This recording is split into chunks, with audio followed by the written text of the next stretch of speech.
One. Okay, there we go. Welcome on in. Welcome on in. Here we go. All right. Welcome on in, Rocky.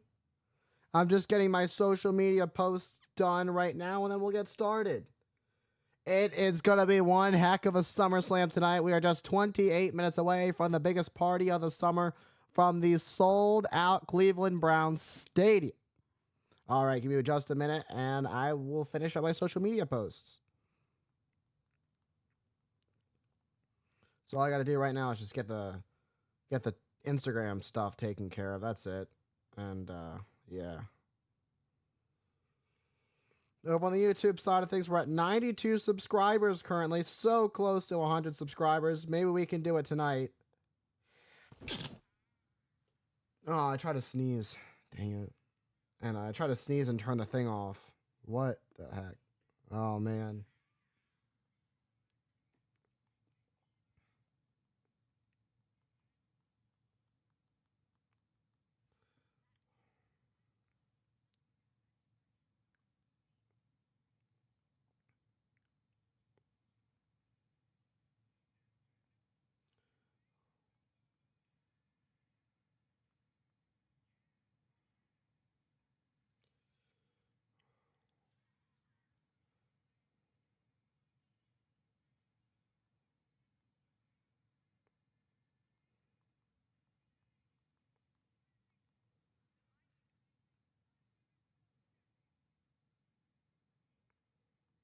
Give me 1 second. I'll be right back.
All right. All social media posts are done. We are back. All right.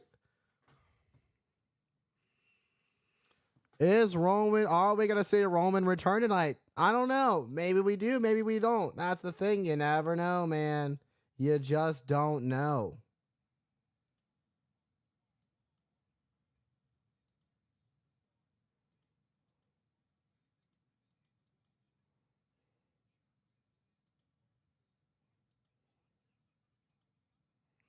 You just don't know. Anything can happen. It's the biggest party of the summer, SummerSlam.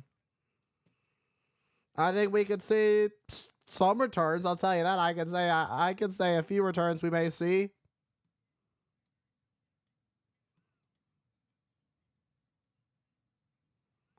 What I will say is this is a stacked card tonight. Let me pull up the card again. I had the card on my computer earlier. Let me pull it up so we can go over it. WWE.com. I hate those computers sometimes.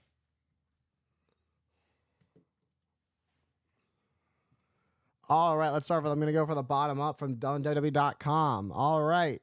Intercontinental Champion Sami Zayn defending his title against Braun Breaker. You know, when we saw Sami Zayn versus Braun Breaker at Money in the Bank, Sami Zayn was able to get the better of Braun Breaker. But this time, I think Braun Breaker may have learned his lesson.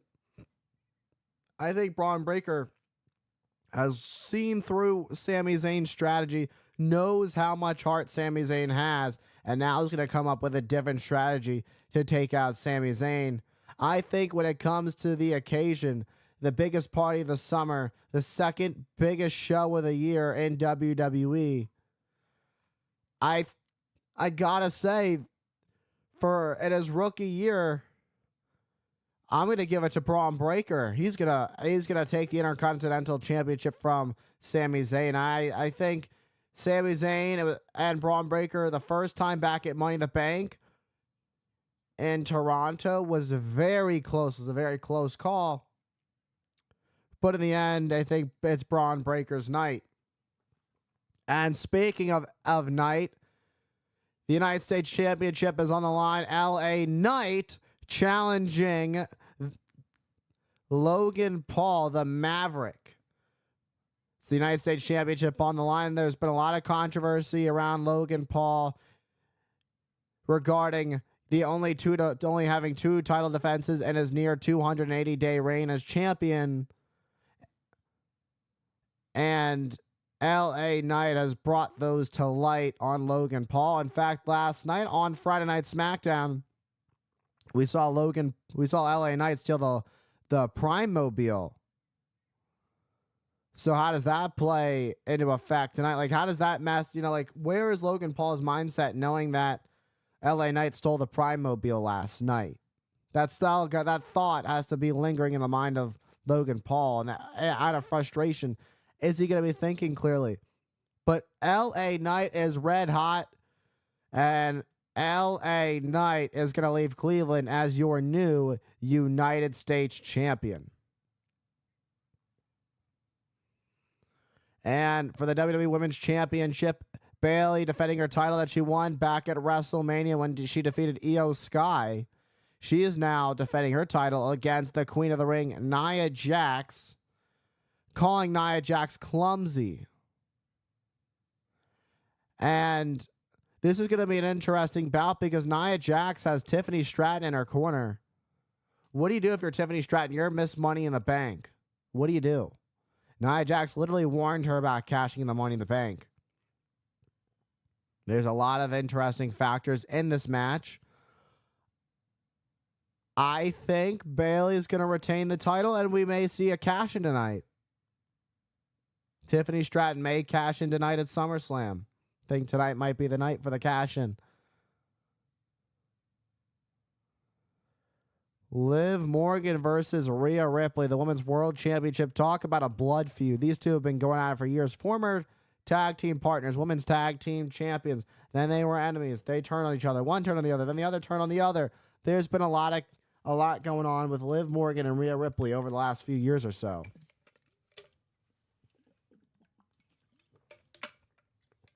So when it comes to power, Rhea Ripley's going to outpower Liv Morgan. But does Liv Morgan have a trick up her sleeve? Is she looking to cause hellfire? She wants to rain hellfire on Rhea Ripley and the Judgment Day. Cause scorched earth. So, with that being said, does Liv Morgan leave as still the Women's World Champion? Or does Rhea Ripley regain the title she never lost, that she was forced to relinquish due to her shoulder injury that was sustained at the hands of Liv Morgan? I gotta say, Rhea Ripley may just pick up. I don't know. I'm gonna give this one to Rhea Ripley. Rhea Ripley is going to out. I mean, when you look at it from a fair one-on-one match, Rhea Ripley has the power over Liv Morgan. But where is Liv Morgan mentally? Does Liv Morgan have some tricks up her sleeve to play with Rhea Ripley's mind? That's the big question. That is the big question. So with that being said, if we're looking at it from a straight up wrestling match without going too deep into it, looking at this match from face value, Rhea Ripley is your winner and new Women's World Champion, hands down. But with the other factors, when you look into this match deeper and you look at where Liv Morgan's mindset is, she's unpredictable. And I thought Braun Breaker was an unpredictable badass. Liv Morgan is just unpredictable. And that's scary. That's a scary thought when your opponent has no idea. So, in terms of psychologically, the mindset, give that part to Liv Morgan.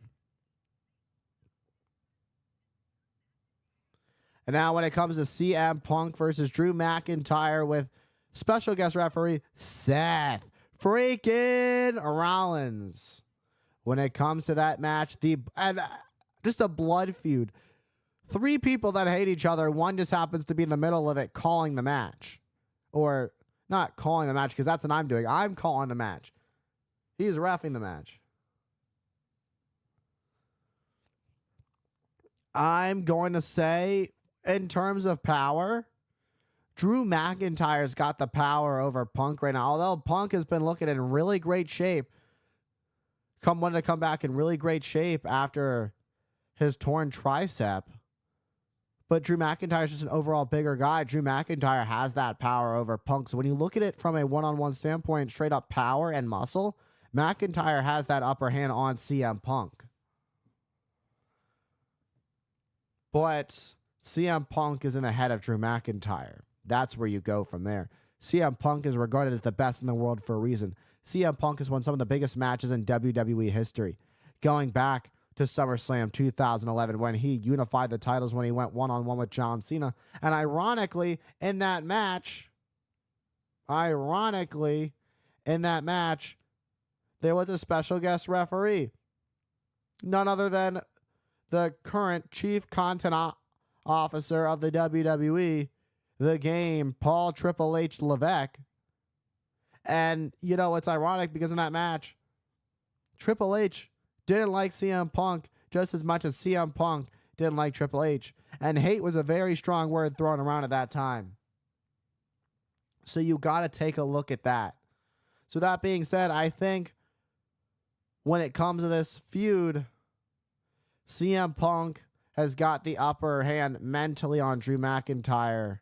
But Rollins is that going to be the weird, interesting difference maker. He hates both equally.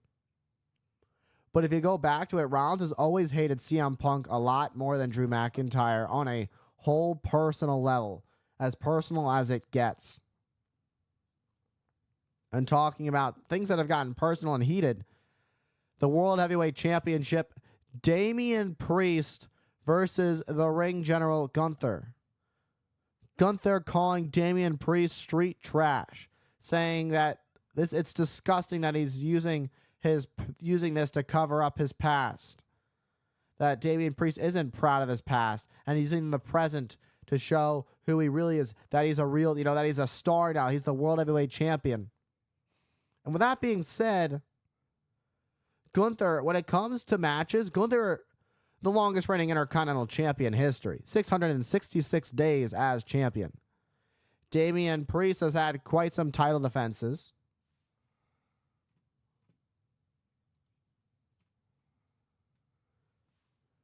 Damian Priest has had quite the title defenses against the likes of Jey Uso and Drew McIntyre. And, CM Punk got involved in that one earlier, too, as going back to the previous match we just spoke about. But for my money, you can't count out Gunther. Gunther is just on a whole other level. He is a wrestler's wrestler. And with that being said, the king of the ring general Gunther, is going to be your new World Heavyweight Champion. If Cody loses, I'm never watching again. WWE again. Well, now I read that because now that we're out talking about the main event, we are now talking about the main event.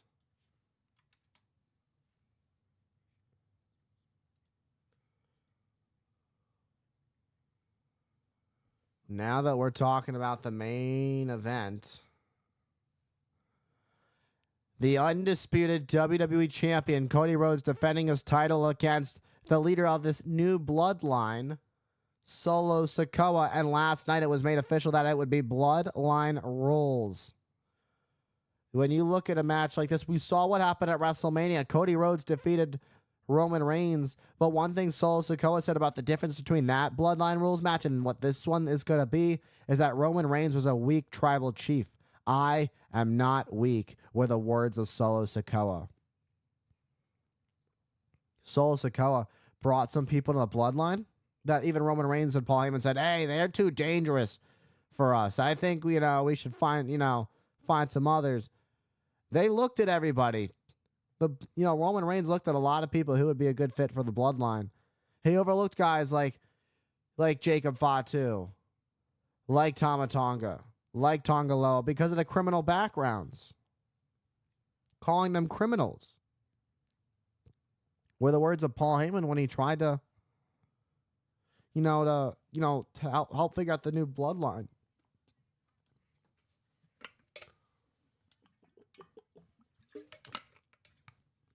With that being said, I think there's going to be a lot of chaos in this match, much like the one at WrestleMania. You never know who's going to show up. But I think in the end, I was going to say you're new, no. And still, your undisputed WWE champion, the American Nightmare, Cody Rhodes. I think that's pretty straightforward that Cody Rhodes will leave. It's pretty straightforward that Cody Rhodes will leave SummerSlam as still the WWE champion. No doubt about that in my mind.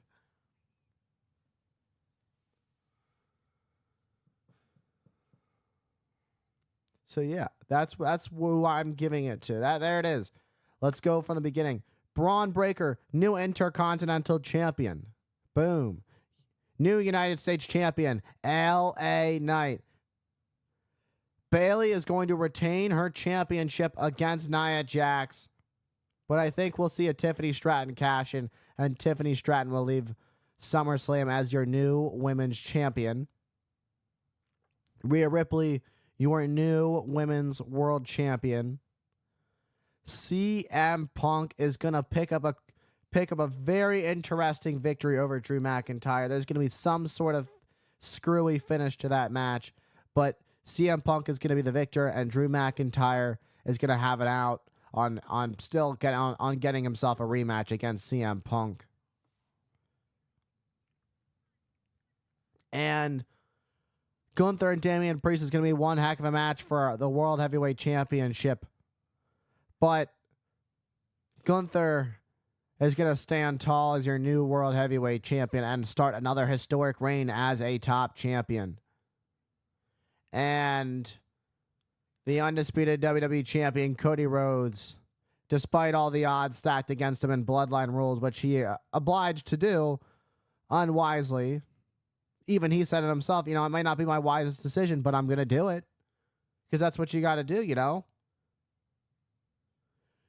That's the one thing that could be Cody Rhodes' downfall, is he's a people pleaser.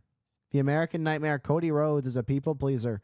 And that's why he was like, you know what? We'll do your Bloodline Rules match. But still, I think Cody Rhodes is going to have something in him. Cody Rhodes has got a plan just as much as Solo Sikoa. Cody Rhodes makes decisions that he knows very well. Cody Rhodes is one of the most well-liked guys in the back. Cody Rhodes is going to have some people that are going to want to, make sure this thing stays clean. And that's why I think Cody Rhodes is going to leave as still your champion.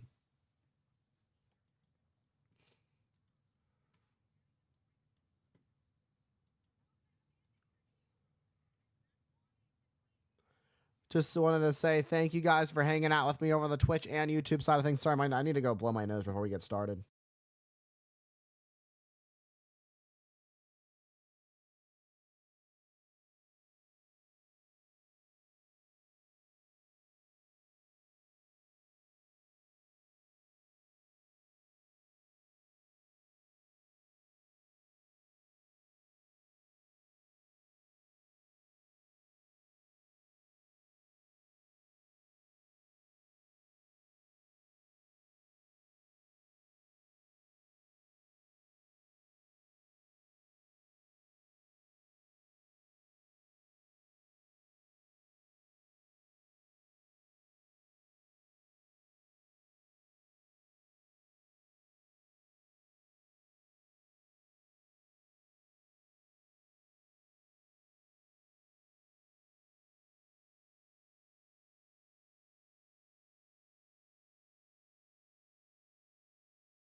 All right, we are just a few minutes away from the biggest party of the summer, SummerSlam. All right, how are we doing today, everybody? How are we doing tonight? The Bloodline, led by Solo Sikoa, you can see arriving with a new WWE Tag Team Champions. And there is the Second City Saint, CM Punk, for the first time having a singles one-on-one match live. 10.5 years with one of the biggest blood feuds.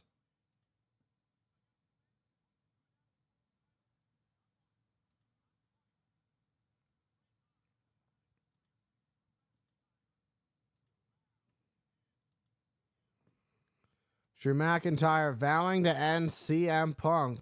And speaking of people who don't like CM Punk, Seth freaking Rollins is your special guest referee for this huge match.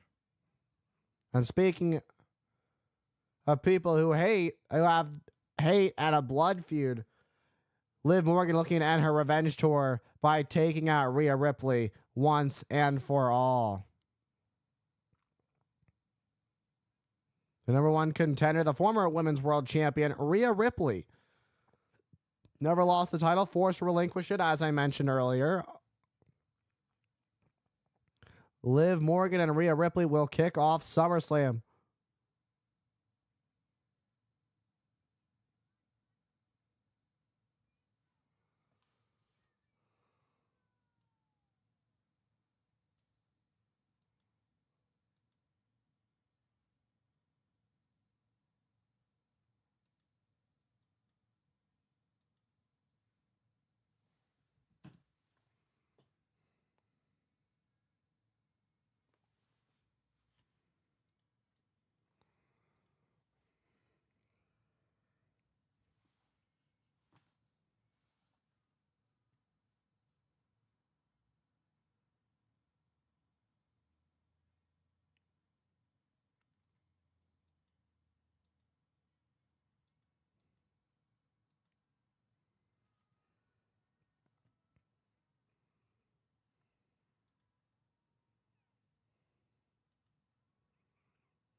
All right, it's 7 o'clock.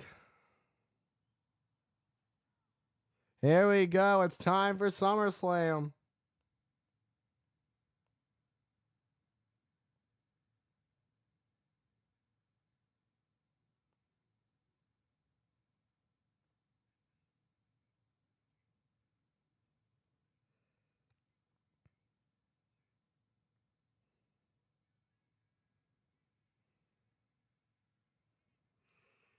All right, we are live here for the Cleveland Browns Stadium. SummerSlam. The Cleveland Browns Stadium in Cleveland, Ohio, live. It's the biggest party of the summer. You aren't going to want to miss a blink of an eye of this show.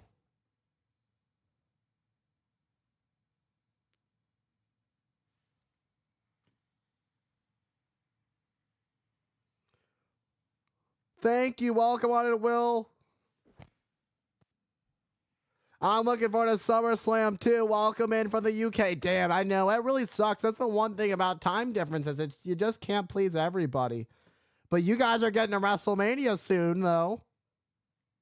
I don't know what year, but you guys are getting to WrestleMania. That's got to be exciting. The UK finally getting a WrestleMania. Not that it's official or anything, but it's got to be soon enough. Welcome on in. I appreciate you pulling through. I am Hype the Commentator. I am a play-by-play commentator. WrestleMania 2026 and All In's AW All In coming up in just a few weeks.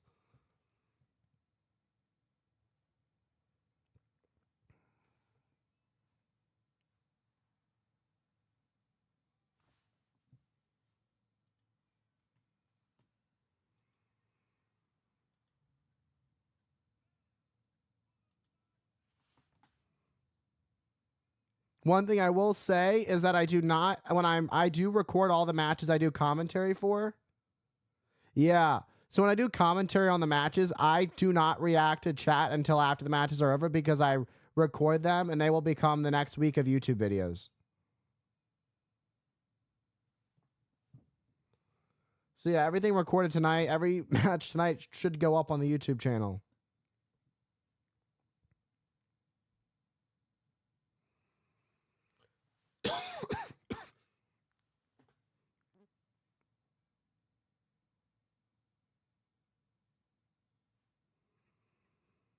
Yeah, my goal is to be in the WWE, is to join the WWE, AEW, whatever it is.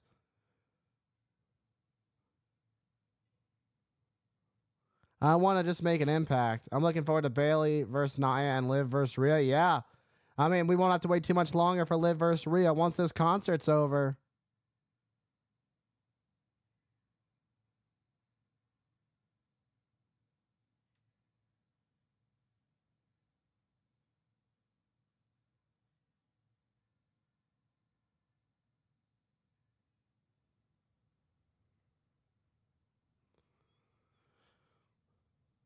I'm excited for CM Punk versus Drew McIntyre. I think that's going to be one heck of a match. Drew McIntyre, CM Punk, what a blood feud that's been. I'm also looking forward to calling Gunther versus Damian Priest, two great professional wrestlers. Going to give me a clean match to clean, exciting match to call.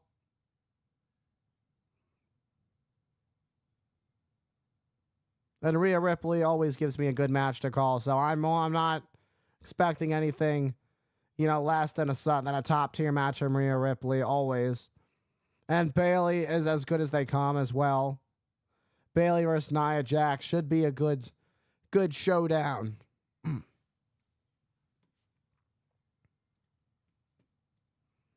And the Intercontinental title match should be good too.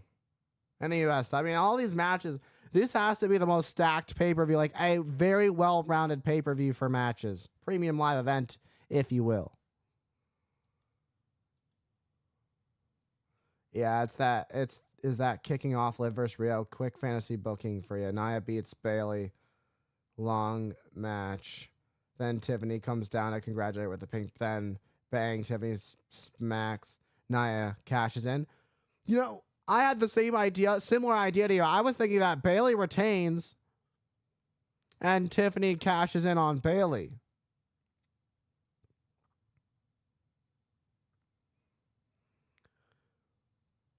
But the plot twist could be that she completely just goes to the women's world title instead. There could be a plot twist. Oh, I think so. I think we're going to see a few new champions. Yeah. More than 3. New Intercontinental, new United States, new World Heavyweight Champ, Women's World Champion, new WWE Women's Champion. So about 4 new champions I'm thinking tonight.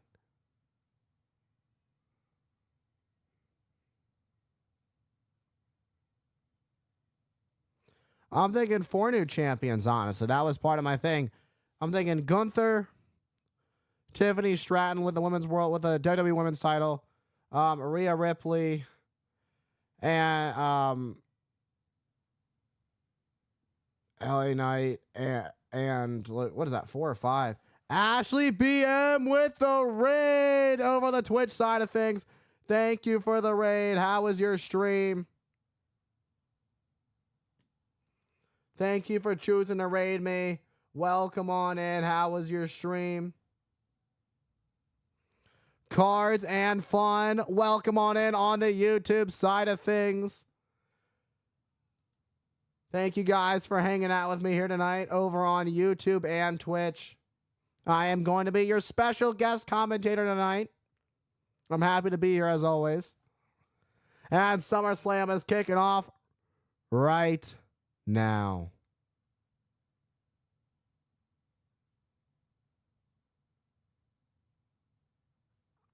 You see Rhea Ripley getting ready.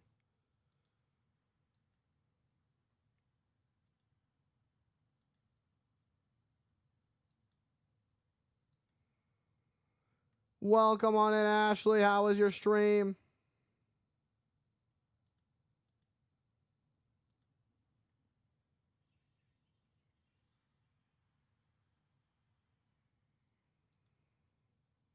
All right, here we go.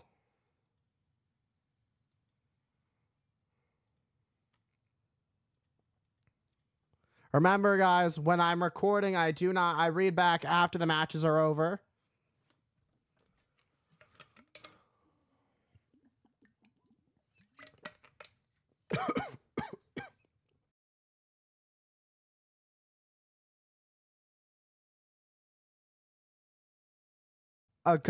Being accompanied to the ring by Dirty Dominic Mysterio. This is going to be an interesting dynamic tonight. It was good. Played some Fortnite. I'm glad you had a great stream. Thank you for the raid. If you like professional wrestling and you like wrestling commentary, make sure to stick around. Help support this dream and help me get to the WWE. Every like, every follow, every subscriber, Twitch, YouTube, whatever it is, every repost on social media is just one step closer. I mean, I also train at MCW Pro Wrestling. I am training to be a quote-unquote wrestler/wrestling manager at MCW Pro Wrestling. So I've got a few outlets to get me to the World Wrestling Entertainment. But nevertheless, Rhea Ripley and Dominic Mysterio are ready for what's tonight as the GOAT, the Real Tight Spot, has entered the chat. Welcome to the Real Tight Spot. What a night it is going to be. What a slobber knocker entering the chat.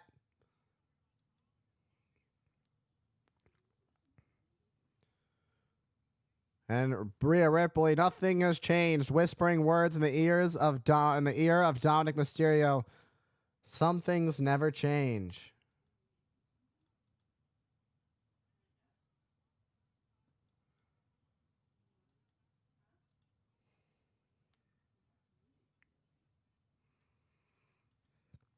We have 6 championships on the line. We've got one big blood feud, CM Punk and Drew McIntyre.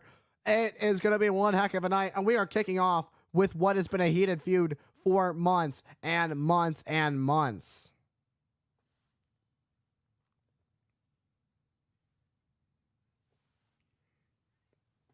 Eddie Orango,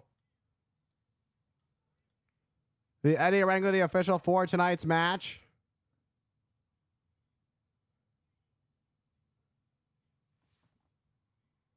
We got a new cam from the rep cam, the American Wheatley Vodka rep cam showing up.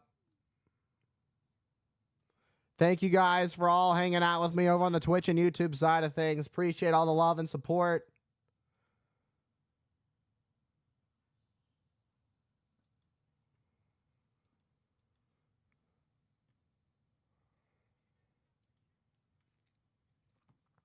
And here's Liv Morgan holding her Women's World Championship. But the thing is she holding it on to it tight? She might want to hold on to it tight because this is an angry Rhea Ripley that wants nothing more than to get the same title that she was forced to relinquish. And the reason she was forced to relinquish it is because of an injury caused to her shoulder by Liv Morgan. So the irony here is that Rhea Ripley comes back for revenge and wins her Women's World Championship back here tonight. Liv Morgan, 2-time world champion. This is her 3rd title defense as champion. 70 days she has been your Women's World Champion. Rhea has her man back in the form of Dirty Dominic Mysterio. But Rhea Ripley might be on the receiving end of scorched earth by a heartbroken Liv Morgan.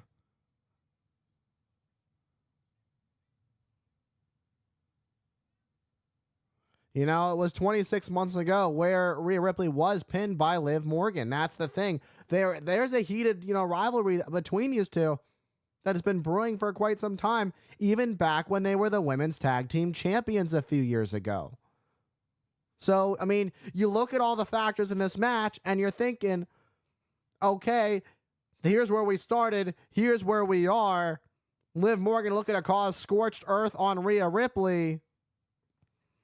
And mommy Rhea Ripley has got a lot on her hands. What condition is her shoulder in? Is it at 100%? And it's got to be at 100% if she's already back.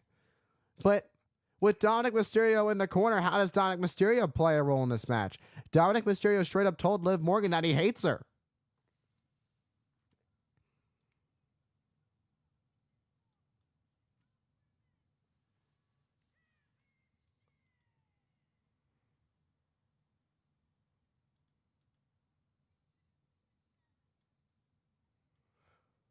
Welcome on in, Amen. Amon. Sorry, I mispronounced it. I do apologize.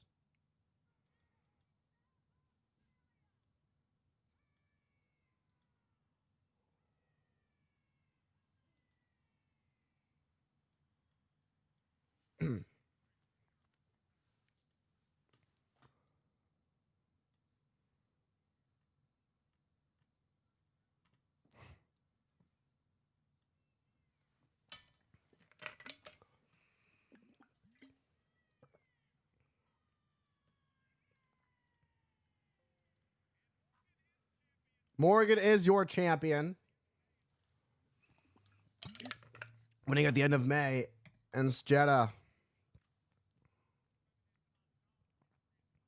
That's what it's all about. WWE official Eddie Arango holding up that Women's World Championship. Liv Morgan, the defending Women's World Champion, defending against a longtime rival, Rhea Ripley. And Liv Morgan has had a lot to say about Rhea Ripley. She is looking to cause scorched earth. The bell has rung. This match is officially underway.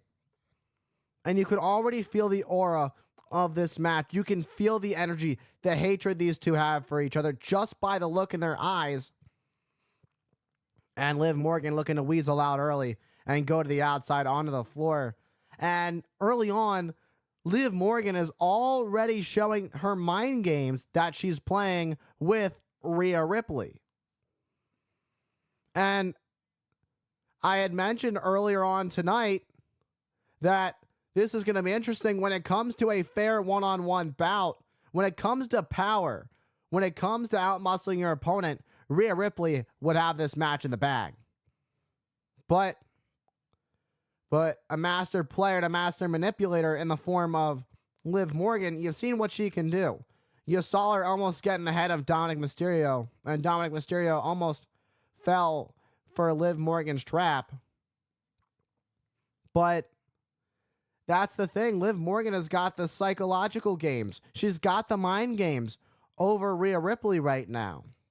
And the only thing it seems to be doing right now, as you can see the look in Rhea Ripley's face, is frustration in the eyes of the former Women's World Champion, the challenger. And every time Rhea Ripley gets back in the ring, Liv Morgan rolls out to the outside onto the floor. It's a little bit of cat and mouse, if you will. And Liv Morgan just mocking Rhea Ripley. Now Rhea Ripley was going to pretend like she's going to roll out. And a faked out Liv Morgan. Talk about a feint. That was one heck of a feint by Rhea Ripley. Uh-oh. And now Rhea Ripley has Liv Morgan right where she wants her with a wicked clothesline by Mommy. And now Rhea Ripley. What a clothesline from Rhea Ripley as Dominic Mysterio clapping and watching on with a smile on his face. And Rhea Ripley, as I mentioned, you know, the power that she has, she's now showcasing what she can do. She is showcasing her power inside the squared circle. But Rhea Ripley becomes even more dangerous when you find yourself outside of the ring. And now, high-fiving Dom, just like it was always meant to be, is Rhea Ripley and Dominic Mysterio. And all it's doing is now upsetting Liv Morgan. And Liv Morgan now sent into the ring barricade by Rhea Ripley. What a thunderous chop to the chest of Liv Morgan. And Rhea Ripley bringing the fight, bringing the pain to Liv Morgan, driving Morgan face first into the steel steps, not once, but twice. And perhaps and now gets her back in the ring. Maybe she was thinking third time's a charm. That's at least what it seemed to be. But Rhea Ripley decided, I'm going to get you back in the ring. This match can only end via pinfall or submission for Rhea Ripley to win the Women's World Championship back. That's the only way she can win it. She has to pin or submit Liv Morgan inside the ring. What a headbutt by Rhea Ripley. And a riptide And a riptide on the turnbuckle. This is more than just about the championship. Rhea Ripley wants to get her revenge. And now Rhea Ripley looking for a second riptide. But countered by Morgan. Morgan gets out of harm's way. And it seemed that it was going to be all over right then and there. But Liv Morgan able to get out of harm's way. But mind games, Liv Morgan getting out of harm's way again. Rhea Ripley going face first into the middle turnbuckle. And now the champ looking to capitalize on the situation. Look at the way Rhea Ripley was sent in the corner. Rhea Ripley holding onto her shoulder. Did she just injure her shoulder again? Rhea Ripley just said it's out.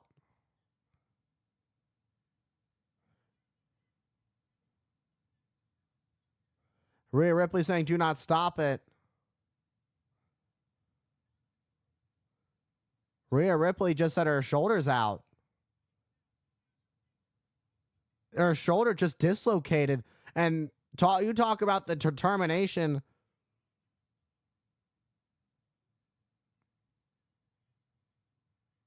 Rhea Ripley is writhing in pain. This is heartbreaking for Rhea Ripley. All she wanted to do was find herself back in the WWE ring after being forced to relinquish her championship. And Rhea Ripley sent shoulder first into the steel. I mean, Liv has a game plan now. Rhea Ripley just gave notice of her weak point that her shoulder's now out.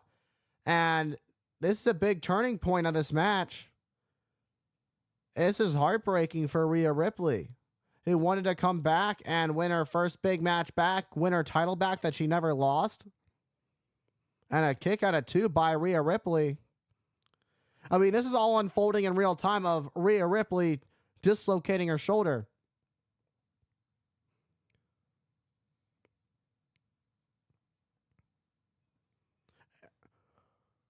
Oh my God. Look at just the way she's stomping on the arm of Rhea Ripley.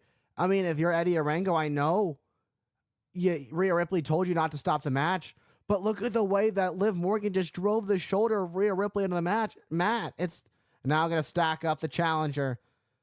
And a kick out at 2 by Ripley, but the pain is inevitable. And the ending for Rhea Ripley looking to regain her championship is inevitable too, as Liv Morgan looks to inflict more and more pain.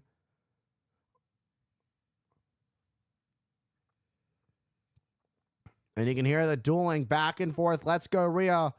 Let's go, Morgan. The let's go, Liv. Let's go, Rhea chants here in the sold out Cleveland Browns Stadium in Cleveland, Ohio. We are live. Eddie Arango, in this moment, he's got to keep his finger on the pulse on what is going on. He is watching this thing closer than he already has. I mean, he is a top tier official here in the WWE, and he's watching this thing closely when it comes to Ripley's shoulder. Rhea with a huge kick to the face, and that'll buy herself a little bit of time. But you can hear Rhea Ripley writhing in pain. She is suffering right now, but she is pushing through. She is muscling through it. She's a one-armed warrior tonight.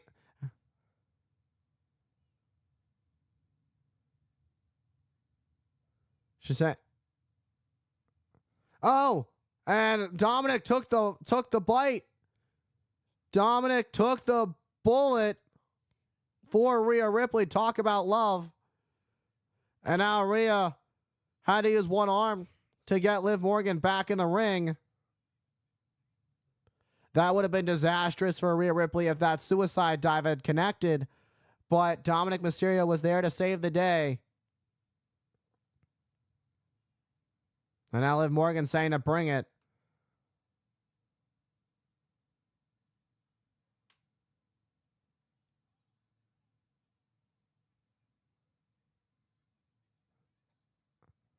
Did Rhea Ripley just...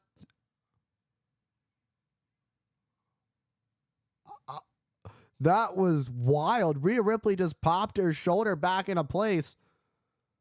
She just popped it right back in the joint. And you saw the face of Liv Morgan. She can't believe it either. That's insanity. Morgan staggered. I mean, I've never seen anything like that. It's not every day you see WWE superstars popping their shoulders back into place. And Rhea Ripley, I mean, that's all you could do to alleviate the pain, but it takes a lot out of you. 2 count. Yeah, it's ironic because Rhea Ripley's fellow Judgment Day member, partner, Finn Balor, suffered a similar shoulder injury, a dislocated shoulder, when he faced Seth freaking Rollins in the Universal title inaugural match.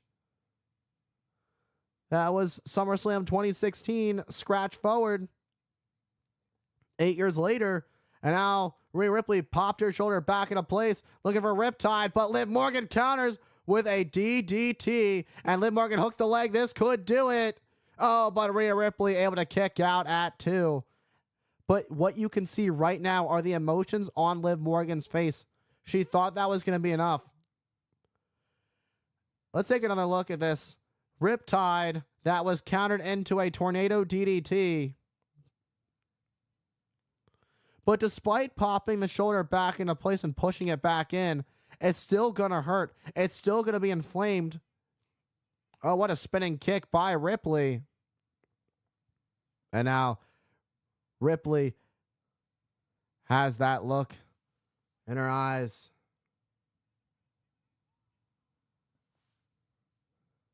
And now Rhea Ripley. The Prism Lock is locked in. The Prism Lock is locked in.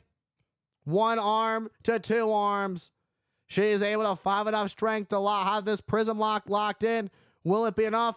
And it rolls through. And again, Rhea Ripley gets sent shoulder first in the turnbuckle. And at this point, Rhea Ripley's shoulder, not 100%. But it is back in place. And that's the big difference maker in this match, is that she's able to get use out of her arm again, even if it hurts. What a crucifix bomb. Wait. Cover 2. Oh, but Rhea Ripley kicking out at 2.5. Armbar, looking for an armbar. But Rhea Ripley holding on for dear life, not to let go of the grip. She has her hands locked tight. And if Liv Morgan can get this armbar locked, you got to think Rhea Ripley can, as much as she's soldiered through this, may have to tap. But what you can see is that she's not able to get it. Rhea Ripley is just too powerful. How much does Rhea Ripley have left? You can see Rhea Ripley fighting for dear life now. All credit where credit's due. Rhea Ripley is really going through it right now, pushing herself to the absolute limit. But Liv Morgan, her strategy is knowing that the shoulder was dislocated, knowing that Rhea Ripley popped it back in. There's damage to the arm, even though Rhea Ripley has use of it again. But look at the power of Ripley picking up. Liv Morgan hooked the leg. We got a new champion, but no. Liv Morgan kicking at it too. And the emotions in the eyes of Rhea Ripley, thinking, how am I doing this? Sometimes you just got to sit there and, wonder, how am I actually doing this? This is like literal superhuman strength. Rhea Ripley is like a real life superhero. The power she has, despite her shoulder being dislocated, and then having the power, pushing through the pain and popping it back in herself, popping her shoulder back in herself. That is absolute insanity. And a headbutt by Liv Morgan. The champion defiant as ever. Oh, now the arm on the rope. Liv Morgan. What is Morgan doing? She's going to grab a chair? Are you serious? She's going to get herself disqualified. She'll retain. She'll leave as champion if she hits Rhea Ripley with a chair. I mean, Morgan said her revenge tour ends with taking out Rhea Ripley.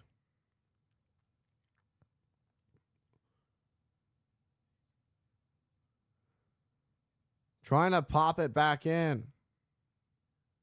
And again, trying to pop it back in, but it's very weak right now. And just kicked Liv Morgan right in the midsection. Yeah, this is going to do it.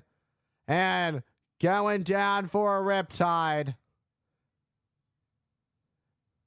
Cathartic to say the least for Rhea Ripley. But now Rhea Ripley has a big choice to make. Does she want to get a revenge with a steel chair? Don't do it. If you do it, you don't leave as the women's world champion. You get disqualified. But now the emotions of our opponent are getting at the mind games. This is what I talked about, those mind games.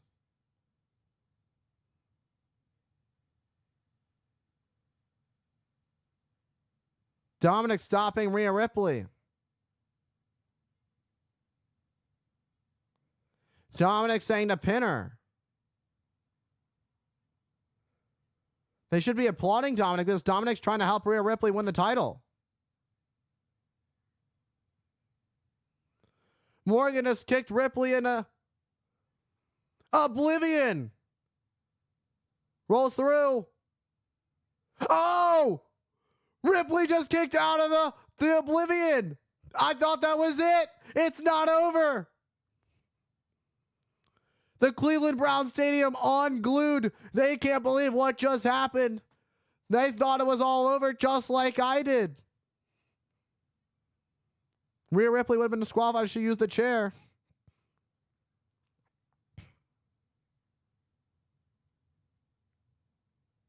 What is this?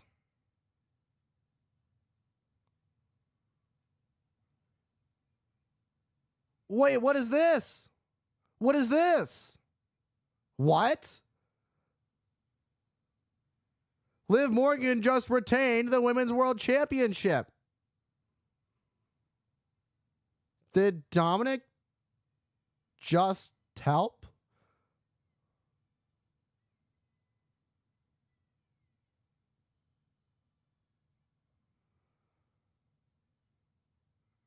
This just seems like it's Saudi Arabia all over again. Like we're back at the King and Queen of the Ring premium live event. The same way Dominic accidentally helped Liv Morgan defeat Becky Lynch. The same situation happened tonight. But let's take a look at this. Telling Rhea Ripley she can't use it. And then Liv Morgan kicked Ripley into Dominic. The first oblivion to Rhea Ripley. Rhea kicked out of this one to everybody's shock. And then Dominic was there rolling the chair. And it seemed like it was perfectly placed to help Liv Morgan. Dominic had Eddie Arango's attention. It just seems exactly like what happened back at King and Queen of the Ring. And Liv Morgan, the same situation. Liv Morgan is still your women's world champion. What?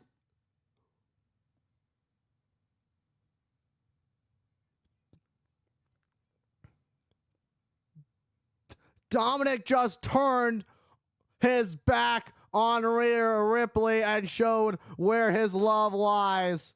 You can see Rhea Ripley, her eyes. She is... Talk about a scumbag. Rhea Ripley is heartbroken. And now it's all Dominic Mysterio and Liv Morgan. The Liv Morgan Revenge Tour ended with a victory over Rhea Ripley and stealing Dominic Mysterio as well. This unexpected to say the least, but anything is possible. What a turn of events here at SummerSlam. I can't believe what we just witnessed. Dominic Mysterio leaving with Liv Morgan. I mean, we knew what kind of person Dominic Mysterio was. I was going to say what kind of man Dominic Mysterio was, but that would be pushing it. But nevertheless, Liv Morgan leaves as still your women's world champion.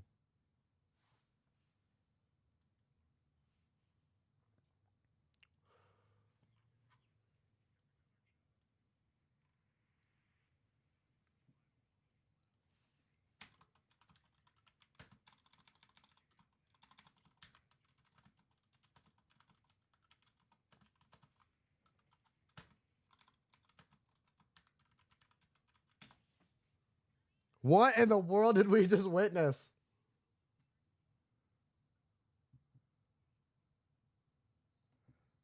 Hi, welcome in Sophia Jack. Thank you for the follow. Sorry, I usually don't chat. Your chat is visible. Thank you guys for all being here. I do not read chat during the matches. I try to do that after. All matches are recorded and will end up on the YouTube page. So I appreciate the follow. Oh. And then the unfollow. It's okay. I apologize that I didn't read the chat. It happens. I'm not perfect. I usually read chat. Everybody knows the rules. I try to introduce the rules to everybody. I hope everybody understands that how I run things around here. That video is probably going to go up in the next few days or so. Not sure when, but what a turn of events. What did we witness? I can't even believe what we just witnessed. I appreciate everybody who's hanging out with me here tonight.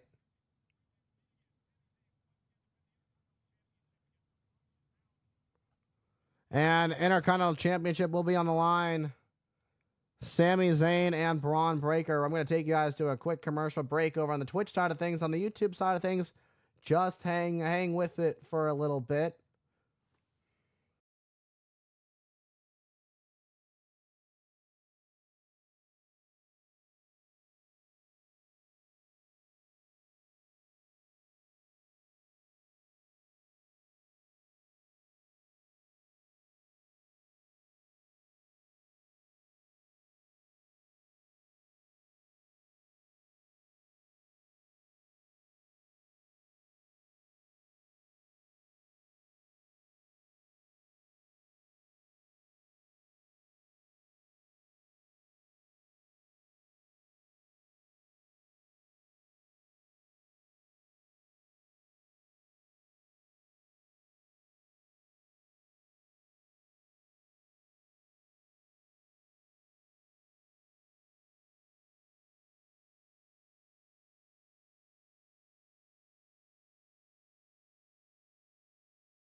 All right.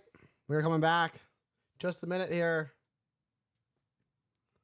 Thank you guys for the 3. We earned 3 new subscribers tonight. Thank you guys for the love and support.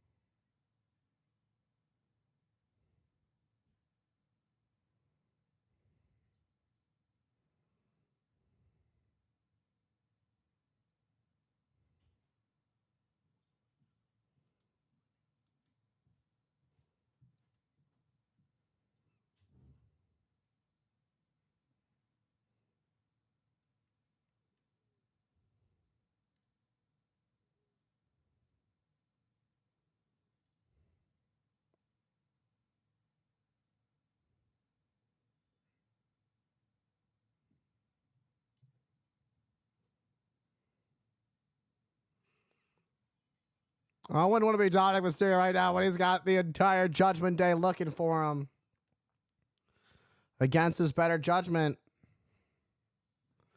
But talking about judgment,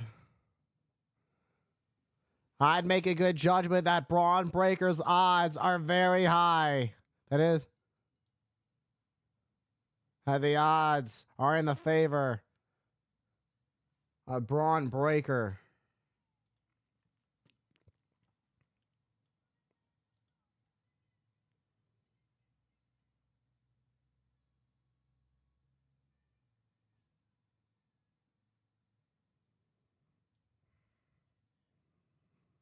Tonight's Skycam brought to you by Wheatley American Vodka. The unpredictable badass is here, and you can see the look in the dog. Second time a member of the Steiner family has competed at SummerSlam. The Steiner brothers competing at SummerSlam 1993. As we know, Braun Breaker lost to Sami Zayn at Money in the Bank. His only loss since joining the main roster. But is it now his time? Is the second time the charm for the unpredictable badass?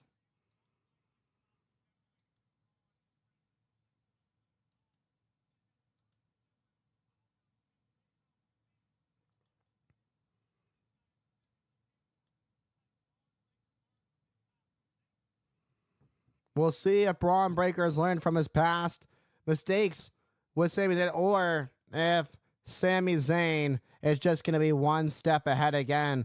Sami Zayn, the veteran of the match.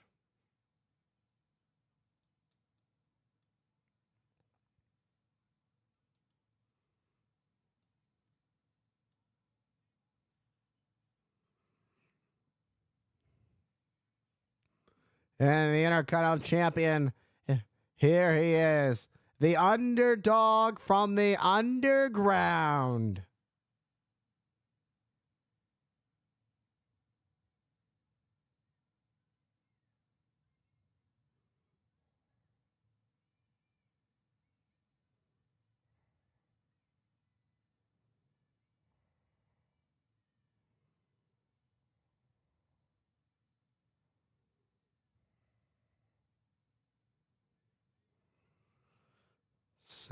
Sami Zayn has been champion for 119 days, defeating Gunther to end Gunther's historic reign as the Intercontinental Champion back at WrestleMania. Sami Zayn has proven to be one tough champion. There's a reason they call him the underdog from the underground. Sami Zayn, if there's one thing we know about him, he knows how to fight through pain. He knows when it's time to just dig that much deeper than his opponent has. We saw it back at WrestleMania. We saw it at Money in the Bank when Sami Zayn was able to get through Braun Breaker. But the thing is Sami Zayn going to be able to get through Braun Breaker the second time? Does Sami Zayn have a strategy, a different strategy this time around? That's the big question. Sami Zayn surviving last month against Braun Breaker, and I wouldn't even say beat Braun Breaker. He survived. It was close. You could tell Sami Zayn was visibly hurt. His body was bothering him.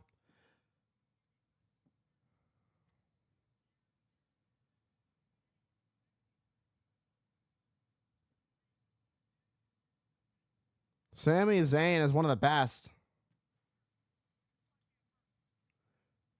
And you see, that's what it's all about. It's all about that Intercontinental Championship being held up by the official. Referee Daphne LaShawn, the referee, the official for this big Intercontinental Championship match. It is a rematch. The bell has rung. It's about underway. Braun Breaker went at full speed, but Sami Zayn jumped over. Braun Breaker shoulder first into the barricade. Was that a wise decision? A little overzealous there by Breaker. And we know the speed that Braun Breaker has for a guy his size. And Sami Zayn goes up and over, taking Breaker out on the outside on the floor. And Sami Zayn, just like that, stopping Breaker in his tracks. This could end quickly. Braun might have just messed himself up, might have just cost himself at the Intercontinental title. Ducks. Now, a clothesline of Zayn in the corner. But there's one thing we know about Breaker. He's got game-changing power. Sami Zayn went for a haluva kick, but Breaker getting out of harm's way. And now picking up Zayn. Look at this. Oh, but that shoulder. Roll up, roll up, roll up, roll up. 1, 2. Shoulders were down. Went for a clothesline. Zayn ducked. Oh, my. Look at a clothesline by Breaker. Zayn turned inside out. What a collision. And the dogs are barking. The dog pound is barking. The 2-time NXT champion. Look at the impact on that clothesline by Braun Breaker, the unpredictable badass. And he got that nickname, the unpredictable badass. He got that moniker because you just never knew what he was going to do. Ever since Raw General Manager Adam Pearce didn't put Braun Breaker in the King of the Ring tournament, Braun Breaker was upset and he took it out on everybody that he laid his eyes on. And Ricochet taken out of action indefinitely because of it. We haven't seen Ricochet since that attack a month or two ago at this point. And now heading up to the turnbuckle, Sami Zayn trying to fight out of the grip of Braun Breaker. And now Breaker jumps up. Look at this. Frankensteiner hooks the legs. Is it going to do it? Oh, that was 2. Wow. The move popularized by Big Papa Pump himself, Scott Steiner, paying homage to his uncle. And you talk about power. You talk about agility. You talk about a unique athlete. Braun Breaker checks every box I just said. There is something special about the intensity that Braun Breaker brings every time he steps into the squared circle. And once that bell rings, it is like watching magic happen before your very eyes. And you can hear Braun Breaker telling Sami Zayn to give up. But the one thing that Braun Breaker doesn't want to do is get too big for his britches, because Sami Zayn is an underdog. We saw how much he survived through when he was able to win the Intercontinental Championship against Gunther at WrestleMania. So don't underestimate Sami Zayn. That's the last thing you want to do. And a clothesline to Breaker. Sami Zayn starting to reel here. Doc Sunner was thinking a Blue Thunder Bomb, but countered, clubbing blows to the back of Breaker. Now Zayn now looking for the Blue Thunder Bomb this time. Oh my. Just avoided disaster, just barely. Nearly landing on his head. Could have broken his neck. And Breaker. Look at caught by Sami Zayn. This time the Blue Thunder Bomb connects. Could it be to retain? But no, a kick out at 2 by Braun Breaker. Braun Breaker was looking to put Sami Zayn away for good, but Zayn countering with a blue thunder bomb. That's the veteran instincts from Sami Zayn. That's the one thing that Sami Zayn has over Braun Breaker is the mind. He knows more inside the squared circle than Braun Breaker. This is Braun Breaker's rookie year on the main roster. Sami Zayn stunned by the knee by Breaker. Sami Zayn, exploder suplex. We know what this leads up to. Zayn has Breaker right where he wants him. It could be just a matter of moments before Sami Zayn retains. But a spear by Braun Breaker. The dog pound are barking, and Breaker is on fire. Is it Breaker's moment? At 23 miles per hour with a second wicked spear. And welcome to the Braun Breaker era. We have a new Intercontinental Champion.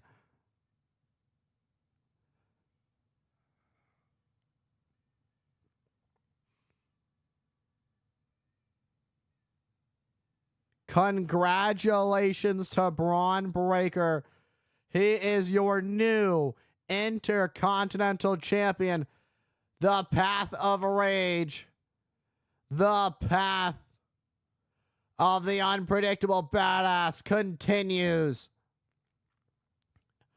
And you know, you gotta say it. The current Intercontinental Champion, a future World Heavyweight Champion.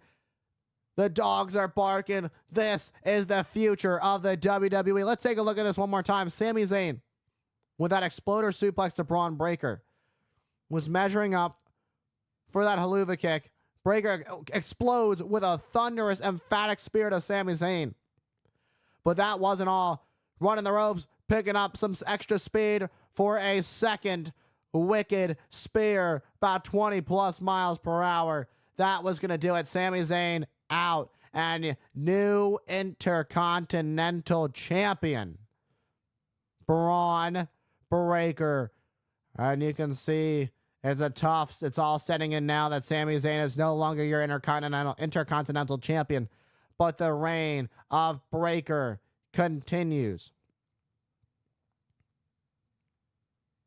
The rise of Braun Breaker.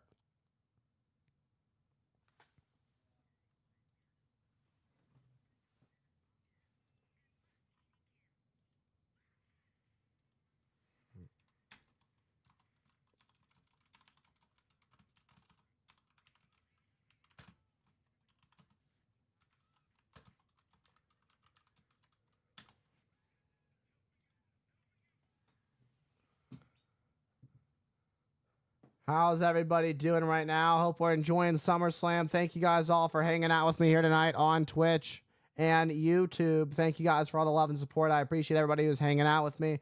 I do apologize that I'm not reading chat right away. I am reading chat after matches, so I do apologize.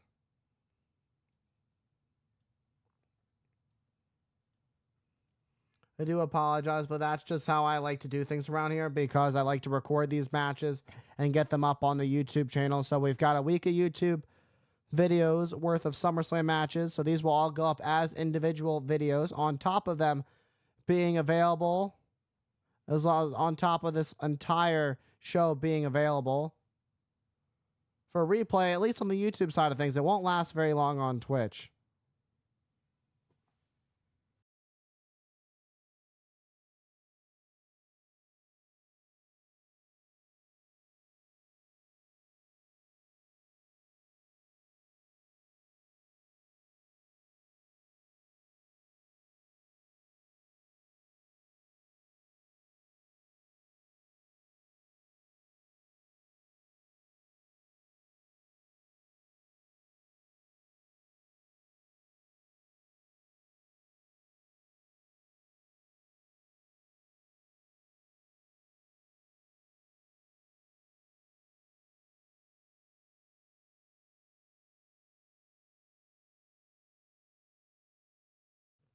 All right. We are back.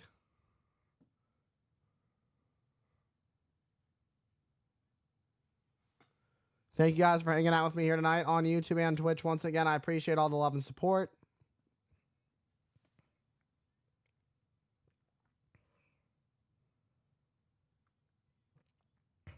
Savage moment of the summer. Drew McIntyre taking out CM Punk in his hometown of Chicago.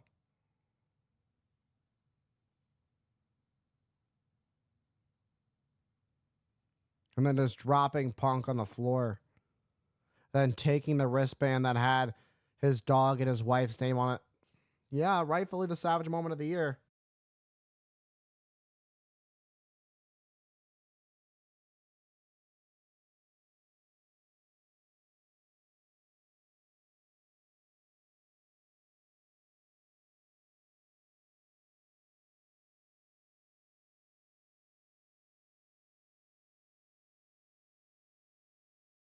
All right. I'm back. We've had 2 incredible matches so far. We saw a crazy opening with Liv Morgan. Wow, look who's in the house.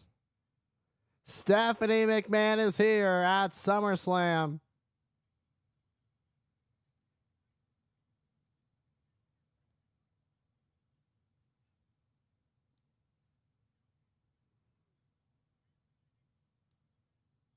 And here tonight in his hometown, Logan Paul defends his United States Championship against the megastar. Everybody saying LA Knight. The match is sponsored by Slim Jim. For Premium Plus, they'll take a look. We're going to take a little bit of a break. And when we come back, there will be a United States Championship match. And there will be more Hype the Commentator commentary. Thank you guys for sticking with me.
All right, we are coming back. Welcome in, Yvonne.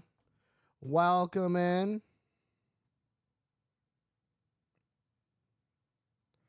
Welcome into the stream on the YouTube side of things. Thank you for your support. Thank you for joining me tonight. How you doing tonight? How's everybody doing tonight? I'm sorry I haven't gotten to everybody. Stand Beyond Digital Marketing Agency. Thank you for hanging out. Will Raleigh Sport, thank you for being here as well. Iman, Anas, Cards and Fun on the YouTube side of things. Over on the Twitch side of things, Rocky was here to kick things off on the Twitch side of things. Ashley BM with a raid. The real tight spot. The homie was there. Sophia Jack arrived. Sorry that I didn't get to you. I do apologize. I do try my best to get to everybody. After the matches are done, I do my best to get to everybody. But I appreciate each and every single one of you for hanging out with me tonight, for helping this dream become a reality. My goal is WWE ultimately. Ultimately, the goal is to be an official WWE commentator, manager, whatever it is. I'm training at MCW Pro Wrestling, Maryland Championship Wrestling. If you guys are familiar with some of my YouTube videos, I do a little series called the Indie Showcase, which MCW has been featured a lot in. I've been fortunate enough to work, with some of the best in MCW, being able to film the matches. So it's ironic I'm actually doing commentary for them. Some of the matches I've actually filmed over the last year. Yeah, it's been a fun year for me. I'm training inside the ring. Let me tell you, it's as tough as it looks. But here we go. It's United States Championship time. We are back. All right. We got more action for you guys.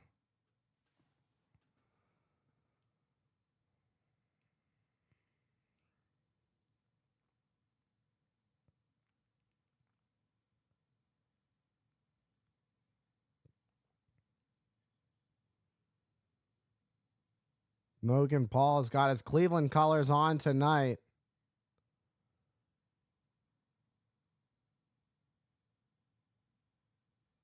Oh, it's MGK.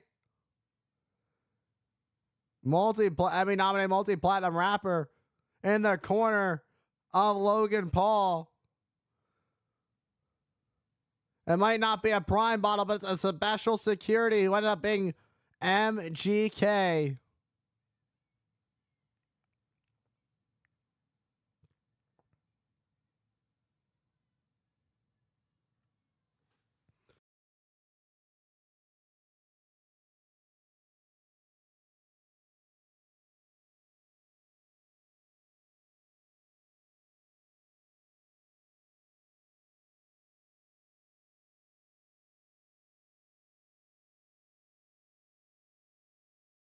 All right. Logan Paul is undefeated at SummerSlam. He is 2-0 here at the biggest party of the summer. Looking to go 3-0 here in his hometown of Cleveland. But he's got a big match out of him. His opponent is red hot. He's on fire. The megastar LA Knight.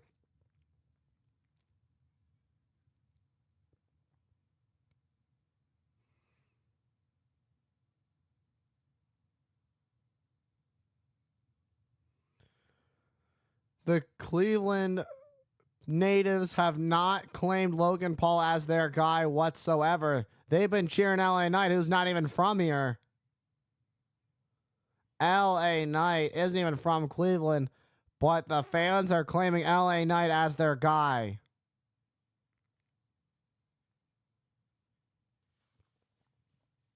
This match sponsored by Slim Jim. Snap into a Slim Jim.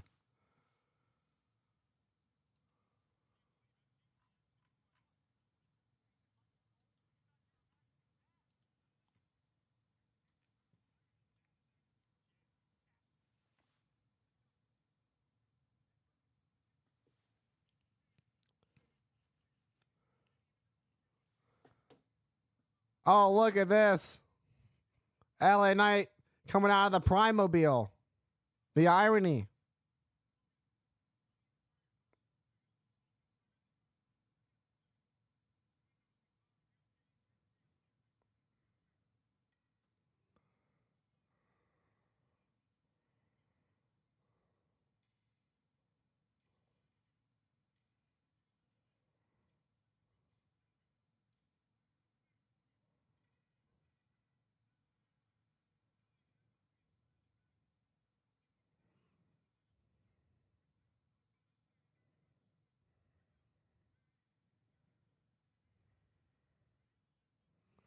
Vandalism, Grand Theft Auto, all of it. LA Knight. But they're saying it's all okay because LA Knight's a fan favorite.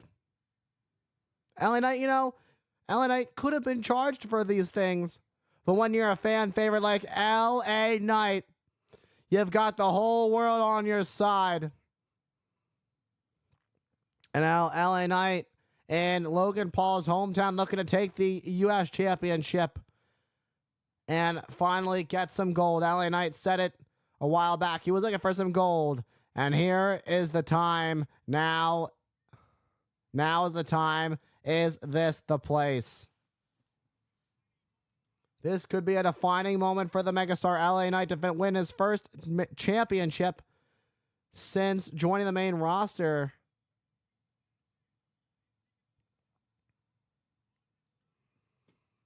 LA Knight has been on one heck of a rocky journey up the mountain.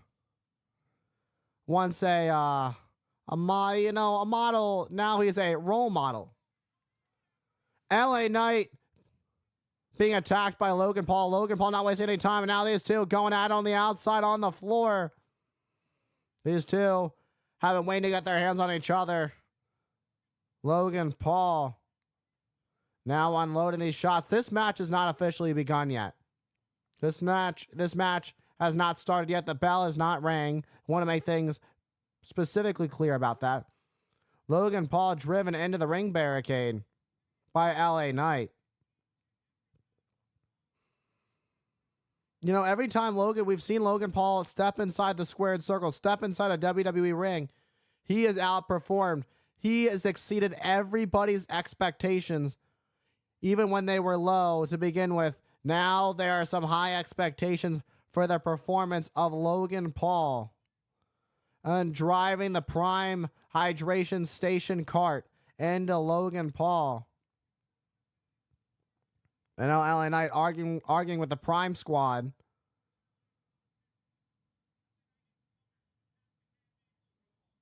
And to spit the Prime into the face of LA Knight. And sending Knight spine first into the apron. And this match isn't even underway yet. All of this is happening and the bell hasn't even rung. Imagine this. When the bell rings, the damage is already done. Logan Paul looking to inflict as much pain as he can to LA Knight.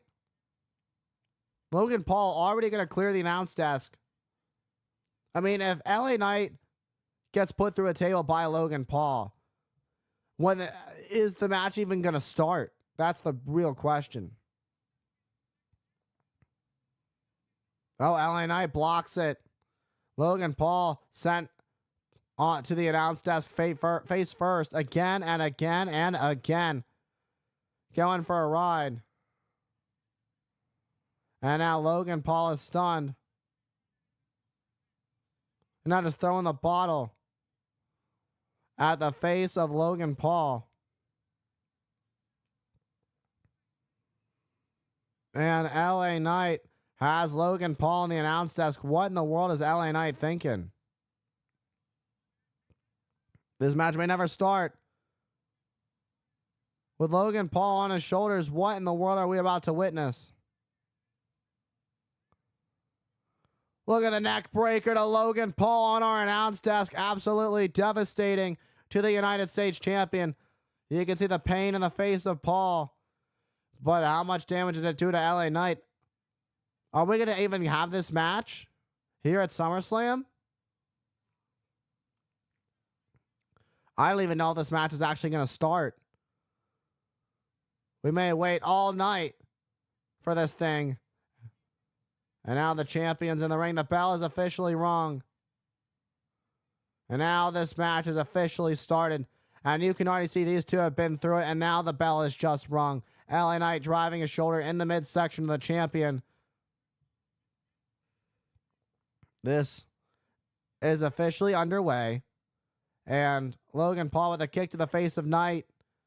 Knight with a inverted atomic drop to the champion. And a wicked clothesline takes out Paul.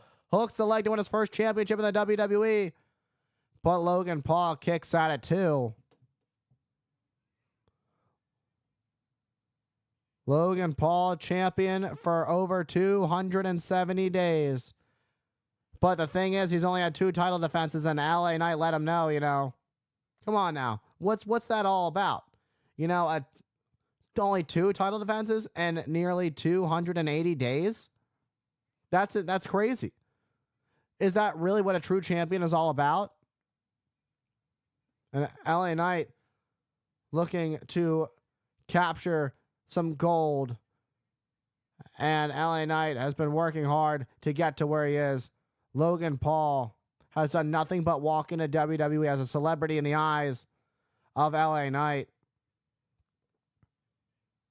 But every time Logan Paul has stepped inside the squared circle, he has proved the lengths he's willing to go. He has improved every single time, and he's only been doing this for 2 years now. It's crazy just how good Logan Paul is at this. He's been doing this for over 2 years now. And Logan Paul has a big victory over Kevin Owens and Randy Orton, both of them back at WrestleMania in a triple threat match. One of his title defenses. And Logan Paul now standing tall.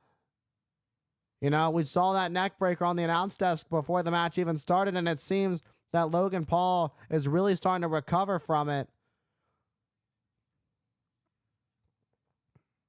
And Logan Paul in control of, but he is doing a lot of showboating right now, mocking the WWE Universe here at the Cleveland Browns Stadium. It's Logan Paul's hometown. You don't want to waste too much time messing around with the crowd. Focus on your opponent. And a big boot taking out Knight. And a split leg drop to Knight.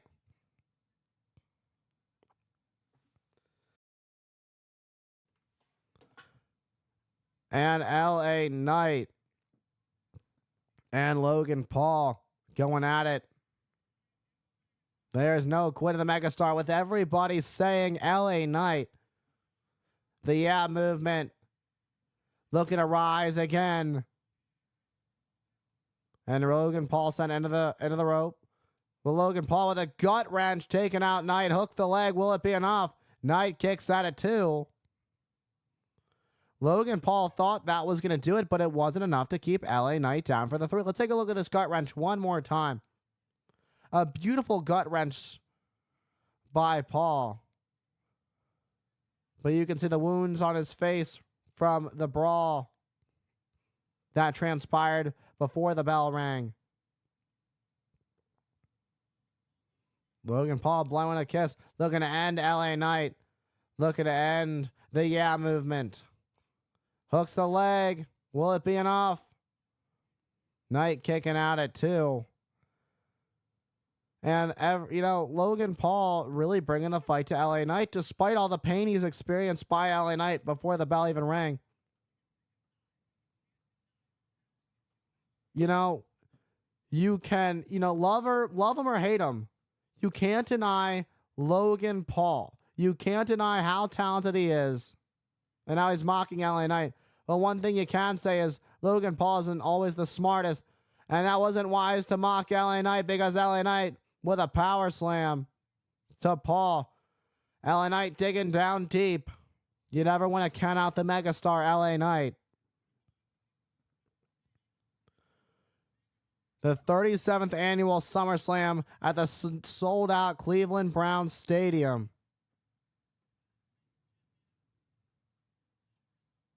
The late, great Harley Race, the first ever, the inaugural U.S. champion.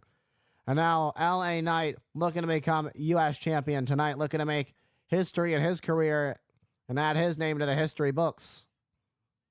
Has Paul by the throat and just sending Paul into the corner now, stomping away, stomping a mud hole in the U.S. champion.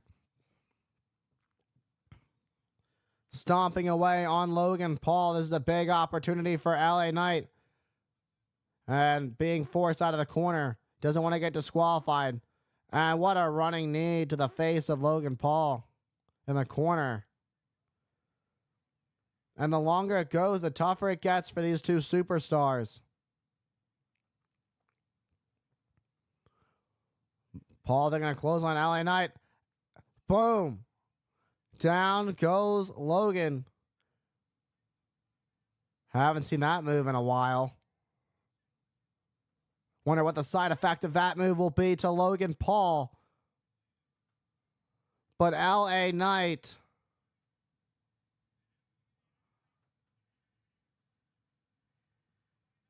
springs up and an elbow drop. Look at that with style to become the new U.S. champion. Logan Paul kicking out at 2. Haven't seen LA Knight do that before. LA Knight digging down deep. One to show off for the biggest party of the summer. Trying to pull out all the stops here tonight. Down goes the United States champion. And the side effect of that was that he got caught with an elbow drop. by Knight. Paul lands on his feet. Paul pulling Knight by the hair. Knight going after Paul. Paul sidestepped. LA Knight on the ring apron. Paul springs up with a clothesline on the ring apron. Down goes LA Knight. I don't know what made contact with LA Knight, but nevertheless, it was a tough shot. That titanium reinforced right hand of Logan Paul. That one lucky punch is what Logan Paul has deep in the playbook. Oh! Springboard moonsault just took out LA Knight. What a move by Logan Paul. So sudden, so effective, picture perfect moonsault by Logan Paul. Talk about a highlight of the night.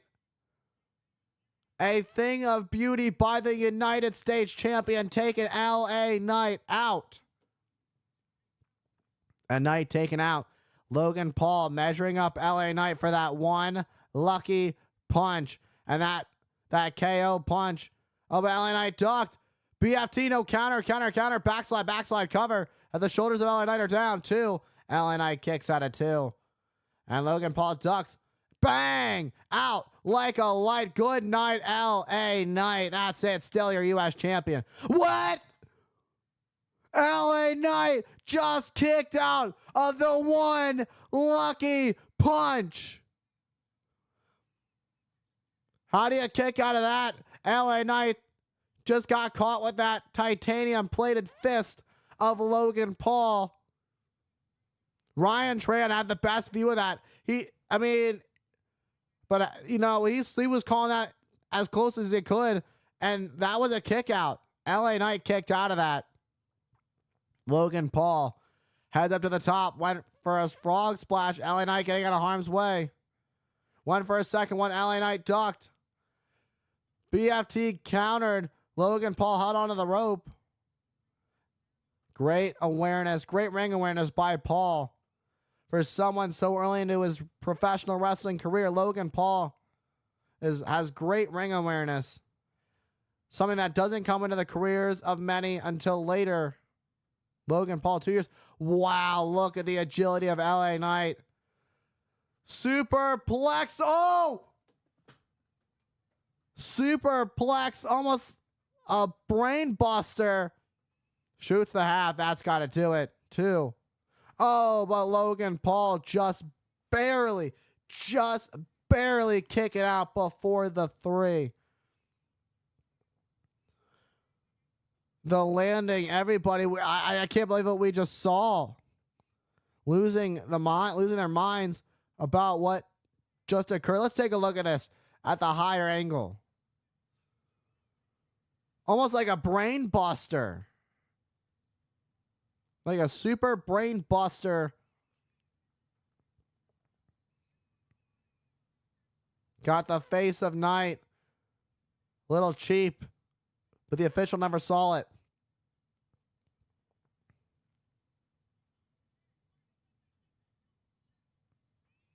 That goof.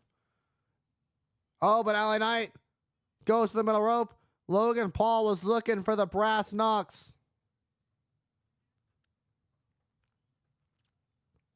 And now the Prime Squad.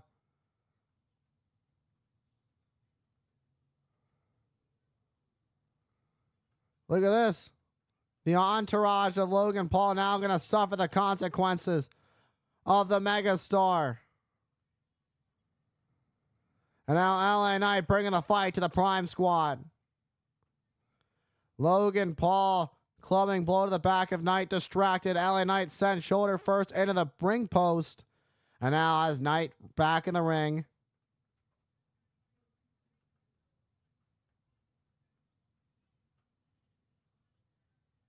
MGK. Handing Logan Paul the brass knucks. MGK had brass knucks around his neck. It's brass knucks.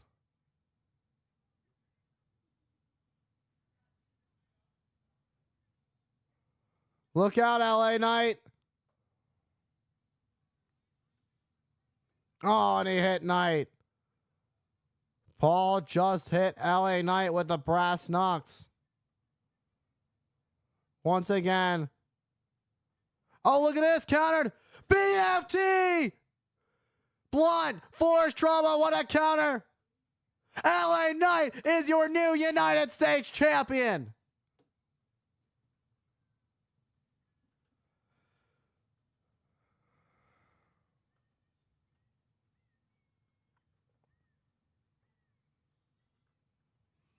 LA Knight, the megastar, finally wins some gold in the form of the United States Championship. LA Knight celebrating here in the Cleveland Browns Stadium. The WWE Universe and the sold-out stadium are on their feet. Never quit. Never say die. Always believe in yourself. That's what LA Knight has always been about. Let's take a look at that. Let's take a look at that athleticism, that beautiful springboard moonsault that we saw earlier in the match to LA Knight. The thing of beauty. And then let's take a look at the superplex. That was like almost like a super bust, brain buster. Very close to, I would say that it's more of a super brain buster than it was of a superplex. Here came the brass knucks. Logan Paul had help from MGK with the brass knucks. Boom, shot to the face. The knucks come off. But LA Knight countered. BFT. LA Knight's got a head of steel. And he's got a bit of gold in the form of the United States Championship. Logan Paul proudly held that U.S. title despite only defending it twice. Or 3 times now. The 3rd time was not the charm for Logan Paul, as LA Knight is your new U.S. champion. Through all the hard work, LA Knight can call himself champion.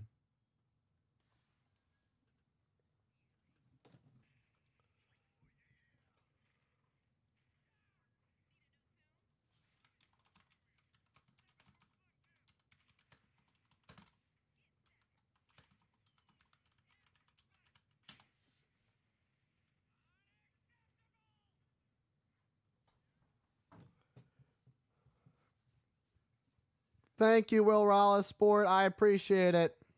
I appreciate you guys hanging out with me tonight. All these videos are going to go up. Dean, welcome on in. LA Knight. Yeah, we got ourselves a new U.S. champion, a new Intercontinental champion, and a swerve as Liv Morgan retained our Women's World Championship and gained a new man in Dominic Mysterio, who was going to be a dead man after the Judgment Day get their hands on him. Thank you to everybody who's been hanging out with me here tonight on Twitch and YouTube. I appreciate all of your love and support. Y'all have been crushing it over on the YouTube side of things. We gained 3 subscribers tonight. We are at 309 views of tonight's stream. We had a max viewers of 9 at one point, of 9 altogether at one time. Absolute insanity. You guys are killing it over here on the YouTube side of things, making the dream happen.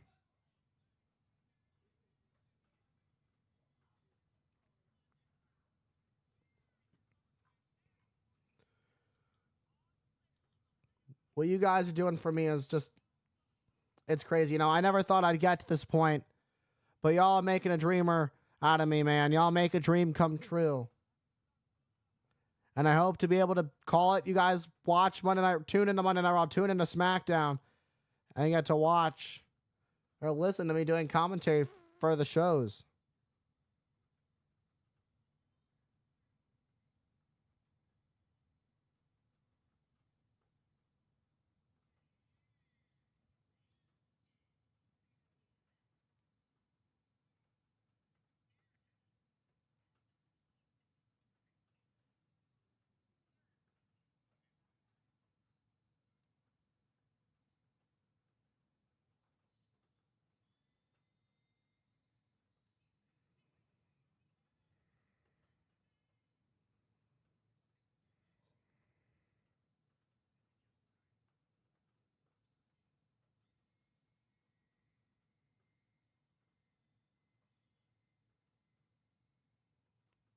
What are we?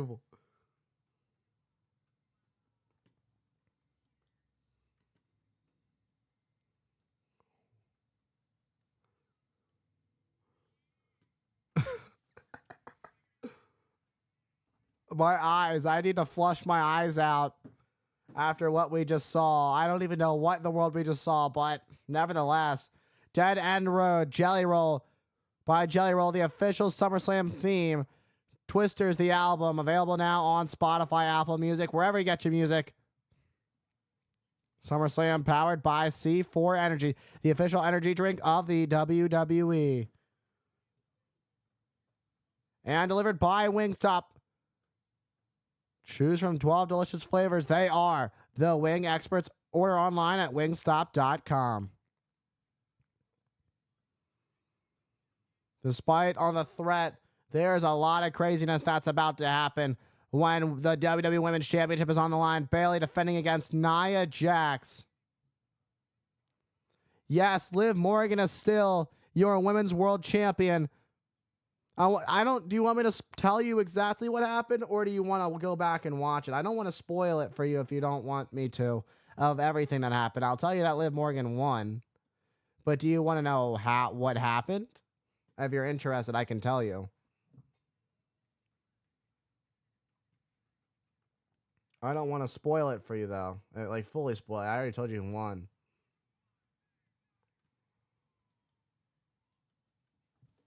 But yeah, Liv Morgan is still your Women's World Champion. Ooh.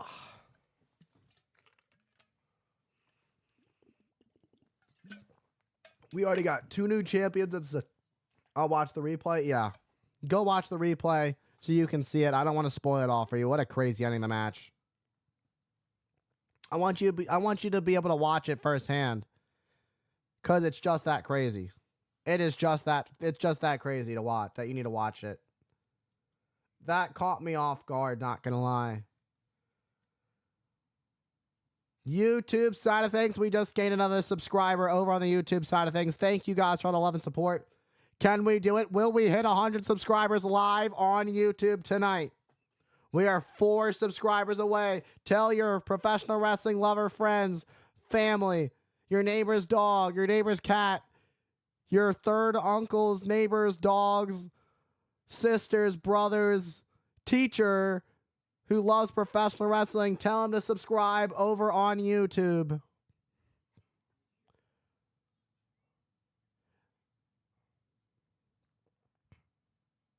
The voice of professional wrestling on the internet wrestling voice, whatever you want to call me, I don't know. The voice of professional wrestling on Twitch and YouTube, whatever you want to say, the internet voice of professional wrestling, however you want to word it. That's what we're all about here on Twitch and YouTube.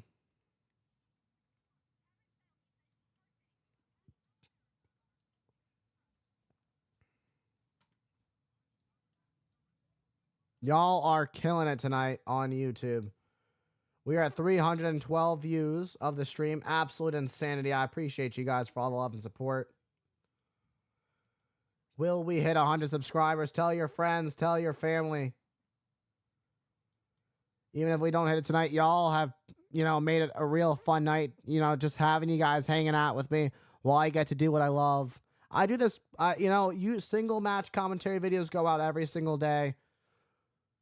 And if you want to go back and listen to the commentary, when you guys go back and watch the replays and whatnot, my single match commentary videos will be going out.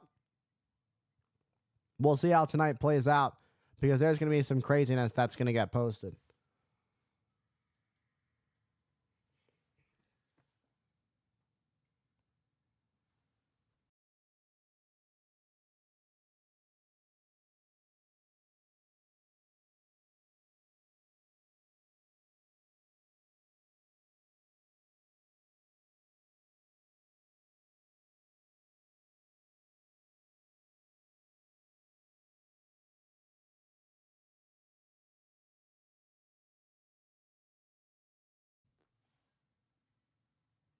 All right, we are back. Took a split second there of a break, but we are back live. It is SummerSlam.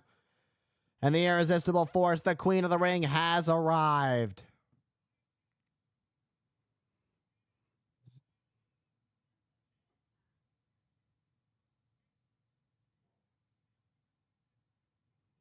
Nia Jax, Queen of the Ring, the likes of Bianca Belair, Jade Cargill, Naomi, Lyra Valkyria is who she defeated to be able to call herself the Queen of the Ring.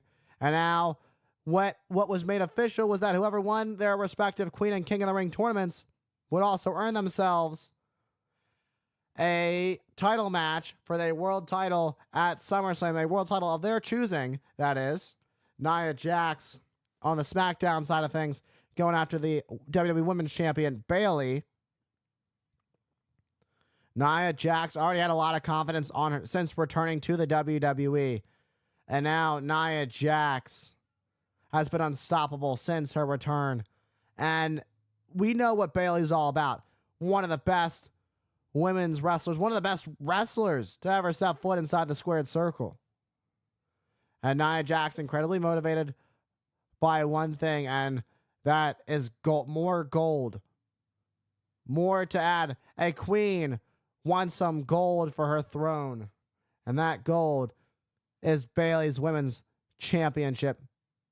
And sponsored by Valorant, a free tactical shooter available on PS5, Xbox Series X and S, and on PC.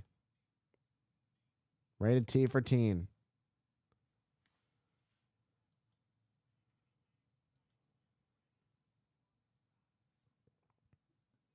And here comes the WWE Women's Champion, Bayley.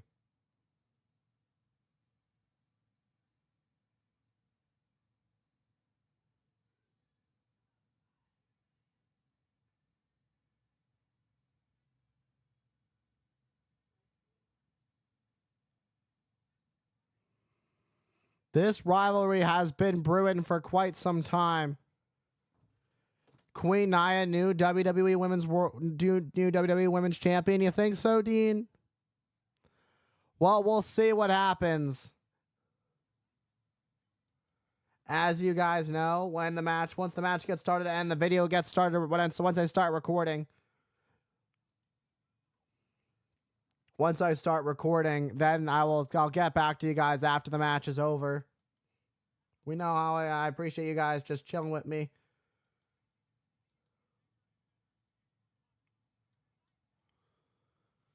If you're Nia Jax, who, was outside of WWE for a bit, she took some time away from the squared circle.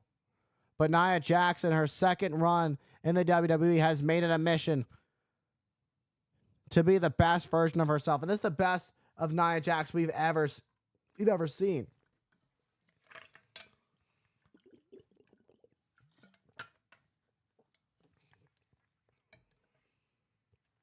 Bayley lasting 1 hour, 3 minutes, and 2 seconds back at the Royal Rumble, making history, winning the Women's Royal Rumble, and then going on to beat Io Sky, former fellow member of Damage Control,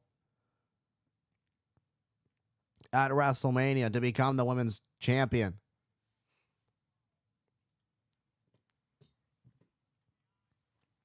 You can see the eyes of Nia Jax, nothing but sheer force in the eyes. You can just see the eyes disgusted by Bayley. She's just ready to take everything away from Bayley once and for all.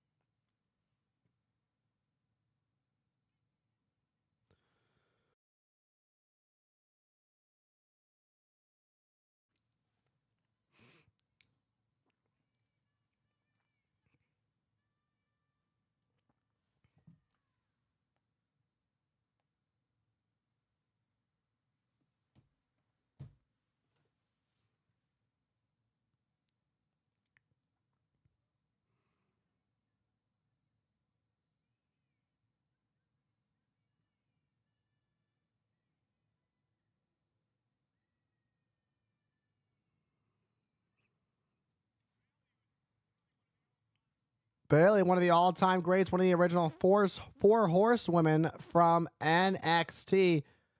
One of the top four. And you can see that's what it's all about. It's all about that WWE Women's Championship.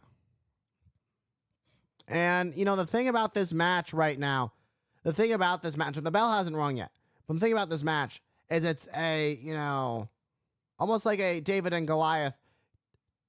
And now the bell is rung. Bayley bringing the fight to Nia Jax. This is what you have to do early on. You have to use your speed. Nia Jax does not have the speed. Nia Jax has power. But that's the one thing that can stop you right in your tracks is power. Nia Jax has to pin or submit Bayley to win the Women's Championship. Powering away on Bayley. Bayley fighting back, the champion, showing her power early on. Oh, look at the power of Nia Jax. Lifting Bayley up, and when it goes up, must come down looking for a power bomb. Bayley countered with a jawbreaker. Off the rope. Oh, what a Samoan drop by Nia Jax. The Nia Jax that we saw before she left is not the same Nia Jax that we have now when she returned to the WWE. This is a more focused, a more, you know, just effective version of herself, if you will. The best version of Nia Jax. Bayley called her clumsy and you know, lazy, if you will, when it comes to being inside the squared circle. And the champion, Bayley, is not in a good position. Nia Jax really bringing the fight to Bayley. Nia Jax delivering an elbow drop to Bayley. And a slap to the back of the head of Bayley.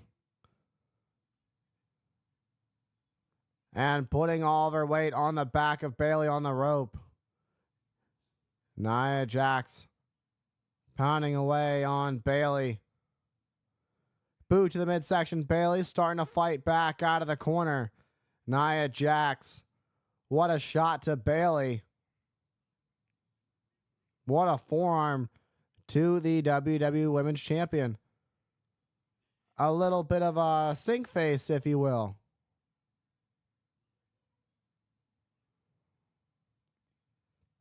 And Bayley feeds off of being counted out. Talk about a dream. It's $1 million dream, and it's locked in on the champion, Bayley. Bayley may be forced to tap out. Nia Jax can only win the Women's Championship via pinfall or submission. And how humiliating it would be if Bayley tapped out to Nia Jax. Over 50,000 plus here at the Cleveland Browns Stadium. What a backdrop to Nia Jax. Talk about an adrenaline rush. Somehow able to take out Nia Jax. You lift her up enough for that backdrop. But Nia Jax right back up to her feet. Nia Jax dropping Bayley. Hung as Bayley gets hung up on the ropes. But Bayley still picking up momentum and knocks off Nia Jax. Bayley knocking off the challenger. Who is going to get back up to their feet first? Who is going to take control? Nia stunned a little bit by Bayley. Now Nia gets sent to the outside. Sitting Nia to the floor. And what a headbutt to Bayley. Bayley is constantly trying to get better. Bayley is a student of the game. Kicking Nia into the barricade. And now Bayley has Nia Jax right where she wants her. And look at that clothesline off the steps for more momentum. Unloading these heavy artillery shots to Nia Jax. At the count of 4. You know, for Bayley, if it ends in a double countout, she will leave us still the WWE Women's Champion. But we know that Bayley is one of the most ethical superstars And she will not want it to end that way as Nia Jax is back in the ring. Bayley heading up to the top. Nia knocking Bayley. Bayley loses her balance. And now Nia Jax looking to take out Bayley. Jax has Bayley in a very precarious, dangerous situation. Look at this. By the challenger. Vertical suplex, but Bayley, look at this. What a counter. Bayley, look at this. A guillotine. We've seen this before. A throwback to their NXT days. This was the when Bayley and Nia Jax competed against each other back in NXT. This is exactly how Bayley defeated Nia Jax. But Nia Jax breaks free. I thought that was going to be all over. Nia Jax rolling senton to Bayley. And a leg drop.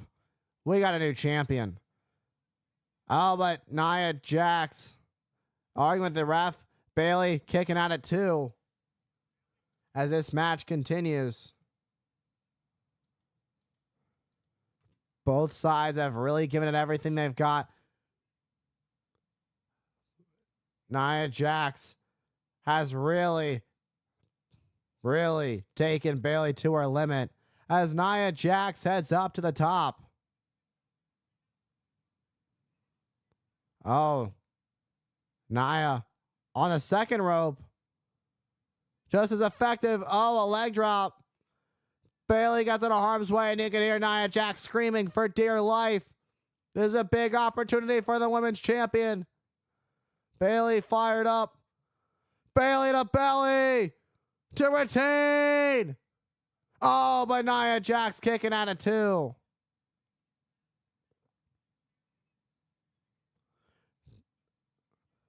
You know, Bayley has had great success with that Bayley to belly, winning numerous championships with it, but it wasn't enough to knock off Nia Jax here at SummerSlam. Looking for a rose plant. Nia Jax counters. Nia Jax picks up Bayley. Bayley counters. Nia Jax rolled and sent in the corner. Nia Jax Uranagi plants Bayley into the mat. Sit down, Bayley. That was really what that was from Nia Jax. And now, looking to annihilate Bayley. If this hits, it's all over. New women's champion. Yeah, that's it. New women's champion. What? But Bayley just kicked out at 2. Nia Jax's face tells a better story than I ever could. Nia Jax cannot believe that Bayley just kicked out of the Annihilator. Since returning to the WWE, nobody, and I mean nobody, has kicked out of the Annihilator. That just goes back to the heart that Bayley has, the love that Bayley has for this sport. The challenger is going to have to figure something out now. Do not let Bayley's resilience, do not let Bayley's heart get to you. And now a headbutt to the champion. Nia Jax is going to have to figure out a game plan. And another headbutt. Sending Bayley into the corner. And now you heard Nia Jax saying, "I'm so reckless." Call back to what Bayley said to her the other night. About how Bayley called her reckless, clumsy. And now these clotheslines to Bayley in the corner. And Nia Jax shoulder first into the ring post. Bayley got out of harm's way. Bayley now buys herself some time to recover and build up enough strength and energy to, start getting a little bit of offense again. Start building up some offensive momentum. By winning the Queen of the Ring tournament, Nia Jax guaranteed this match here at SummerSlam. And now the WWE Women's Championship is on the line. It's the biggest party of the summer. And Bayley looking to make sure it's a celebration that she is going to like by bringing all of her heart, all of her resilience, bringing the fight to Nia Jax. but a Samoan drop to Bayley on the outside on the floor. That right there could be the beginning of the end for the women's champion. And now Nia Jax needs to get Bayley in the ring if she wants to win this. We may see a new champion in just a matter of moments. Nia Jax, you don't want to waste too much time. Jason Ayers, the official of this match. Bayley in the corner. Bayley splashed by Nia Jax. Oh my. Just nailed by Nia Jax. And now there's no way Bayley kicks out of it a second time. Wait, Bayley back up to her feet? Bayley, the heart of a warrior. The heart of a champion. No way. When the stakes are high, look at the power of Bayley. A power bomb to Nia Jax. I don't know if that's power of just the heart of the champion. Bayley just showed an incredible feat of strength. An incredible feat of resilience. And now Bayley heads up to the top. Elbow drop to retain. Oh, but Nia Jax kicks out of 2. As close as it gets to the count of 3 without the bell ringing. Look at this. As if this place can get any crazier. Miss Money in the Bank. Tiffany Stratton's here. Nia made Tiffany Stratton promise not to do it. Tiffany Stratton looked like she was going to cash in. Bayley stacking up Nia Jax. Nia kicks out. What a Nia Jax. And Bayley caught by Jax. Power bomb. It's just the beginning of the end. A valiant effort by Bayley, but the power of Nia Jax is just too much. And a second power bomb. And now dragging Bayley. That's it. The Annihilator. And one for good measure. New women's champion.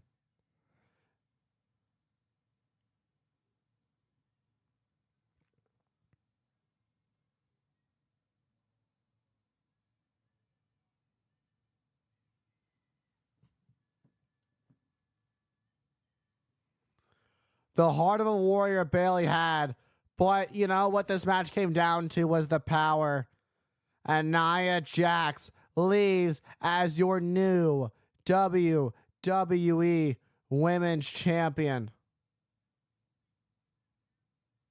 And now Tiffany Stratton celebrating with Nia Jax. In fact, Tiffany Stratton was originally going to cash in. Princess Tiffy with her Money in the Bank briefcase.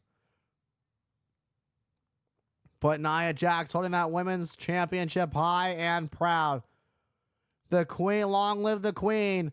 Long live the champ. Nia Jax has just earned herself some extra gold. Let's take a look at this incredible feat by Bayley with a power bomb to Nia Jax. And now the elbow drop. Then the elbow drop to Nia Jax. Went for the cover. That could have been it, but Nia Jax kicking out of 2. Here comes Tiffany Stratton looking to cash in. Miss Money in the Bank. Bayley knocks Stratton off the apron. Bayley was trying to figure out some offense, some quick offense. And then a first power bomb by Nia Jax. Nia Jax rolls Bayley through for a second emphatic power bomb. And then not 1, but 2 extra annihilators.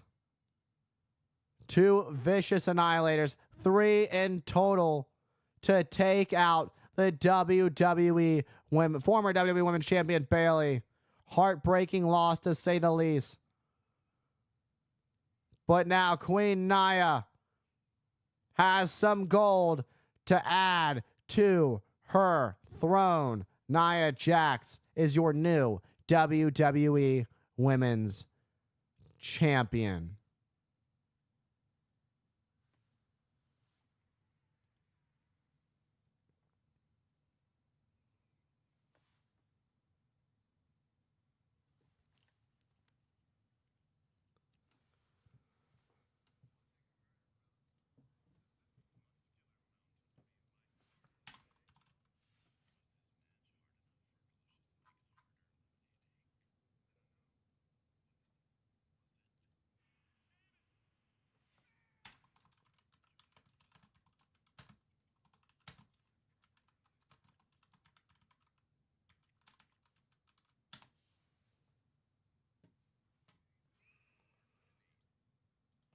All right, what a match. Welcome on Slade. Thanks for tuning in. I appreciate you. Went back to watch the replay of Rhea and Liv, and yes, it was epic and unexpected. I love it. Can't wait for Raw on Monday. Yeah, it's going to be crazy. It's going to be absolute insanity on Monday. I can only imagine.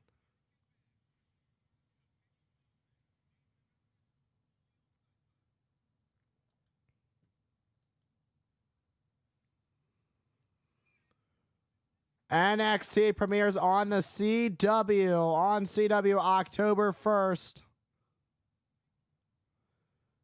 The NXT superstars are taking over the CW. We are back here at Cleveland Brown Stadium.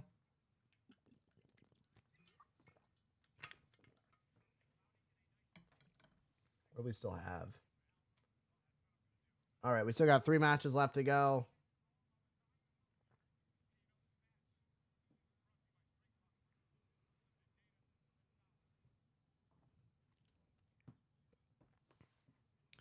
Will it be Drew McIntyre? Will it be CM Punk? This has been a highly anticipated match for over 6 months. CM Punk, Drew McIntyre, Seth freaking Rollins, the special guest referee. We'll come back. More hype, the commentator, special commentary coming right up after this commercial break.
All right, everybody, we are back. It is the blood feud that we've all been waiting for.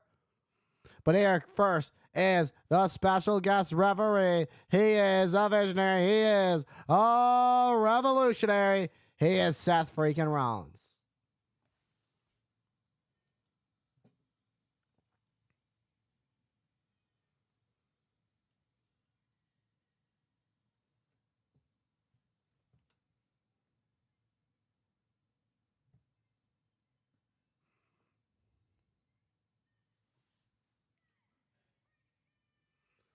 Do I think Roman will come back tonight? It's a high possibility. I think we'll see a couple returns tonight. I think there's a lot that's going to happen tonight. And it's going to shape up what Survivor Series is going to end up looking like. And it's going to shape up what next year's WrestleMania is going to look like. That's what I think is a big possibility. There's a lot that's going to happen tonight. And, I mean, we're a little over halfway through the show at this point. But there's still so much more to come.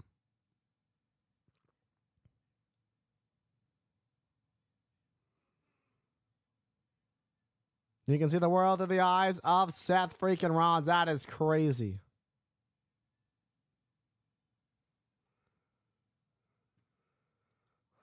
I hope I answered it the way you wanted it answered. I try my best to answer these.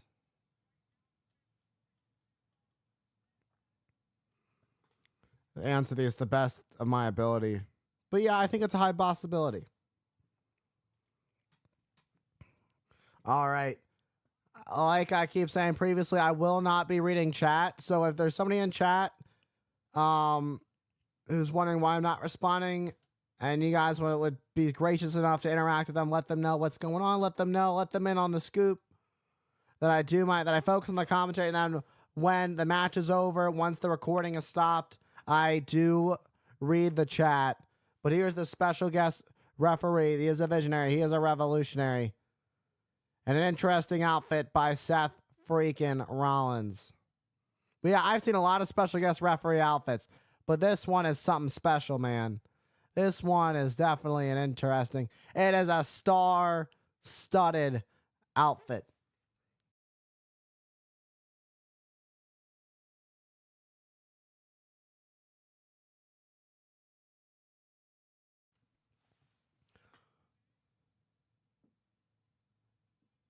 The likes of Jesse the Body Ventura, the likes of the Heartbreak Kid, Shawn Michaels, the likes of Triple H have been special guest referees here at SummerSlam.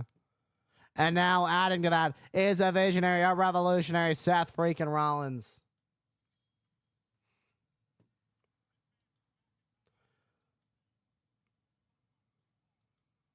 Drew McIntyre calling Rollins a spotlight hog.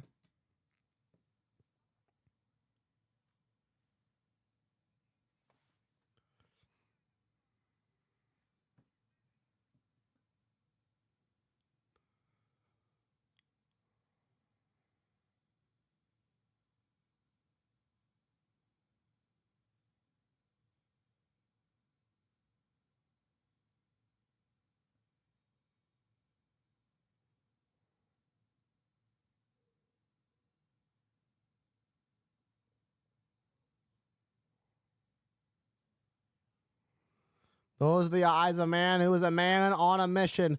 He's a Scottish warrior. He's a Scottish psychopath. But the question is, will he be in his own head tonight? CM Punk has really gotten in the head of Drew McIntyre with Punk one mission to make sure Drew McIntyre is not ever world champion again in WWE.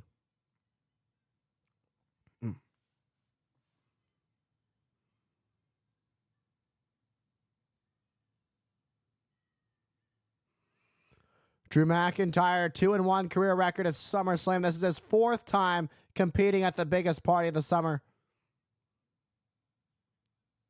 CM Punk has cost Drew McIntyre opportunity after opportunity after opportunity for the World Heavyweight Championship.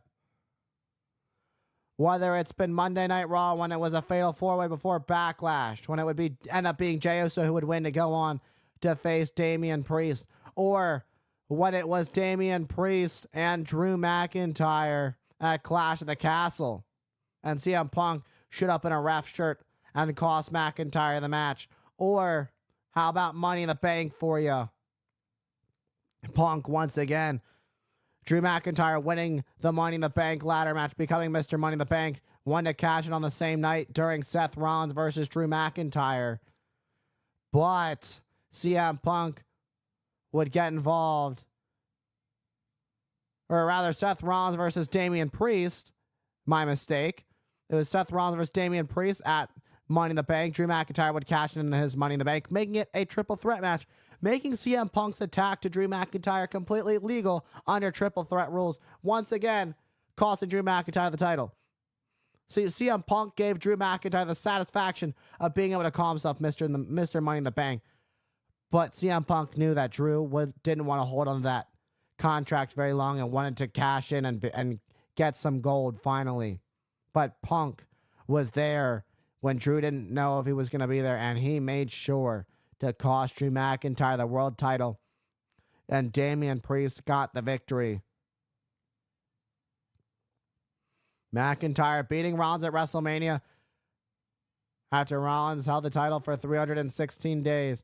5 minutes and about 20 seconds later, McIntyre down and out. Drew McIntyre had to face Damian Priest, who would come rushing in with the Money in the Bank briefcase and cashed in successfully, and is still your World Heavyweight Champion for the time being, who has a big match coming up against the Ring General, the King of the Ring, Gunther.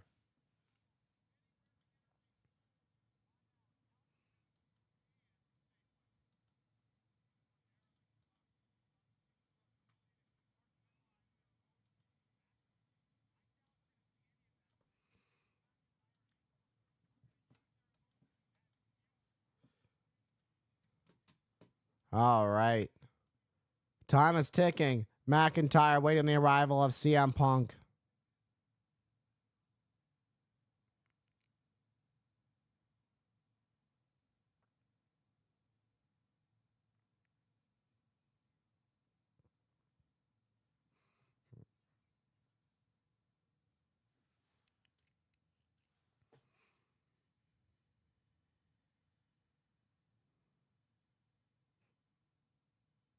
Absolutely thunders for the Second City Saint.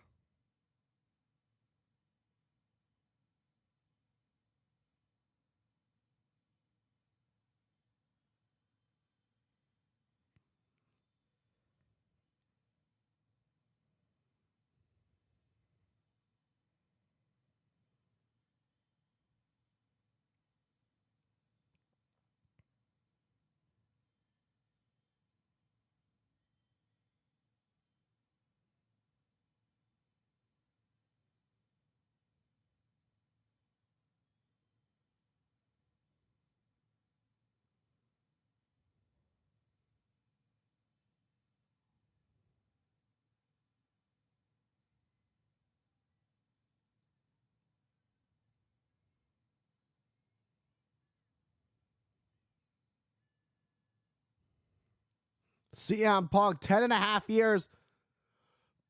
First time in 10.5 years, Punk is competing in a one-on-one televised match. The Second City Saint is here in Cleveland, Ohio. For the first time, CM Punk, Drew McIntyre, and what has been one heck of a blood feud without a match. This is the first time these two are competing.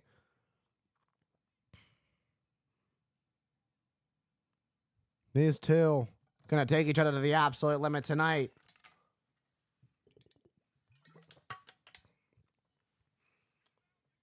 Back in 2014, CM Punk in Cleveland would leave WWE for what we thought might be forever.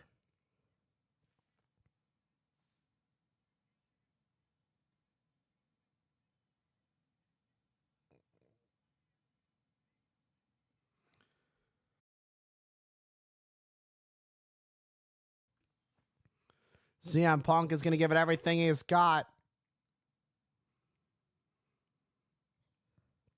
This match is a long time in the making. And Punk has been on a mission to keep McIntyre away from the World Heavyweight title.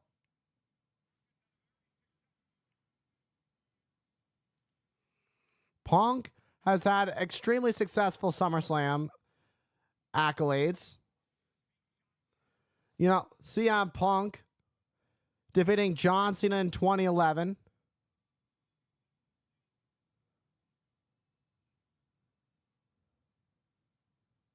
His last SummerSlam he was involved in was with Brock Lesnar. Rollins wiping the jacket.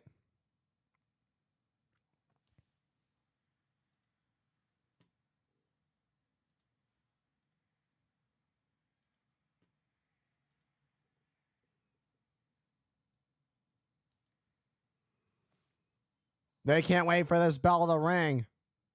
Ron's trying to get them in their respective corners so we can get this show on the road. Ron's telling McIntyre to stay put. Telling Punk to stay put. Ron's trying to establish dominance as the referee, the special guest referee of this match.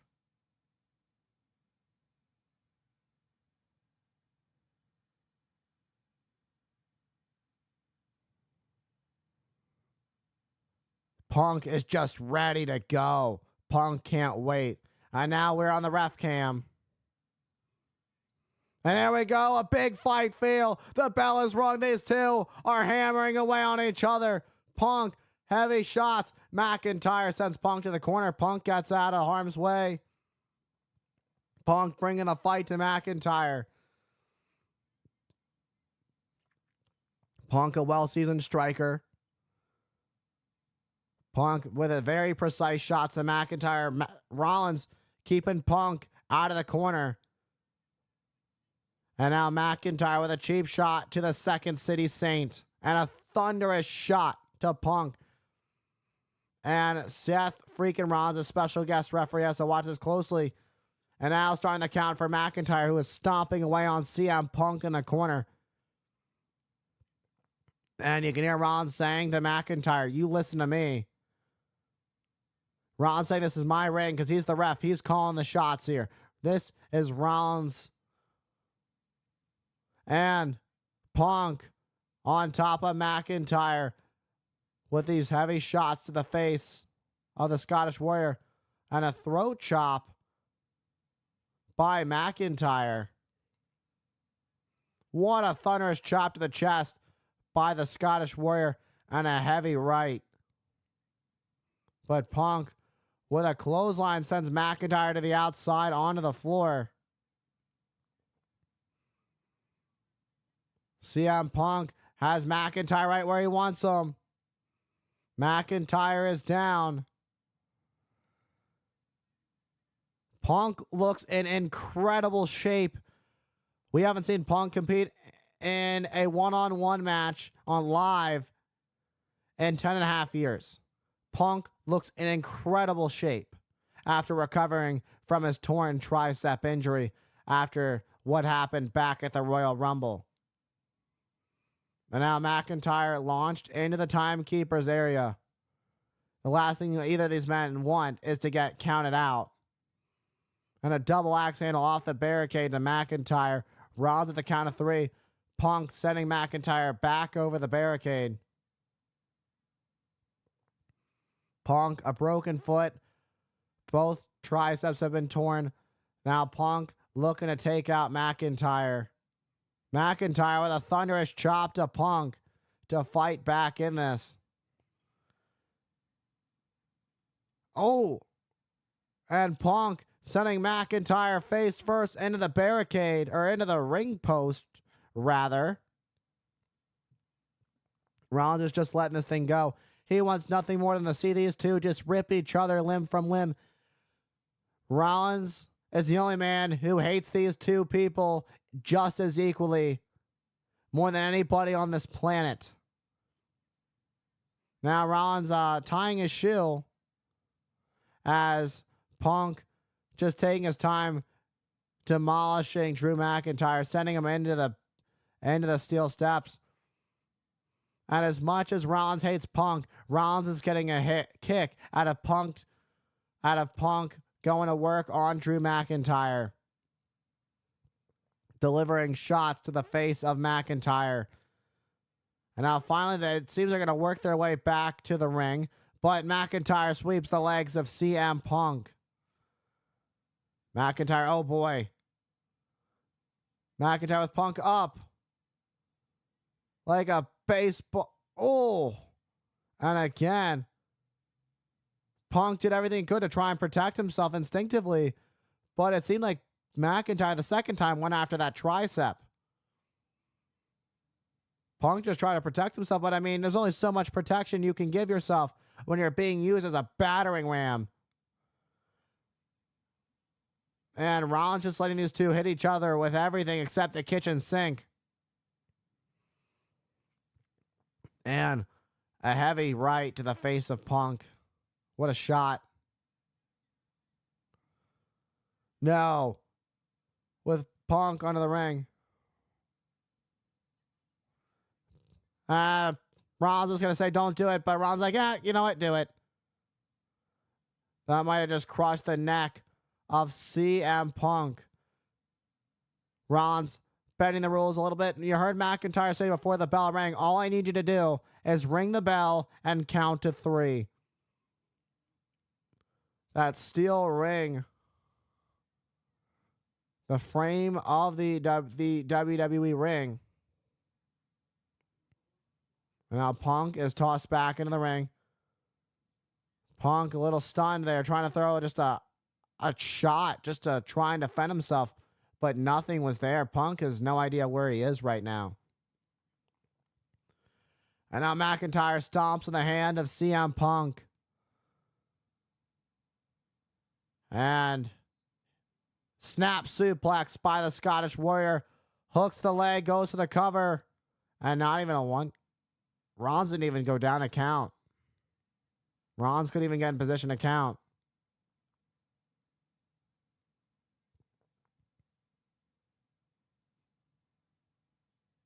Rollins is getting great joy out of this. Rollins wants to see McIntyre kill CM Punk just as much as he wants to see McIntyre get demolished by Punk. McIntyre on the receiving end of these shots by Punk. Punk's trying to build some momentum, but he gets knocked right back down to the mat by the Scottish Warrior. Drew McIntyre launching CM Punk across the ring with a belly-to-belly throw. Hooks the leg. And again, Rollins couldn't even get down for the cover.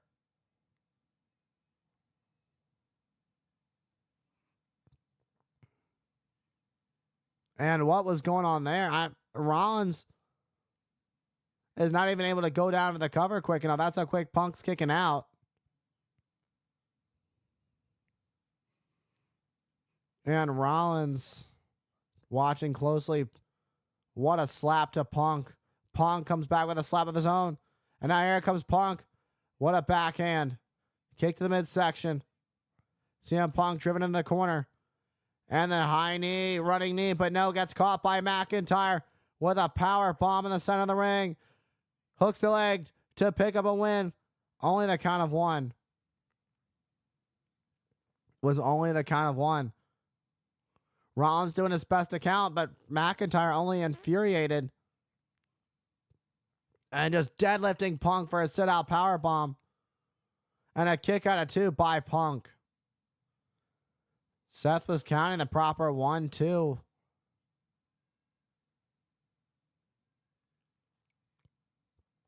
And Rollins was doing his best to count. But McIntyre now getting in the face of Rollins. This is the last thing you want. If you're McIntyre, you don't want to let Rollins get to you. Rollins is doing the best he can as an official.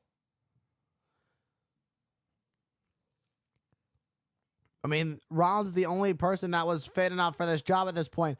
They scared CM Punk and Drew McIntyre scared off every other official to call that would have potentially called this match. And now McIntyre has a chair. Rollins, you got to do something about this, Seth. What are you going to do about it? This is illegal. McIntyre now walking in the ring, has a steel chair in hand.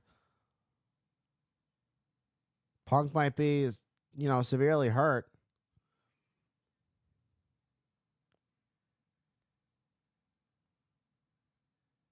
Drew McIntyre telling Rollins to turn around while I hit him with a chair.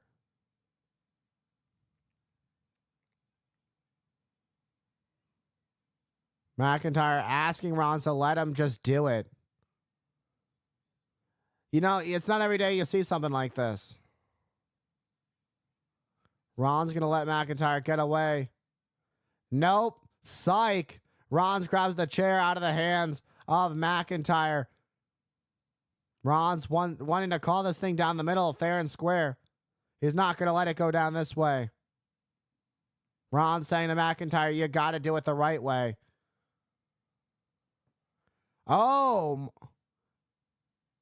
Rollins almost hit Punk.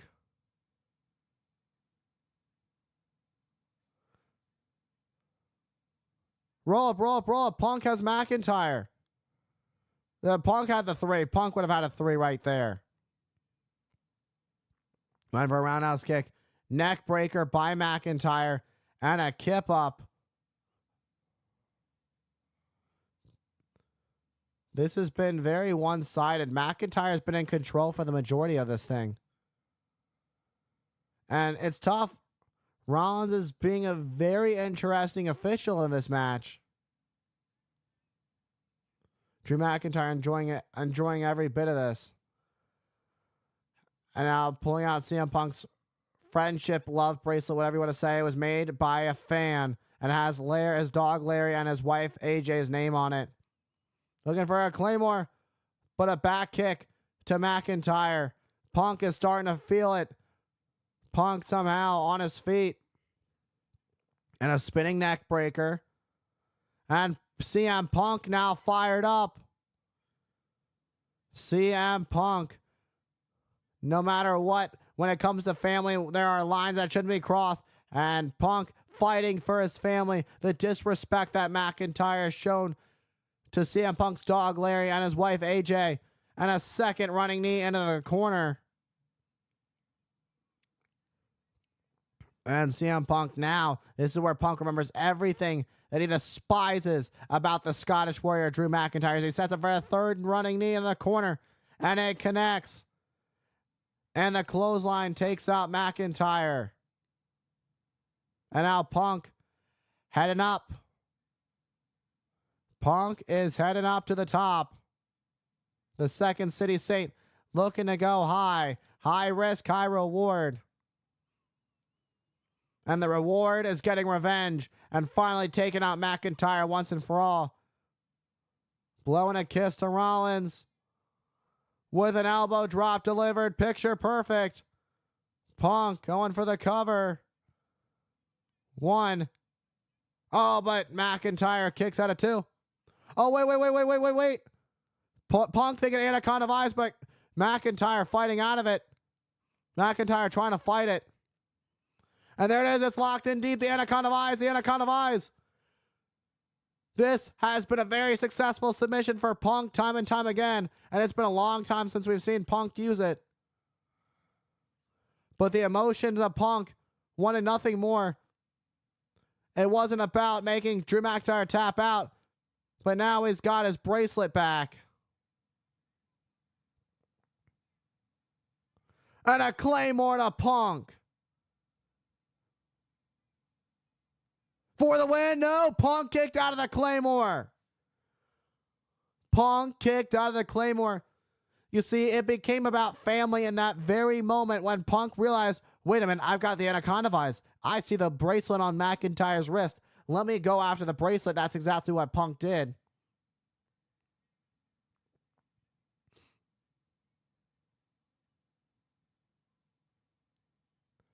And now, if you're McIntyre, what do you do now? Punk just kicked out of your biggest move.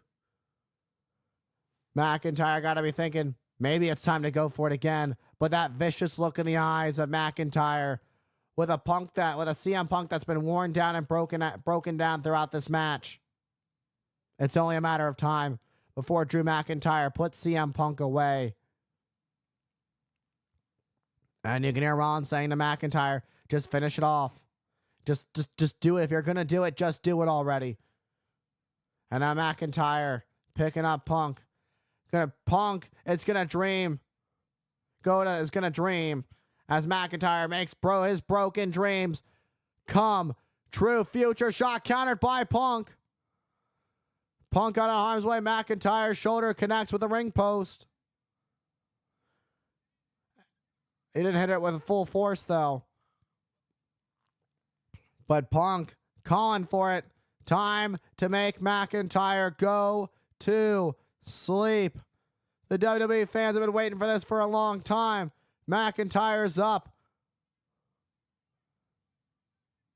But Punk sees the bracelet on the wrist of Rollins.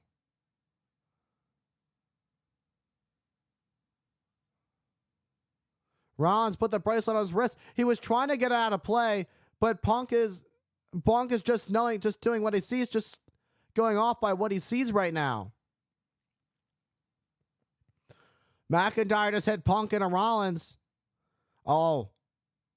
Now it turns attention to Punk. Here comes a future shock. No, countered. CM Punk with McIntyre on his shoulders. GTS, go to sleep. But Rollins is out. 1, 2, 3. That's it. Oh, but McIntyre kicks out before the 3.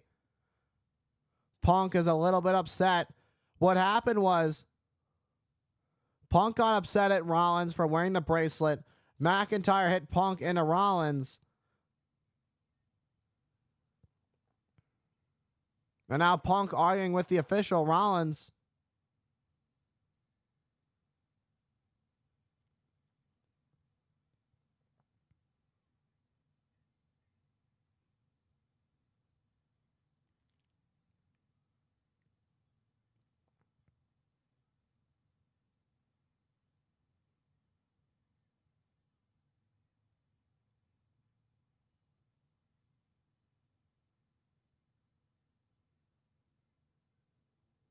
Wow, Rollins is saying quite the words to CM Punk.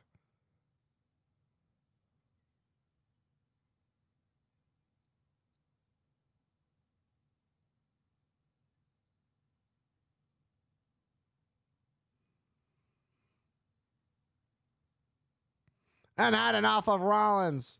CM Punk had enough of Seth freaking Rollins.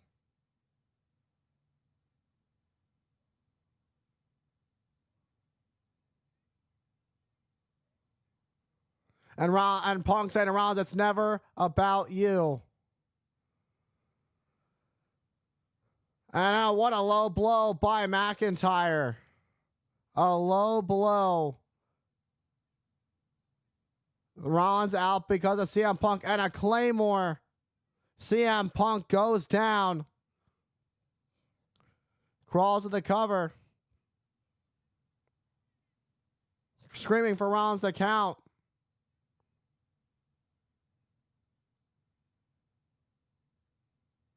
And McIntyre wins.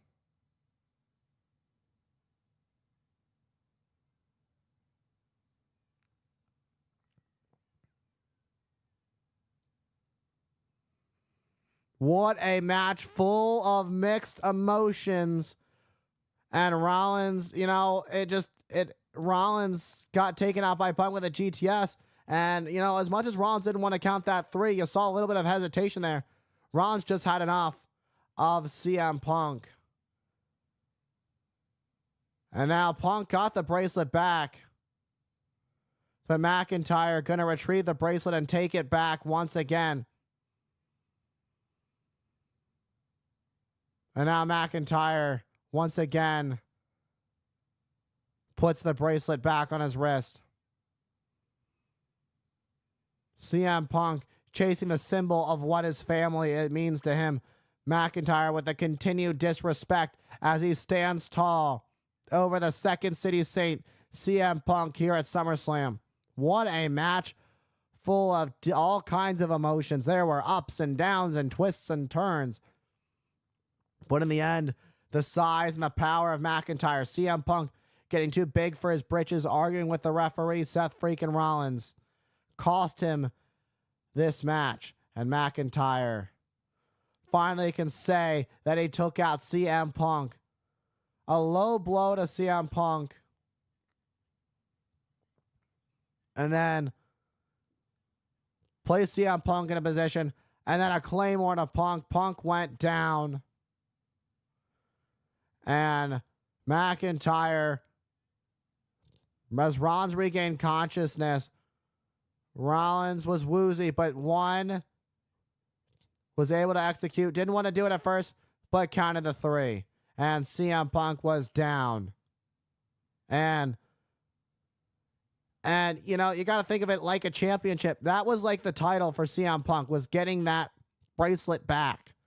But he had it back, and just as quick as he had it back, it's now all gone, and it's once again back on the wrist of the man who hates him more than anything, and that is Drew McIntyre. But if there's one thing I can say about this, these two still have some unfinished business. As McIntyre stares down at the bracelet with Punk's wife and dog's name. McIntyre leaving SummerSlam with the victory, but you can see the look on Punk's face.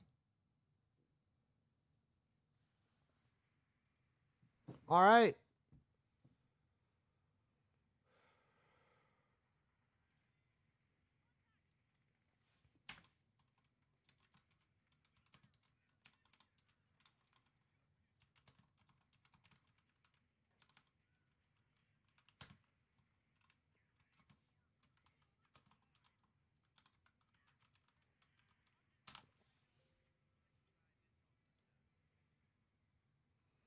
Daryl, thank you for the lurk. Deshaun Deep saying, welcome on in. Thank you for being here. Now that the match commentary, now that the match is over, I can catch up. Thank you guys for hanging out with me tonight. Thank you, Dean, for welcoming in Deshaun Deep. Hope you're still hanging out with me. Sorry, I couldn't get to you right away. I do try to call the matches, and I get back to you guys after them. But we got a double main event, double world title main event. We've got Gunther and Priest.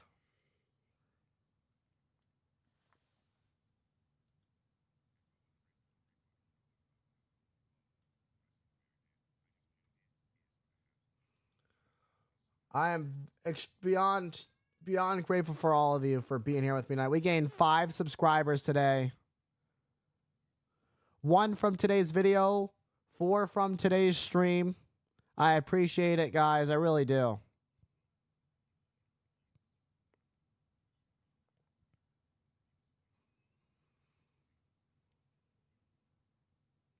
Thank you, Dean. I appreciate it. Jashawn Deep, thank you for stopping in.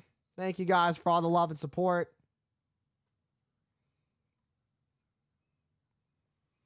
We are almost through the pay-per-view, the premium live event, rather. The Damian Priest 24 documentary, premiering Monday, August 5th. He's getting ready for his big world title match.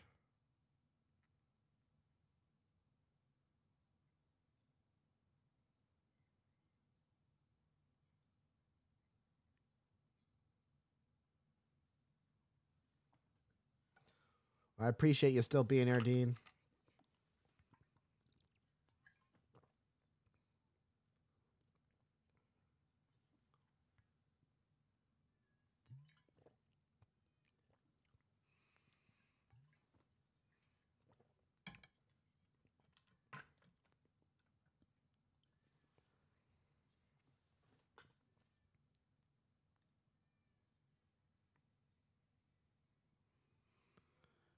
And talk about a world title match that is going to shake the stadium.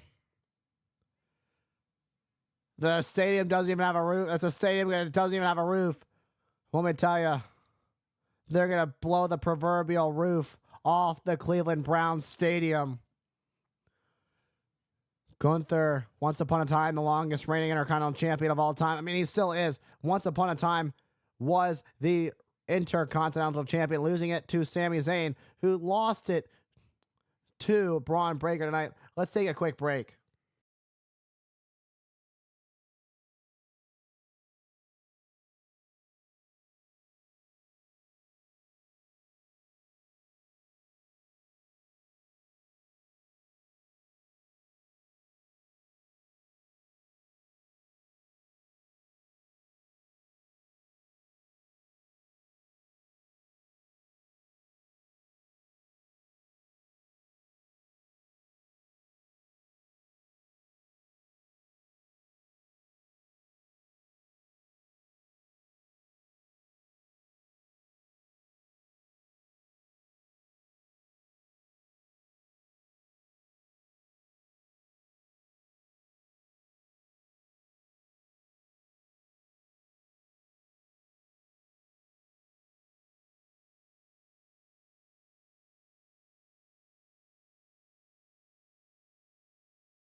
All right, it's world title time.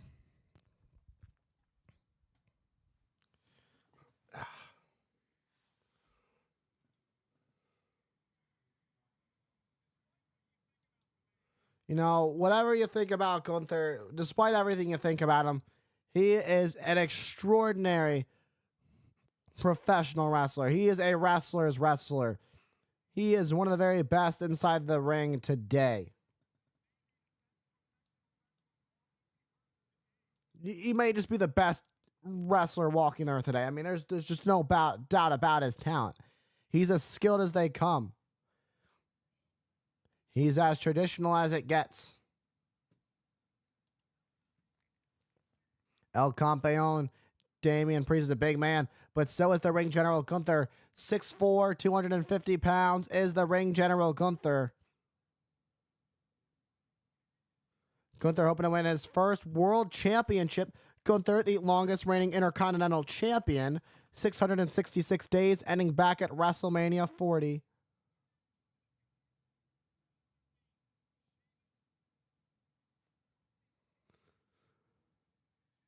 Sheamus, Kofi Kingston, Jey Uso, Randy Orton. Everybody he beat to become the king of the ring. And becoming king of the ring also guaranteed himself this world championship match tonight. And Gunther, the king of the ring, you know, it seemed like Gunther felt like, you know, I'm missing a little bit of gold. Gunther held the Intercontinental Championship for so long. It was like, okay, it's weird to see Gunther without some extra gold.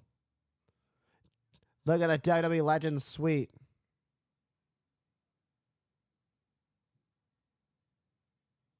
DDP. Kevin Nash.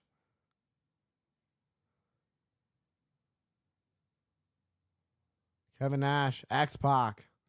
The Steiner brothers.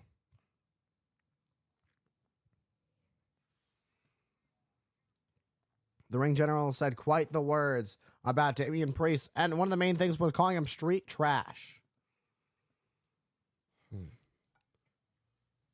What is the champion going to do with all the disrespect he's taken?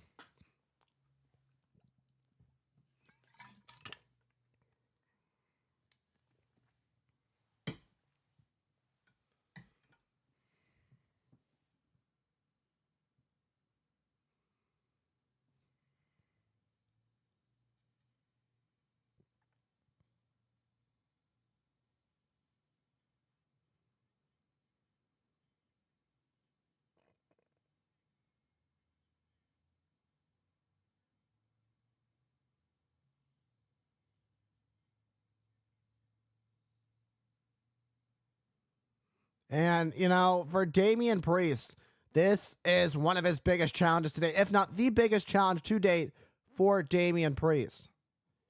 And, you know, we saw in the back after Finn Balor couldn't find Dominic Mysterio and Liv Morgan, Damian Priest was offered by Finn Balor the help for this match. But we had heard Damian Priest say time and time again, he just wants to do this on his own. 118th day as World Heavyweight Champion. This is his fourth title defense.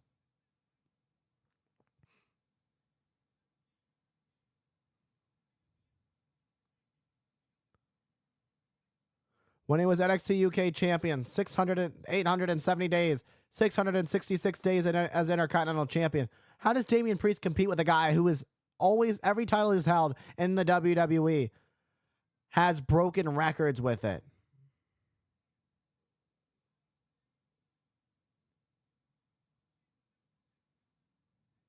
And Damian Priest looking to rise once again and leave as still your world champion.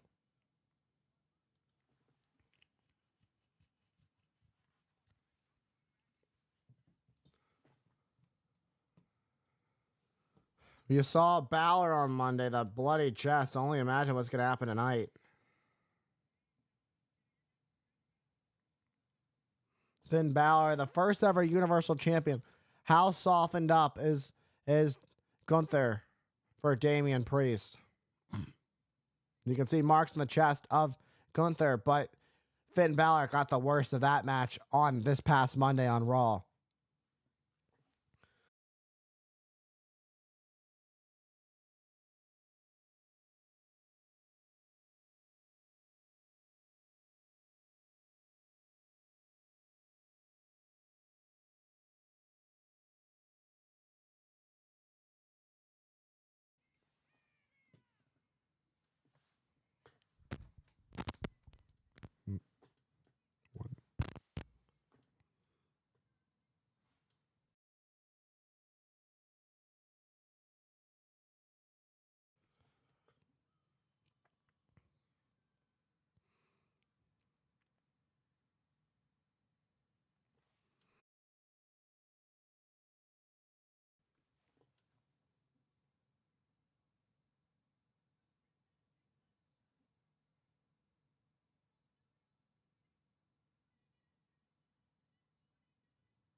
That's what it's all about. It's all about the World Heavyweight Championship. It is Damian Priest, the Archer of Infamy, defending his world title against the Ring General, the 2024 King of the Ring, Gunther. The bell has rung. This match has officially begun, and you can already feel the aura. McIntyre. The bell has rung. This match is underway. Gunther went after Damian Priest, but Damian Priest just clocked Gunther, and now Damian Priest in control. Gunther right under control. Oh my, looking for a South of Heaven early in this match. A chop to the shoulder of Damian Priest. And an elevated flatliner to the challenger. And Gunther, the outside on the floor and a little bit in retreat, I guess. But Damian Priest not going to let Gunther have too much time to regroup. With a clubbing blow off the steps, takes out the Ring General. And Damian Priest standing tall in the early ongoings of this bout. No, was he thinking a razor's edge on the outside? Instead, sent spine first into the ring post. And a backdrop on the ring apron by Gunther, who turns this thing around. And Gunther going after Priest. What a thunderous chop to the champion. Just like that, Gunther rolls back into the ring, breaking the count. And for Gunther to leave SummerSlam as champion, he has to pin or submit Damian Priest. Back elbow to the champion. And now going to pick up Priest. Oh, what a slam into the mat. What a scoop slam by Gunther. You heard the sound of that. The spine connecting with the canvas. And boom, what a shot to the face of Gunther. Damian Priest, a former United States champion, the current World Heavyweight champion, former NXT North American champion. Gunther, former NXT UK champion, former Intercontinental champion, now looking to become World Heavyweight champion on top of being the current 2024 King of the Ring. Look at that beautiful butterfly suplex by Gunther as he goes for the lateral press cover. Only enough for a 1 count there as Priest kicks out. And, you know, that just shows how early we are into this match. How much it's going to take for either of these men to keep the other down. It's for the World Championship. You just had to know Damian Priest was going to be, it was going to be a lot harder than that to keep Priest down for the 3. And I think Gunther knew that, despite Gunther saying all the things he said to Priest, the one of most high note being Damian Priest being street trash, that he's using the present, that he's using this run in WWE to cover up his past. And a big boot to Damian Priest as Gunther heads up to the top. But a huge right from Priest stops Gunther in his tracks. Priest feeling the effects. Gunther, the Ring General, fighting back. These two trading blows back and forth, but Priest with his heavy forearms to the challenger. Look at the way Gunther's caught up on the top. Talk about picking up the heat. We're about to go high. High risk, high reward. Going up to the top. It seemed Damian Priest was thinking superplex. Kimura lock, Kimura lock. And now a shot to the midsection of Priest. And, oh, what a kick to Gunther. And now Priest heading up to the top. What in the world is Damian Priest thinking? What? A Hurricane Rana to Gunther off the top? It's not every day you see that. And a broken arrow from the champion. Hooks the leg for the win to retain. But Gunther able to kick out at 2. Damian Priest thought that was going to do it, but it was not enough to keep Gunther down.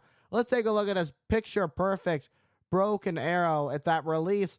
Look at the way that Gunther just smacks off the mat, nearly getting the wind knocked out of him. There's a reason that Damian Priest is our World Heavyweight Champion. He brings the fight every time. He has really proven himself as a top player in the WWE. And Priest getting ready to throw some heavy blows. First with a heavy kick to the chest of the challenger, Gunther. And a second kick. These highly calculated kicks to Gunther. You can see the breathing becoming heavier and heavier for the challenger. Now a kick to the leg as the champion going to work on the challenger. Gunther trying to catch his breath. And again, with every kick, it's almost like it's knocking the wind out of Gunther. Gunther fights back with a chop and a heavy forearm. Oh, what a chop. And now it's a chopping game. Oh boy, here come the chops from Priest. And a kick takes out Gunther. Look at that. Look at that. You see the blood on the chest of Gunther. The Damian Priest just busted open the chest of Gunther, just popped the blood vessel in the chest of the ring general. It's not every day you see the ring general Gunther on the receiving end of chops that make his chest bleed. Usually that's Gunther doing all the bleeding chests with his emphatic chops. Went for a chop but gets caught by Priest. What a kick to the chest. And again, discus forearm. And now a heavy chop from Gunther to counter. But a super kick knocks down Gunther. We've seen Gunther in some pretty, top tier matches. He literally won the King of the Ring by beating the 14-time world champion Randy Orton. And now looking to become world champion. Oh, Priest connecting with the top of the ring post. And now that shotgun drop kick. And now here comes the power bomb. This will close it out. We got a new champion right here. Oh, but Priest able to kick out. You see that open wound on the chest of Gunther. He took some shots from Damian Priest. These two are really bringing the fight to each other, and they've drawn blood. But to everyone's surprise, it was Gunther who drew some blood. It's not every day Gunther draws blood at the hands of some chops of his opponent by his opponent. And now Gunther thinking, what's next? What in the world is going through the mind of the challenger, Gunther?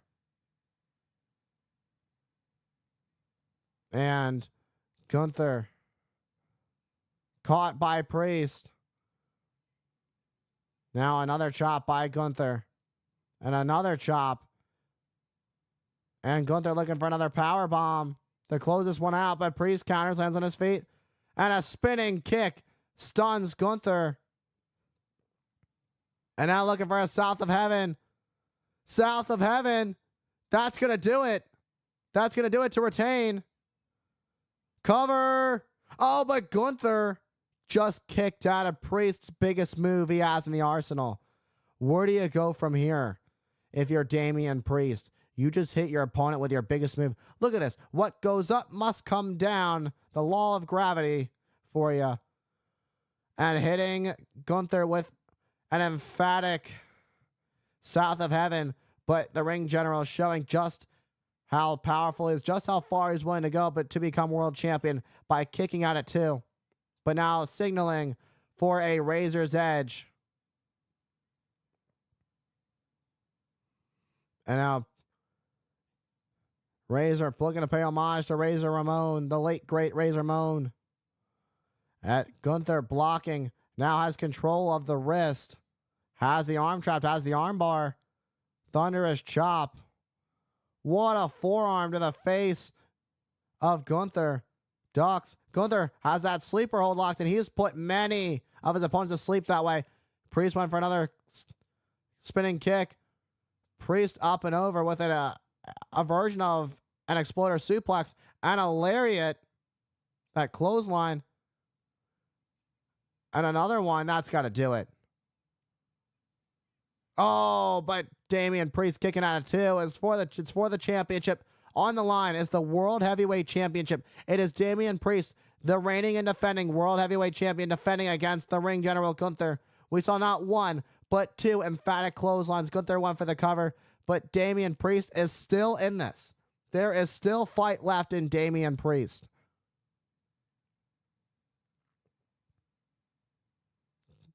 Gunther yelling at Priest. What's it going to take for Gunther to dethrone the Archer of Infamy? And Damian Priest saying to bring it. Big boot. A kick right to the face. And Damian Priest saying, no, that's not it. I'm not done yet. You're going to have to kill me. You're going to take this title. That's basically what he's saying. You're going to basically have to kill me to take this thing from me. And now a chop to the champion. Down goes Priest. As Damian Priest once again back on his knees. Just wanting this. Wanting more and more of it. And another chopped to the defiant champion who will not give up. Who will not back down. Pointing at the champion. Showing, is this your champion? Here's Finn Balor. Finn Balor trying to hype up Priest. Priest did not want Balor out here, but here Balor is to try and help Priest up. Balor took a heavy beating by Gunther. Gunther put Balor to sleep this past Monday on Raw. The Judgment Day have always gone to bat for each other, but after what happened with Dominic tonight, it seems that the Judgment Day is starting to crumble a little bit. And now Gunther is ready to finish this one off. Balor trying to rally Damian Priest. Rhea Ripley failed earlier to win the women's world title from Liv Morgan, and that was a whole chaotic scene. But Damian Priest trying to come back, trying to fight through it, the pain, and a boot. This is tough to watch for Damian Priest. Damian Priest wants to leave, and you can see the blood pouring down the chest of Gunther, and he just put it in his hair. The champion is ticked off by the amount of blood coming out of his chest. It's just pouring down his chest. Gunther, he's a wounded warrior. The blood pouring down the chest.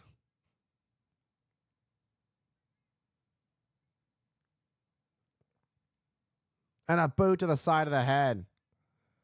This is going to be over in just a matter of moments. And he's saying to the official, no. It's just tough to watch.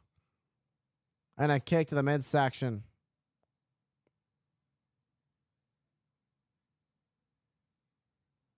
Gunther may have just fractured a rib of Priest. And a boot takes down Balor. Just neutralized the threat, but that only set off Priest. Oh boy. It may have just gave Priest a second life.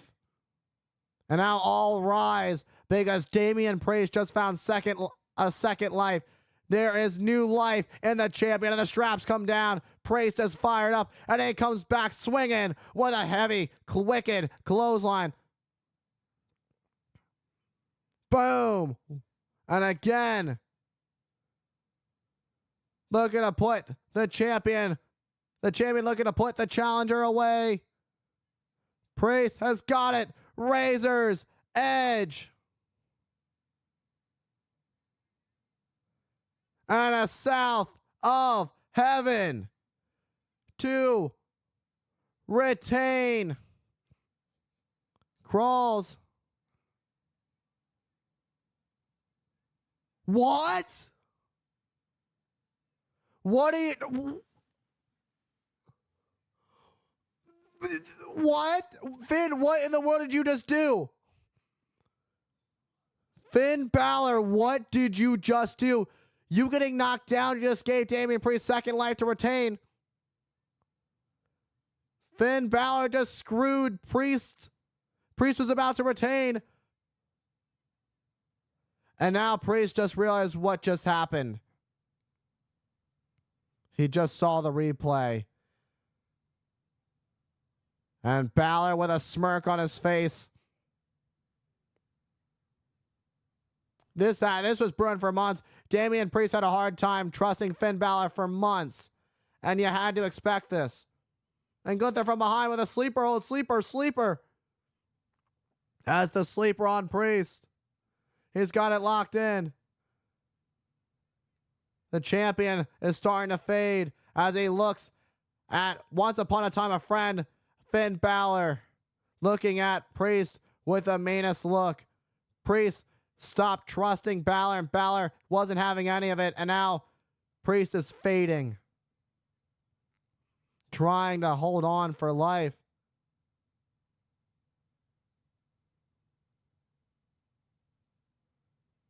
It's only angering Priest.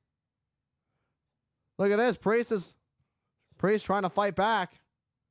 Look at this. Shoulders. Oh, but no. Kick out of 2. And again, Priest holding on to Balor. Got distracted. And up. And down goes Priest. And again, the sleeper holds locked in. He got out of it once, but this time it's got to do it. Priest is fading. Eyes are rolling to the back of his head.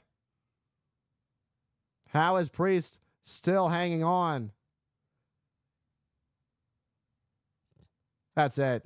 Yeah, that's it. That's over. Call it. It's over. Gunther is the World Heavyweight Champion.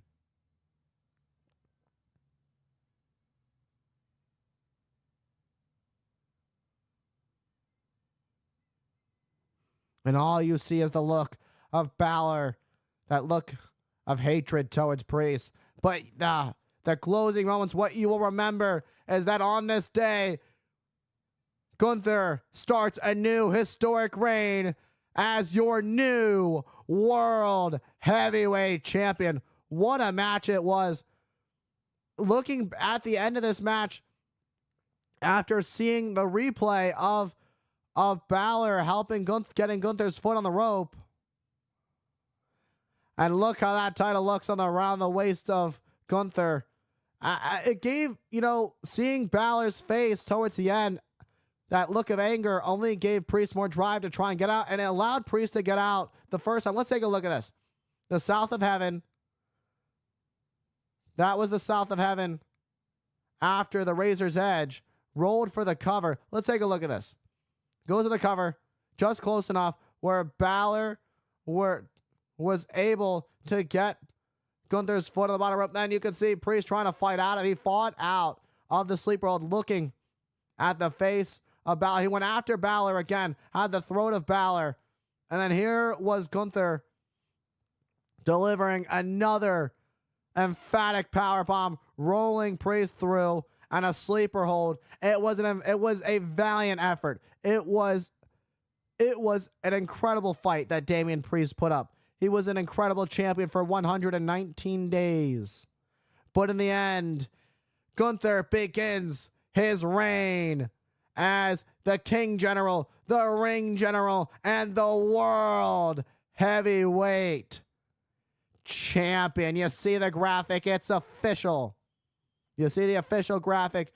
Gunther is your new World Heavyweight Champion. Congrats to Gunther.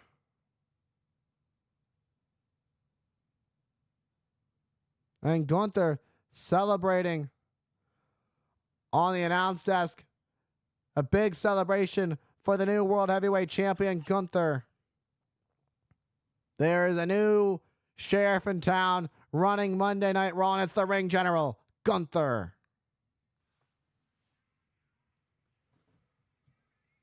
I'll have to combine those two.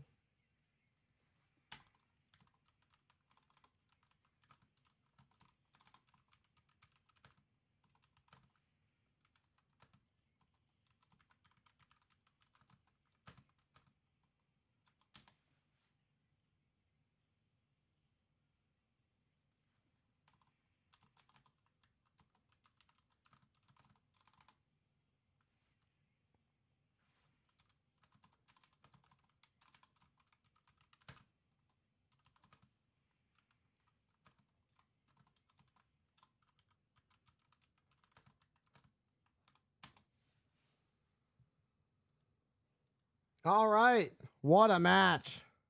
Welcome on in. V McFly. Welcome on in. Thanks for joining the stream over on the Twitch side of things. How you doing? What a match we just saw.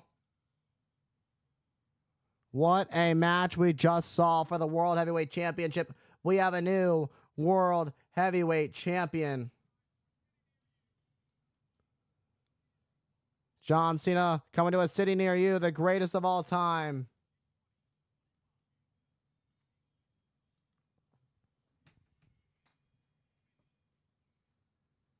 Wow.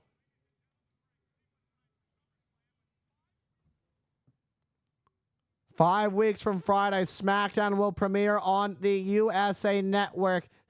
Premiere September 13th.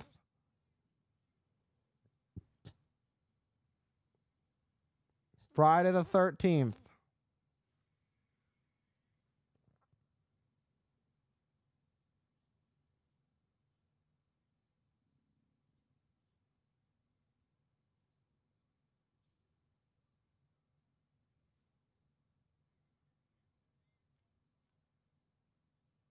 Here's what happened earlier tonight in our opening contest. Rhea Ripley was going to hit Liv Morgan with the chair, which would have gotten her disqualified.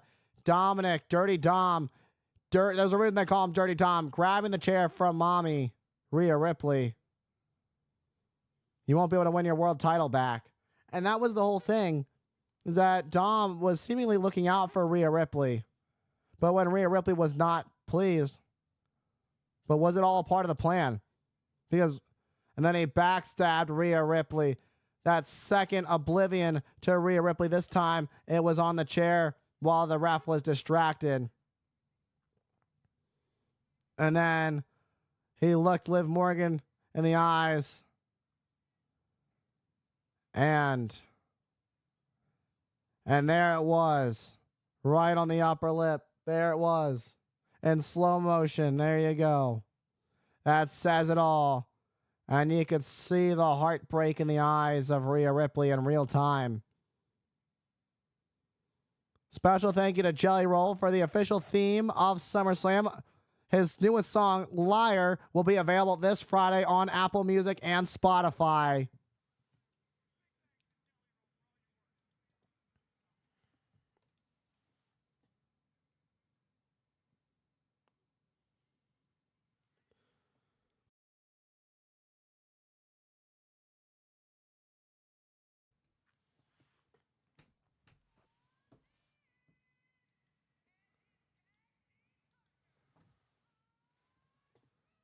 Wow. What a night it's been here at SummerSlam. Here's the host of SummerSlam, The Miz.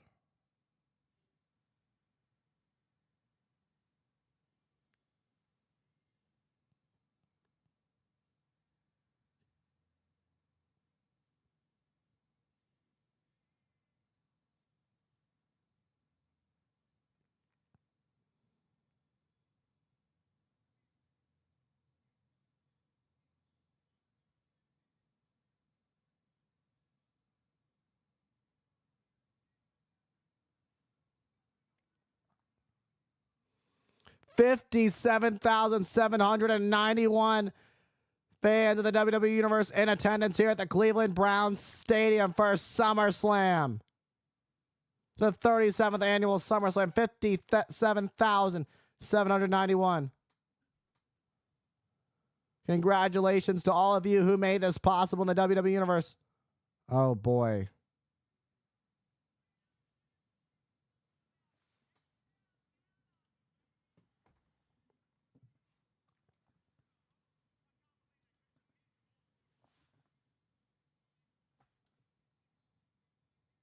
What is this?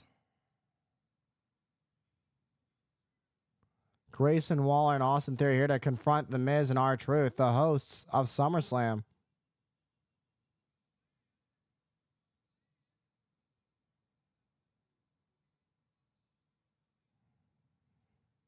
Yeah, I mean, you can't argue that the Browns are the worst NFL team of all time.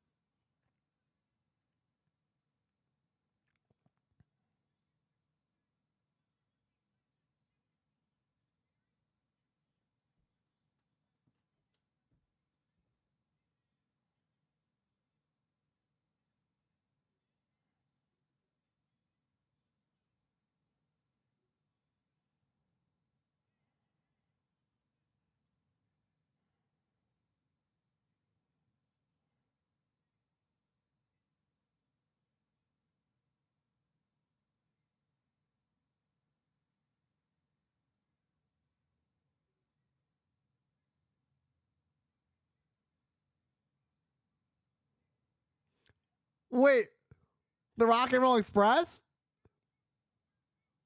That's not the Rock and Roll Express. Wait a minute.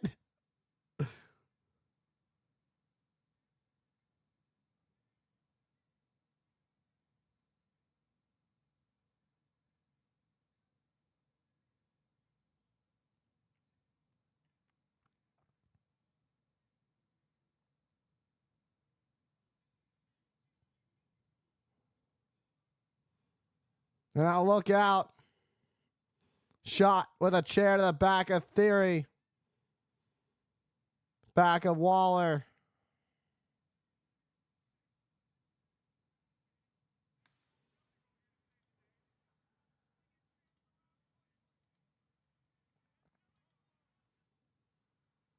Jelly Roll is not done. Look at that. What a choke slam.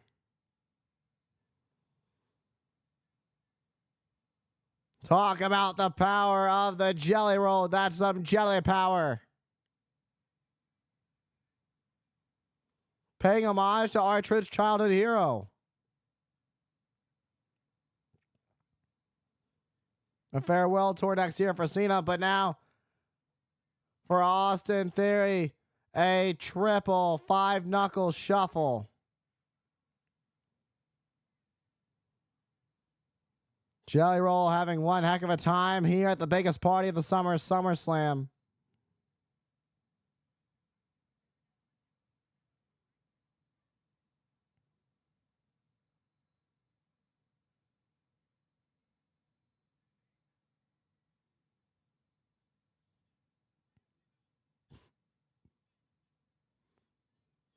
And R-Truth. All right, we're going to take a quick little break.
All right. Here we go. It's Bloodline Rules. Cody Rhodes is going to have to fight to retain his undisputed WWE Championship against Solo Sikoa. Okay, now we're going to take an actual break with I'm going to run an ad over on the Twitch side of things. On the YouTube side of things, just sit tight. Appreciate you guys for sticking with me.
All right, it's main event time. Here we go.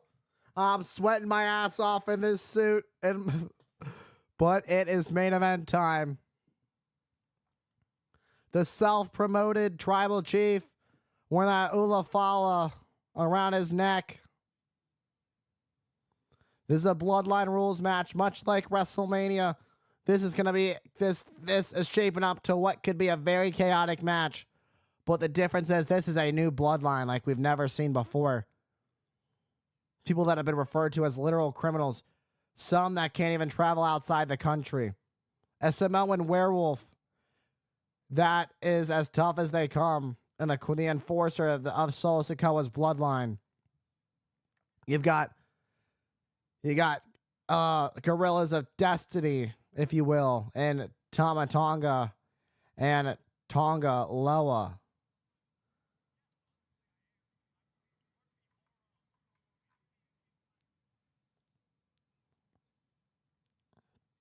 Solo Sikoa stepping into the biggest match of his entire professional wrestling career.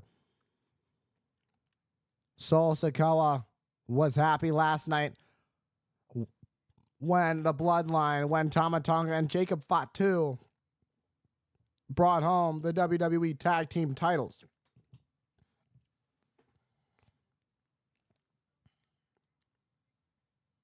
And you never know where the bloodline could be coming from in this bout. That's what's scary for Cody Rhodes. And Cody Rhodes, being a people pleaser, wanting to, make the match happen, make it a bloodline rules at the last minute. Very bold. If you're the American Nightmare, what was it the right decision? I mean, we'll find out soon enough. The self-appointed tribal chief of the bloodline, Solo Sikoa, 6'2", 250 pounds. This is Solo Sikoa's first ever SummerSlam premium live event. And for this to be Solo's first ever SummerSlam premium live event and to be in the main event against the undisputed WWE champion, the American Nightmare, Cody Rhodes. It's an Anoa'i and a Rhodes, two of the most legendary families in professional wrestling history, gonna collide. And there's a lot of history with the Anoa'is and the Rhodes.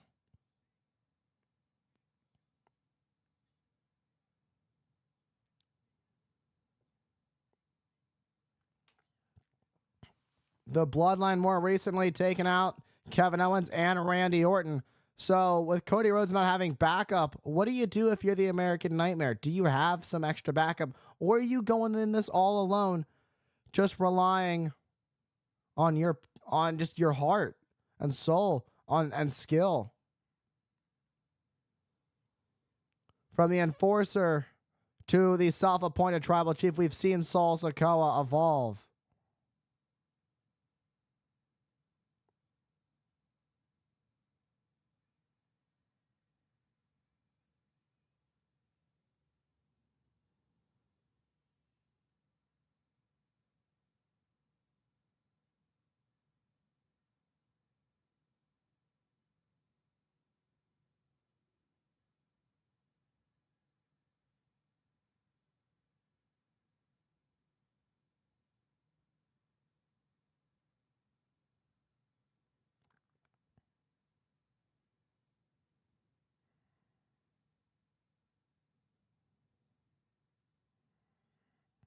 With his beloved dog Pharaoh, Cody Rhodes heads to the ring. One final tour for Pharaoh, as Cody Rhodes announced. Cody Rhodes ended the historic reign of the tribal chief, the head of the table, Roman Reigns, back at WrestleMania in a bloodline rules match. Here we are now, the biggest party of the summer, a few months after WrestleMania. And again, it's bloodline rules, but this time it's the new leader of this new bloodline, Solo Sikoa.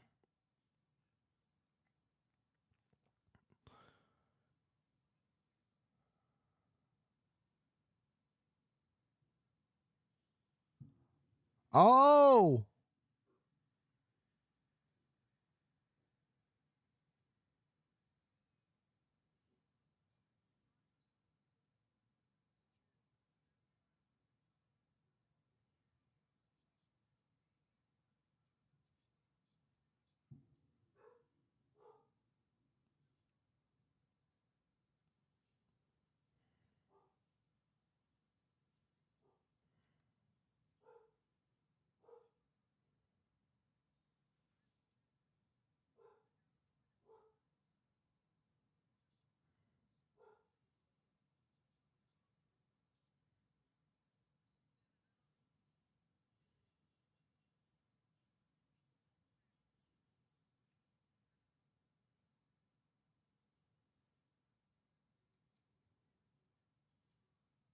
Arn Anderson, WWE Hall of Famer Arn Anderson, showing support to the American Nightmare, Cody Rhodes.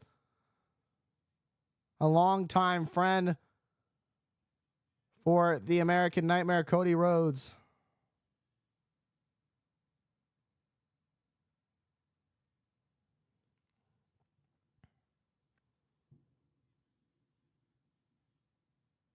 There we go. Puts on the American Nightmare jacket.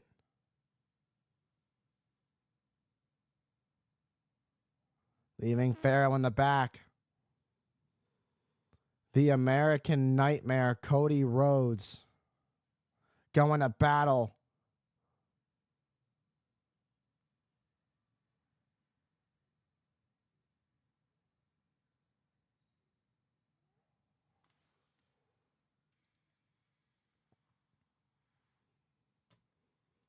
As somebody who's done production for indie wrestling, that was a great shot of Cody Rhodes going to the ring, by the way. A great shot.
All right, the American Nightmare, Cody Rhodes, the undisputed WWE champion, makes his way to the ring. And what feels like a big match, feel, if you will.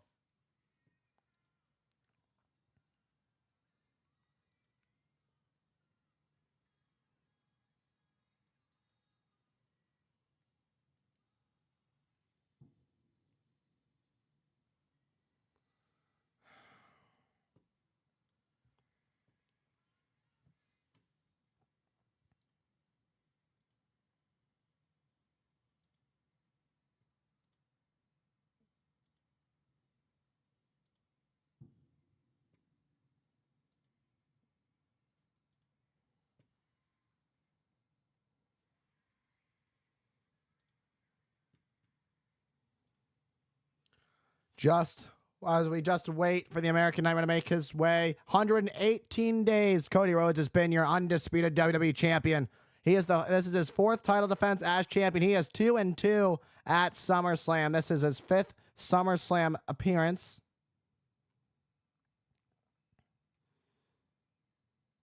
This is going to be one heck of a fight. It's Bloodline rules, which means anything goes.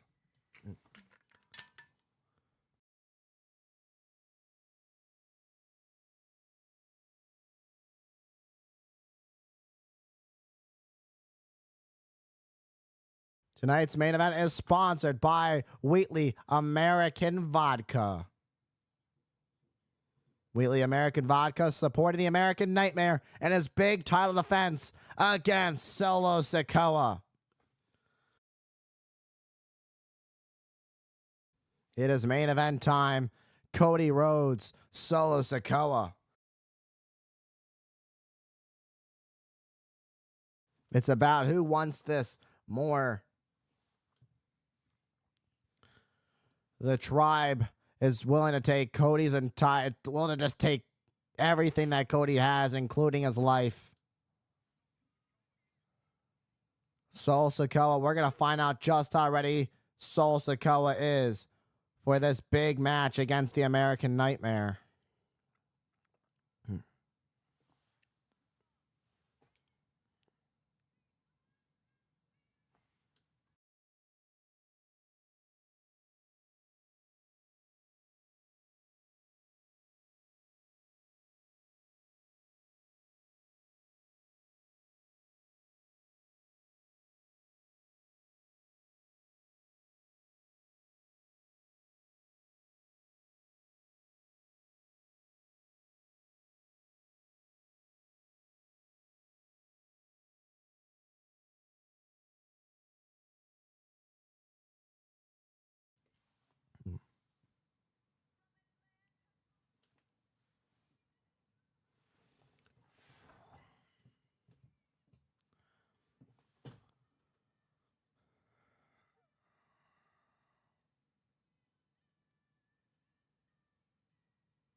Now, after Gunther winning the world title in the previous match, there are now 17 official title changes at SummerSlam.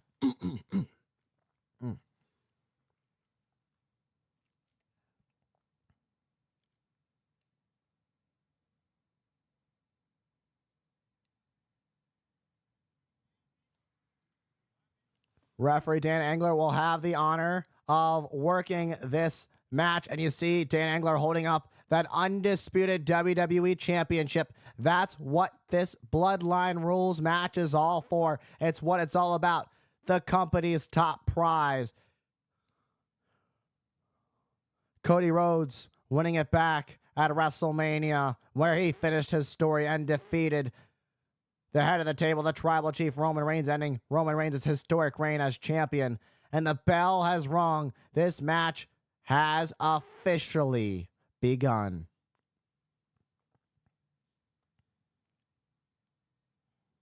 Wow, quite the chance from the WWE Universe. This is a big match feel.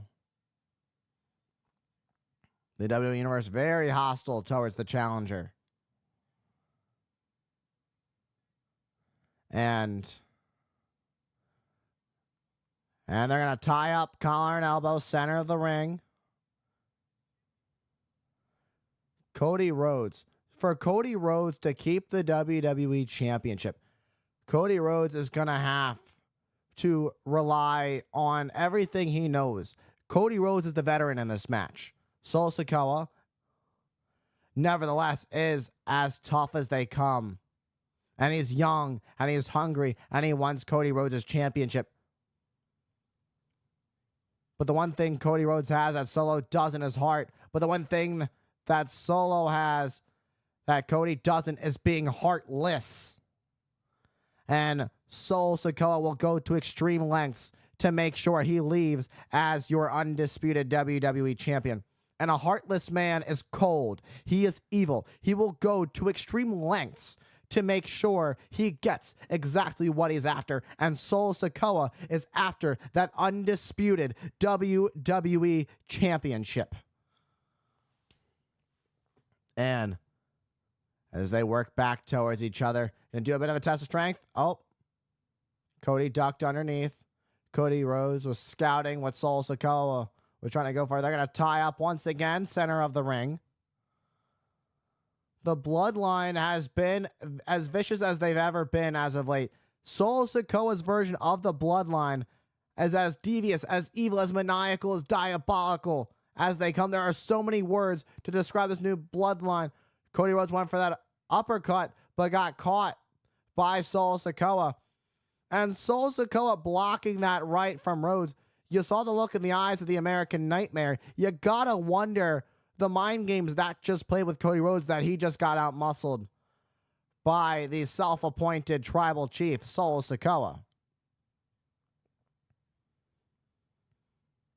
And one thing that Solo cannot do, absolutely cannot do, is let the WWE Universe, the 57,000 plus fans here in attendance in the Cleveland Browns Stadium, he cannot let them get in his head. And Cody Rhodes wisely rolling out to the outside. Solo was taking that hip attack in the corner to the American Nightmare, but Rhodes wisely getting out of harm's way. And now Solo making the gesture that he wants the title, that he is going to be the champion. As Cody Rhodes makes the climb up the stairs, he walks up the steel steps back into the ring. The official Dan Engler watching on. This match has only just begun. And Solo boot to the midsection of the American Nightmare. And a headbutt by Sikoa. And a chop to the chest. Cody now going to fight back in a heavy forearm. But a slap across the face of the American Nightmare stuns Rhodes, sending him off his feet.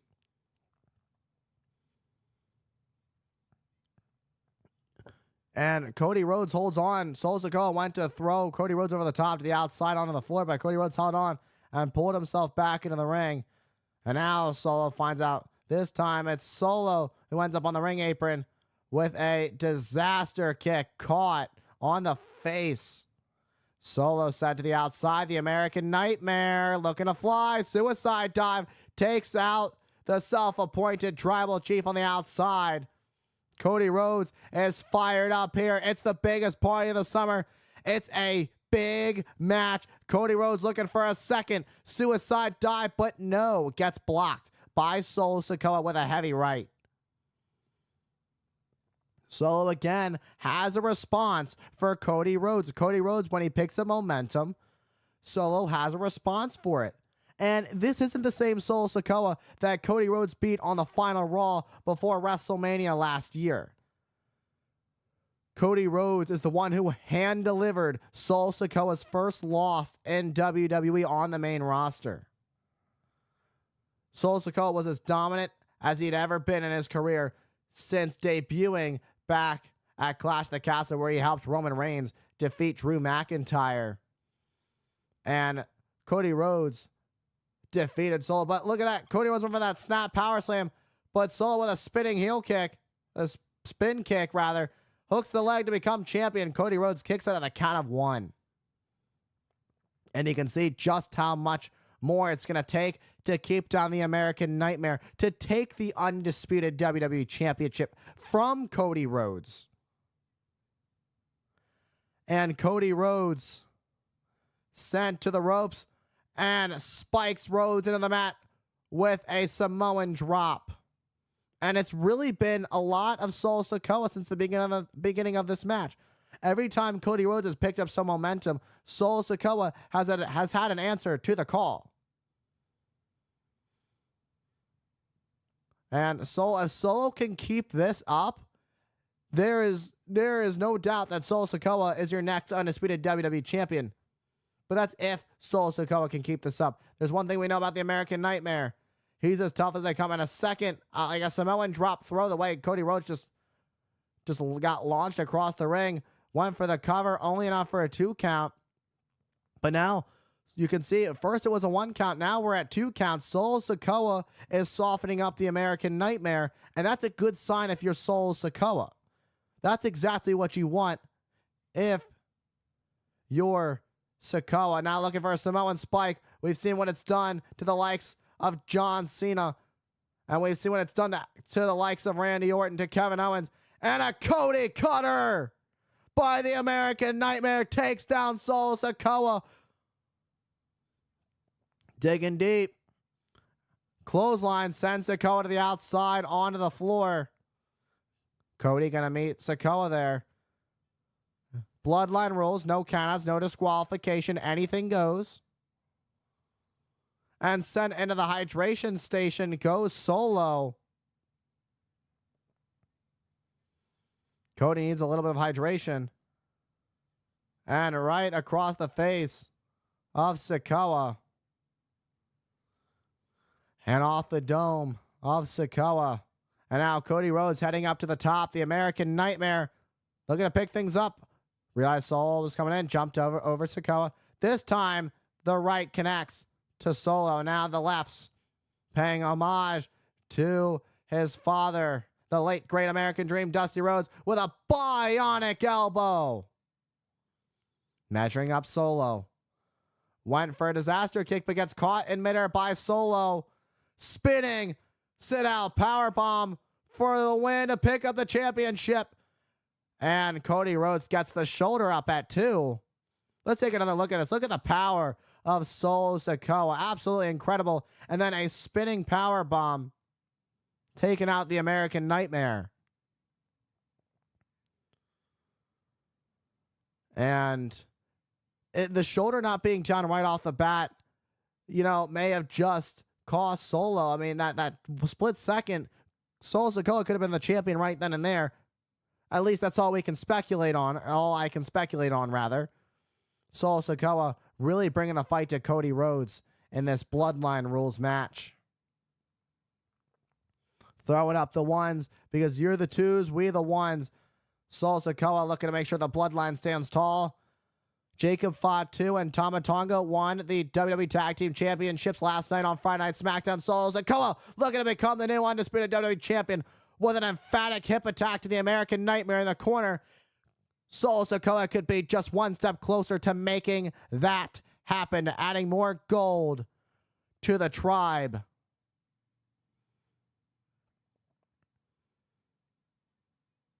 And Cody Rhodes, boot to the midsection of Solo. Cody Rhodes, what's Cody Rhodes got in mind for Solo? Solo counters. Went for a Samoan spike, almost hit the official, Dan Engler. Cody Rhodes roll up, 1, 2, gets a 2 count on Solo. Solo, spinning Solo. That could do it. New champion. Oh, but Rhodes, Cody Rhodes kicking out at 2. Let's take a look at this spinning Solo in slow motion. Look at the impact. One leg. Look at that. That's just the brute power and force of the new tribal chief, the self-appointed tribal chief. And now going after the pressure points on the shoulders of the American Nightmare, as you can hear the champion writhing in pain. This is a brilliant strategy by Solo. Solo torturing the American Nightmare. Cody Rhodes trying to fight, trying to break free of this vice grip. And now Rhodes fights out of it. What a forearm to the face of Solo. Solo with another Samoan drop. We've now seen a few. That might be the third or fourth one. Lateral press goes to the cover. The American Nightmare kicking out at 2. A kick out at 2. Solo Sikoa is starting to, you can see a little bit of frustration in Solo Sikoa at this point. And you can hear what Solo Sikoa is saying to Cody Rhodes. This has got to be it in just a matter of moments. But now Solo Sikoa is propping up the American Nightmare, Cody Rhodes. And has Rhodes right where he wants him, draped on the top. He's dangling. Cody Rhodes nowhere to go with a diving headbutt into the corner, taking out Rhodes. Cody Rhodes all caught up in the rope and the turnbuckle bar. And you saw Rhodes' arm just go limp for a second. Cody Rhodes might have been knocked out by the headbutt. You can just see Rhodes. And you heard it. Solo saying, I'm going to beat your you-know-what in front of your whole family. Just berating the champion right now. As Solo Sikoa going for another diving headbutt to the American Nightmare. Rhodes. This is tough to watch. The way he's just punishing Rhodes. Rhodes is defenseless right now. Literally, Cody Rhodes has his whole world being turned upside down. And it could be just a matter of moments before Solo Sikoa calls himself the new undisputed WWE champion. Before we call Solo Sikoa the new undisputed WWE champion. Cody hanging helpless. Cody pulls himself that time. I don't know where Cody found the core strength to pull himself up, but nevertheless he did, and Solo connected with the bottom turnbuckle. That's exactly what Cody Rhodes needed. Cody Rhodes. I don't know if Cody Rhodes knows he got through where he is. Going for a moonsault. A moonsault takes out Solo. It wasn't pretty, but it was effective. It was almost like a moonsault turned into a crossbody. But it worked. Look at that. It worked. It looked like a moonsault turned into a crossbody. Whatever it was effective, and it landed perfectly. Cody Rhodes trying to fire himself up. There's been a lot of damage done to the American Nightmare, Cody Rhodes. These two have put each other through it in this match. Cody Rhodes laying in these forearm strikes to Solo. And now a strike. Solo counters. Solo delivering a spinning slam to Rhodes. But Rhodes kicking out at 2. Almost like a boss man slam. Almost like a boss man slam spinning Solo type of deal. Whatever you want to call it. It was very effective in countering the offense, the momentum that the American Nightmare Cody Rhodes was attempting to build. And just like that. And like I mentioned throughout this match, every time the American Nightmare Cody Rhodes just gets a little bit of offense, tries to pick up some momentum, finally has something going, there is Solo Sikoa with a plan. There is Solo Sikoa right there to stop the American Nightmare. Now that you can see the confidence exuding And as Solo was ready to head up to the top, but Cody Rhodes meets Solo up at the top. The American Nightmare pounding away on the challenger. Solo pushes Rhodes off the top. It's a long way to the top as Cody Rhodes gets back up to the top. Look at this by Rhodes. Way up top with a superplex. Taking out Solo Sikoa. I don't know who got the worst of that one, but both men crashed and burned into the mat. Cody Rhodes unable to capitalize. And just like that, Cody Rhodes flipping the momentum of this match once again. This is exactly what Cody Rhodes has needed throughout this match. Cody Rhodes has been trying to pick up some sort of big move to get some type of momentum, just enough to really start to rally. But this is what gave Cody Rhodes enough to start to recover a little bit from the damage that Solo Sikoa has inflicted on him. As these two are on their knees, trading blows in the center of the ring. You just saw that headbutt by Solo and a forearm strike by Rhodes as they work their way back up to their feet. What a shot to the face of Solo. What a shot to Rhodes. Going tit for tat, center of the ring. Who wants it more? Now looking to rally. Rhodes taking out Sikoa. Right in by Rhodes. Rhodes looking for another Cody cutter, but look at Solo. Oh, was looking for a crossroads. Solo was looking for a cross. Now Cody crossroads connects. But Cody can't count. Oh, come on. Here comes Tama Tonga and Tonga Loa. Are you serious? And it's all perfectly legal. You knew this was going to happen. It was just a matter of time. And now here comes the beatdown.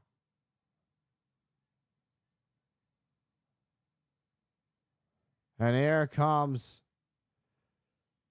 oh my, the Gorillas of Destiny taking out the American Nightmare. That's got to do it. That's got to do it. Anything.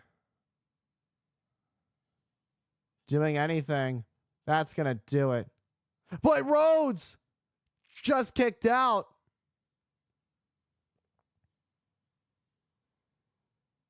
And this could just go on forever with the Gorillas of Destiny just destroying. What? He's back. Arn Anderson told Cody you have some friends that are going to be here for you. And here comes one of them. Kevin Owens is back. KO rushing to the ring to go after the Bloodline. Here he comes. Bringing the fight. Going after Tama Tonga. Super kick to Solo. Bloodline Rose, but it's still 2-on-3. But Kevin Owens is unhinged and really taken out. What a shot. Stomping away on Tonga Loa. And now here comes Tama Tonga from behind to Kevin Owens. And this is exactly what you thought was going to happen. It's his vicious attack. Wait a minute. There's a Viper in town. There's a Viper in Cleveland, and he's slithering his way as fast as he can. The WWE's Apex Predator, the 14-time world champion, Randy Orton is here at SummerSlam to make the save. Here comes Tama Tonga going after Orton, but Orton takes out Tama Tonga. And an RKO to Tonga Loa. Ducks under. Tama Tonga gets caught with a stunner. A ducks. Snap power slam to Solo. And now Kevin Owens. How the tables have turned. A senton. This is it for Cody Rhodes. Now it's time to end Solo. Bloodline rules. That's going to do it. Oh, but Solo just barely kicking out. Solo just barely kicking out. And now going to focus on the Gorillas of Destiny. Chase, Tama, and Tonga Loa. Cody Rhodes is happy to have some backup. That's exactly what the American Nightmare needed. Now, what is Cody Rhodes thinking? What does Cody Rhodes got to do? Cody Rhodes just hit a crossroads. Cody Rhodes got to figure out what's next. What does he got to do to put Solo Sikoa away? He's grabbing the top of the steel steps. Cody Rhodes just found what he's going to do as he tosses the top of the steel steps in the ring. Those same steel steps that made AJ Styles say, "I quit" back at Clash of the Castle. Cody Rhodes finding new life, a new energy. And boom! Clocking Solo with the steel steps. And telling Solo to go down. But Solo will not go down. That's just how powerful Solo is. And again, Solo gets hit, but Solo still will not go down. He goes down in a seated position now. But a spear by Solo exploding out of the corner. Into the cover to become an undisputed champion, but Rhodes kicking out at 2.5. What a Bloodline Rules match we are witnessing here at SummerSlam. Now this is where doubt starts to, to build. You just saw the eyes of Solo. You saw it. You could see, like, what do I got to do to take out the American Nightmare?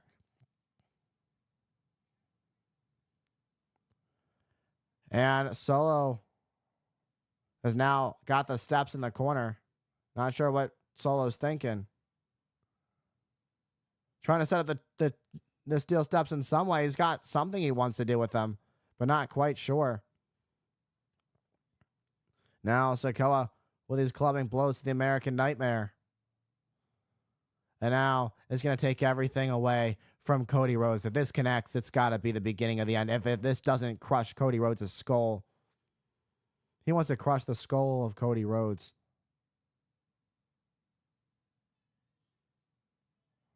Cody Rhodes gets out of harm's way. Right into the steel steps. Cody Rhodes is feeling it. And another crossroads. There's one. There's a second one. And the same way he won the championship, it'll only take one more. The same way he defeated Roman Reigns back at WrestleMania. Oh, come on. Here's Jacob Fatu. Look at this. Jacob Fatu. The Samoan Werewolf just took out Cody Rhodes.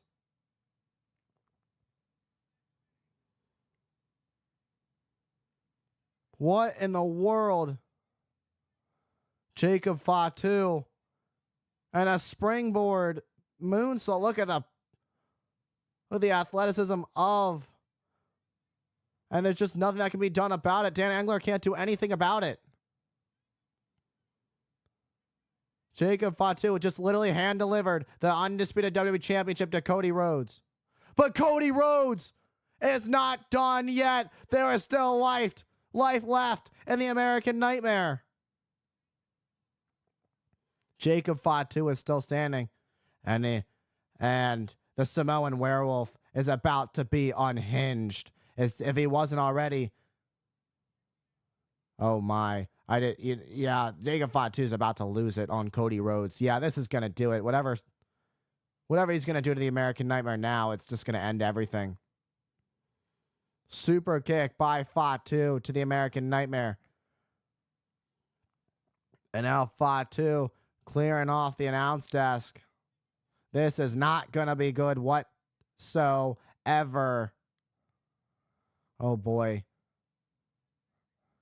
He's as dangerous as they come. Solo Sikoa watching on. And another super kick to Cody Rhodes. Cody Rhodes is on the table.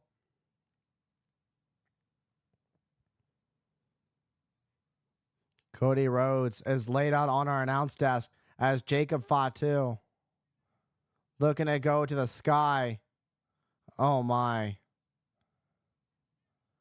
Jacob Fatu gonna fly through the table, taking out Cody Rhodes.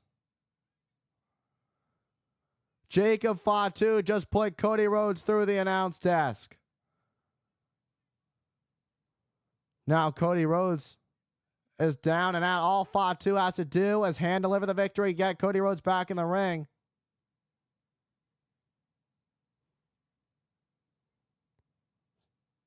And now Solo gonna take care of business and finish this once and for all. Jacob hasn't moved. I think Jacob may have done some damage to himself. It doesn't stop Solo from achieving the goal with a splash. With a splash to Rhodes. New champion. But no! Cody Rhodes stays in it. And once again, you see the look in the eyes of Solo. The disbelief. Let's take a look at the splash. Fatu. Splash and a splash from Solo in the ring. And now Cody Rhodes just collapsed.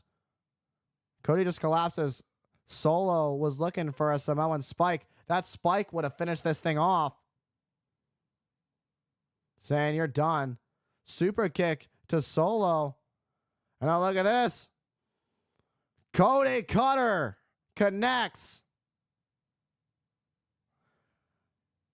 How is Cody Rhodes even still in this? Where is Cody Rhodes able to find this? No! Way! No way! Are you serious? It can't be!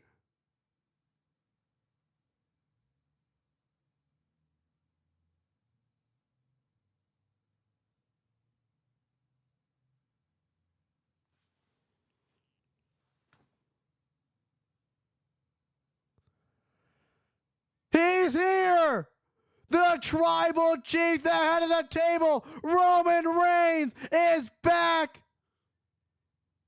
And Solo Sikoa can't believe what he's witnessing. Roman Reigns is here for the first time since losing the undisputed WWE Championship at WrestleMania to the American Nightmare.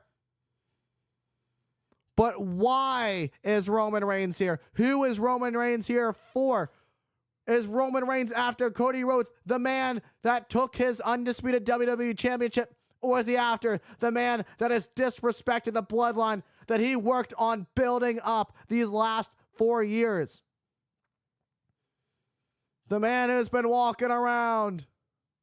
Roman Reigns, the head of the table, has arrived. He is back at SummerSlam. And you can feel the energy in the Cleveland Browns Stadium. Solo Sikoa looks like he's seen a ghost. Oh, but to Solo! Reigns just went after Solo! He's had enough of what Solo has had to say. Reigns spears Solo.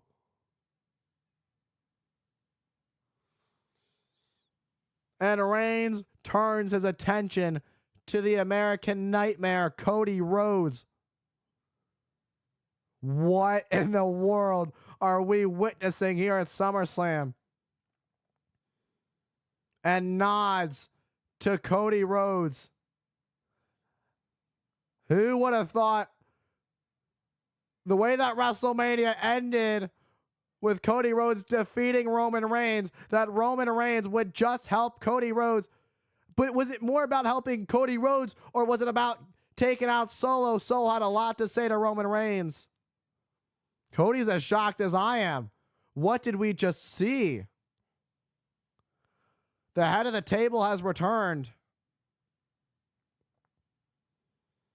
Cody Rhodes looking at Roman Reigns. Roman Reigns gave the sign of the nod to Cody Rhodes. Cody Rhodes looking back at Roman Reigns.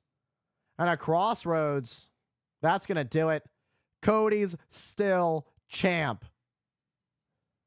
Cody Rhodes has retained the undisputed WWE Championship.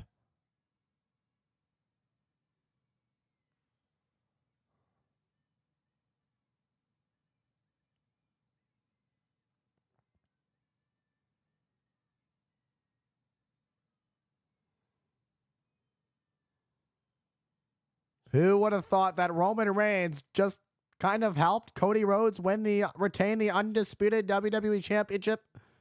What a turn of events after what we've seen the last couple of years between the American Nightmare, Cody Rhodes, and Roman Reigns. Never in a million years would I have thought that Roman Reigns, after everything. But you know what? It was about taking out more. It was more about taking out Solo Sikoa after all the disrespectful things Solo had to say about Roman Reigns than it was about helping Cody Rhodes. It just happened to be in the same situation, the same match. Roman Reigns wanted to make sure Solo didn't get too big for his britches, had to put Solo right back down to size. What a turn of events. Rhodes with that Cody cutter. Both men were down. Then came Roman Reigns. A Superman punch to Solo Sikoa. Man, the WWE Universe have been waiting to see for months and months. And then an emphatic spear. A spear they've been waiting forever to see. Taking out Solo Sikoa. Gave the nod of approval to the American Nightmare. And then the stare down between Rhodes and Reigns. It feels like the build-up to WrestleMania 40 all over again. But this time, it was Roman Reigns looking at Rhodes beating Solo Sikoa to retain his championship because of what Reigns had done to Solo with that spear. Roman Reigns, our tribal chief, the head of the table, is back. Roman Reigns is back. And Solo Sikoa is fuming. He is screaming. And still your undisputed WWE champion, the American Nightmare, Cody Rhodes.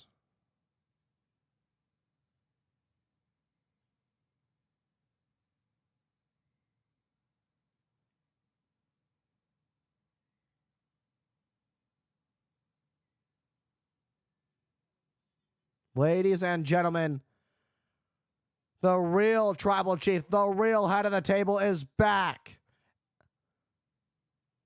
Solo Sikoa has been put back down to size, and Rhodes is still the undisputed WWE champion.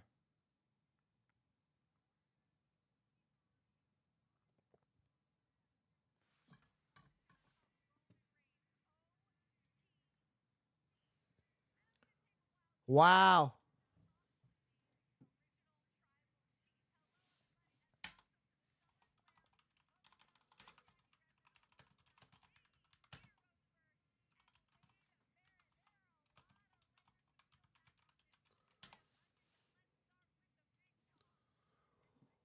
Whew.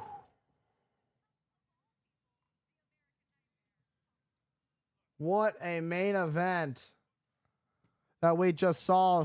Roman Reigns is back. Wow. Incredible what we just witnessed. What an incredible SummerSlam. What a way to close at the 2024 SummerSlam. And an insane night. Thank you to everybody who hung out with me tonight. Will Rawless Sport 1 from the UK, thank you for hanging out with me tonight. Cards and Fun, thank you for stopping in. Aman Anas, thank you for stopping in. Stand Beyond Digital Marketing Agency, thank you for hanging out. Yvonne Requeza, thank you for hanging out. Dean Heyman, as always, it's a pleasure to have you here. Jashawn Deep Singh, thank you for being here. Over on the Twitch side of things, Rocky, thank you for hanging out. Ashley BM, thank you for the raid. Thank you for hanging out. Tight Spot, thank you for being here. As always, homie, I appreciate it. Sophia Jack, thank you for stopping in. Millwall, as always, I appreciate you. Sorry I didn't catch you earlier. I can't believe, I don't even know how I missed that. My bad, Millwall, I didn't catch you. If you're still here, I appreciate you hanging out. I'll catch you next stream. I do apologize. It was one heck of a show tonight. I am sweating my ass off. What a premium live event it was. It was an overall effective SummerSlam. It was exactly everything it needed to be. Everything that happened needed to happen. What a show. Slade Craven, thank you for being here. Daryl, thank you for the lurk. V McFly, thank you for tuning in.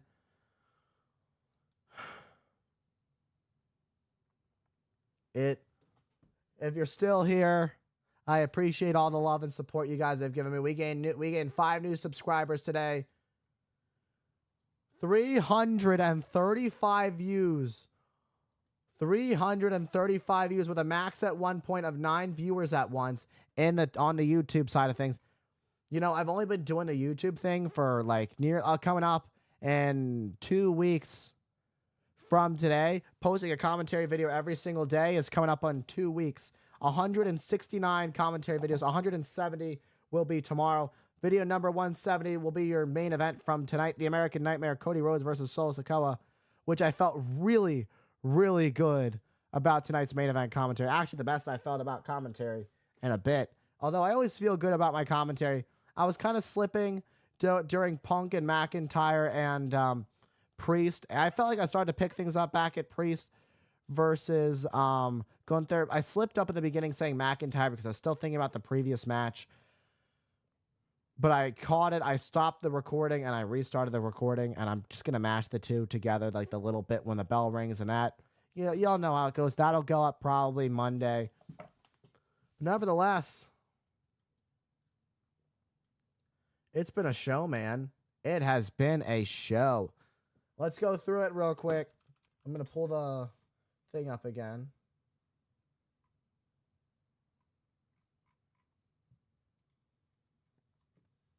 I'll just pull up the results this time. The results are in.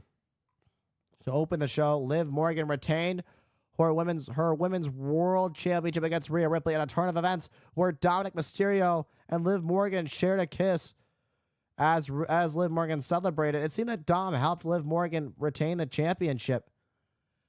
Surprising to say the least. Liv Morgan, it was a heroic effort from Rhea Ripley. She popped her dislocated shoulder back into place, not once, but tried to do it a second time.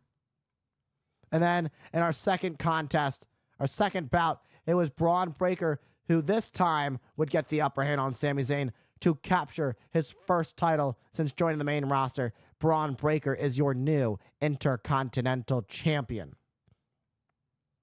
And then next, it was quite the bout before the bell even rang. It was a brawl before the bell rang.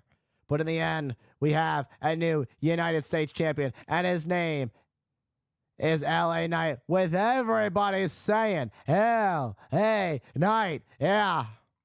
And then for the WWE Women's Championship, Bayley, with a valiant effort, to say the least. Bayley gave it everything she had, but that size advantage. Bayley has all the heart in the world for even being able to survive one Annihilator. But then it was one, and then the second one to close things out. There was 2 power bombs and 2 Annihilators, and that's when it was it for Bayley. The power, the size of Nia Jax was just too much for the now former women's champion Bayley.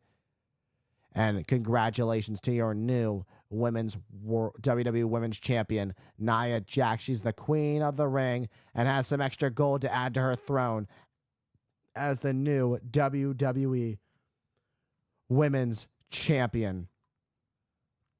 And then in a turn of events, what a match. This match was quite the match. And it's not the match that you think it was going to be. It's the match that it was. Like, it's not how I thought it was going to go, but Drew McIntyre versus CM Punk with special guest Seth freaking Rollins was interesting to say the least. And there is 1,000% some unfinished business with McIntyre leaving with with Punk's bracelet around his wrist that has CM Punk's wife and dog's name on it. Punk with a GTS to Rollins. Then Punk got caught with a low blow by McIntyre. A Claymore. Rollins gets back up to count the 1, 2. Hesitates for a second. Then he's like, you know what? Fuck you, Punk. 3. And that was that. That was that. Drew McIntyre finally gets his hands on Punk and finally gets the victory over the Second City Saint. But there's one thing we know about CM Punk is that he's not done with McIntyre. And then, hey, Barely, welcome on in. It's good to see you. It's been a while. Welcome on in, my friend. It's good to see you as always, Barely.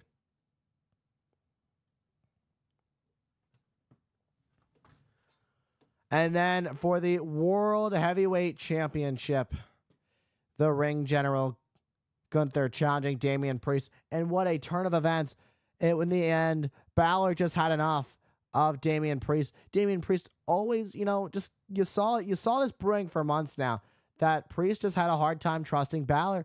And Balor tried to, play it off as it was cool. But then Balor struck. First Balor put the foot on the rope. Then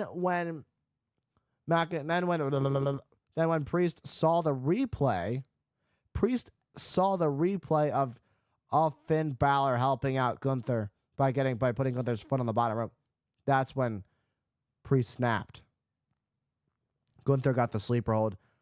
Priest was able to break free of it, turn it into a cover, 2 count back up, went to go grab Finn Balor by the throat, but Gunther had the sleeper hold, but instead sleeper hold, broke free, power bomb, sleeper hold one more time. Every time that you thought there was life left, and Priest really, really fought as far as he could. Seeing the face of Finn Balor after Balor turned his back on him, you just saw Priest wanting to fire up just to get his revenge on Balor.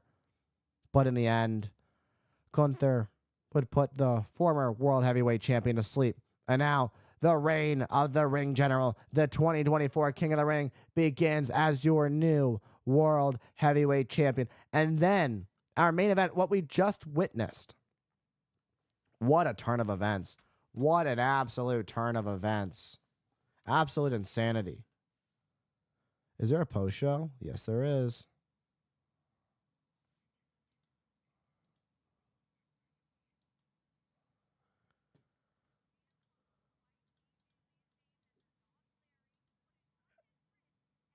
Hey, we just gained another subscriber. We are at 97 subscribers. Thank you guys for hanging out. Yeah, Gunther's great. I like Gunther too. He's great. 97 subscribers over on the YouTube side of things. Oh, this isn't a press. Oh, there is a press conference coming. Okay. And, as I was talking about the main event, Cody Rhodes and Sikoa, what a match. We saw everything. We saw the Gorillas of Destiny. Then we saw Orton and KO come back after being viciously attacked by the Bloodline over the past few weeks. And then what we saw, Jacob Fatu show up. Jacob Fatu hurt his ankle. But then when Cody Rhodes hit the Cody Cutter, at that point when both men were down, came the original Tribal Chief, OTC, the big dog. The head of the table is back.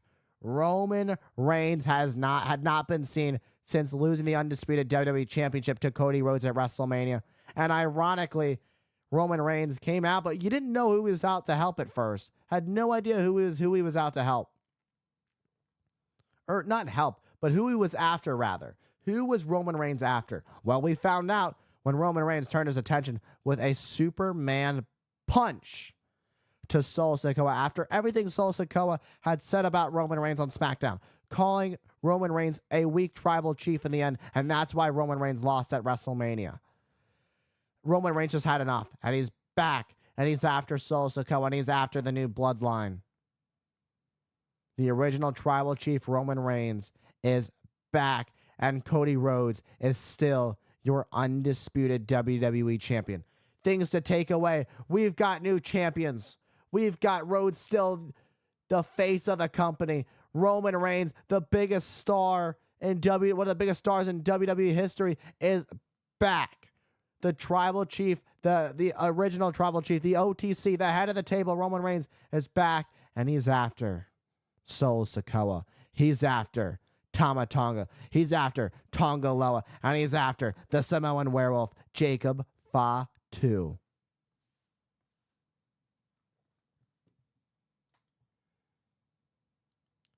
So yeah, what a show it was. Absolutely incredible. I appreciate you guys all coming in to hang out with me. I appreciate each and every single one of you.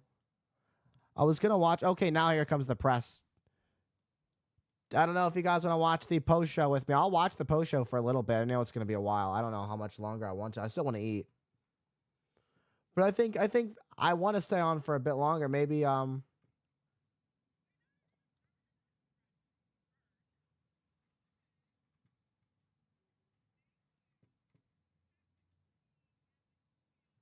shoot, I don't have an overlay for this. I was going to show it. It was really a great show. It really was. Barely. It really was a fun show to watch, to say the least.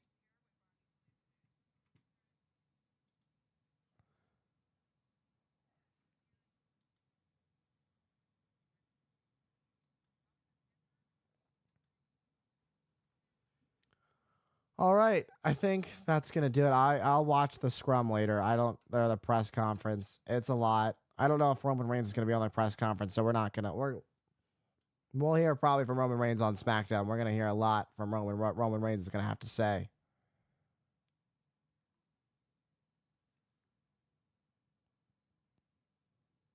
So yeah, it was a great show. I appreciate each and every single one of you for showing up. We are so close to 100 subscribers. It may not have happened tonight, but you guys, we earned 6 new subscribers today. It's a slow build, man. If you want something to last, you know what they say, if you want something to last forever, it's got to build slowly. And boy, do I want to give you guys a run of a lifetime. I want you guys to see from where we're starting here. From this is where we start here on the Twitch, on the YouTube. When I make it throughout the indies, when I make it to WWE, it's gonna happen. It's just a matter of time. It's on you guys to help me too. It's you guys too that can help me out. Let your voices be heard. Let them know that you want Hype the commentator, that you want Sam the commentator, that you want me as your commentator in WWE, or you want me in AEW, or you want me in Impact, wherever you guys want to see me. I'm open. But obviously WWE is the goal. You thought we were going to get Jimmy and Paul. That's going to happen. It's going to take time for that. I had a feeling it was just going to be Roman Reigns. There was no way it was going to be everybody. It made sense how it went because it wouldn't make sense for Jimmy and Paul to help Rhodes. It wouldn't make any sense. Everything will happen in due time. All right, I'm going to end. All right, I'm going to end. Have a great night, everybody. I will see you all tomorrow's YouTube video. I will see you all on Monday for the Monday Night Raw after. I wanted to be there. I wanted to be there at Monday Night Raw. It is in Baltimore, my hometown. But you guys know the rule. I won't go to another WWE show or an AEW show or whatever it is until I'm signed with a major promotion. And even then, I will only be at a WWE show because that's where the goal is to sign. That's where I'll be in, maybe a couple of years, a few years. You never know. But tonight was a great night, to say the least. Thank you guys for everything. I'm truly grateful for all of it. The ups and downs, everything that's happened over the last few years. We're making it, man. We're making a dream come true. Thank you guys. Seriously.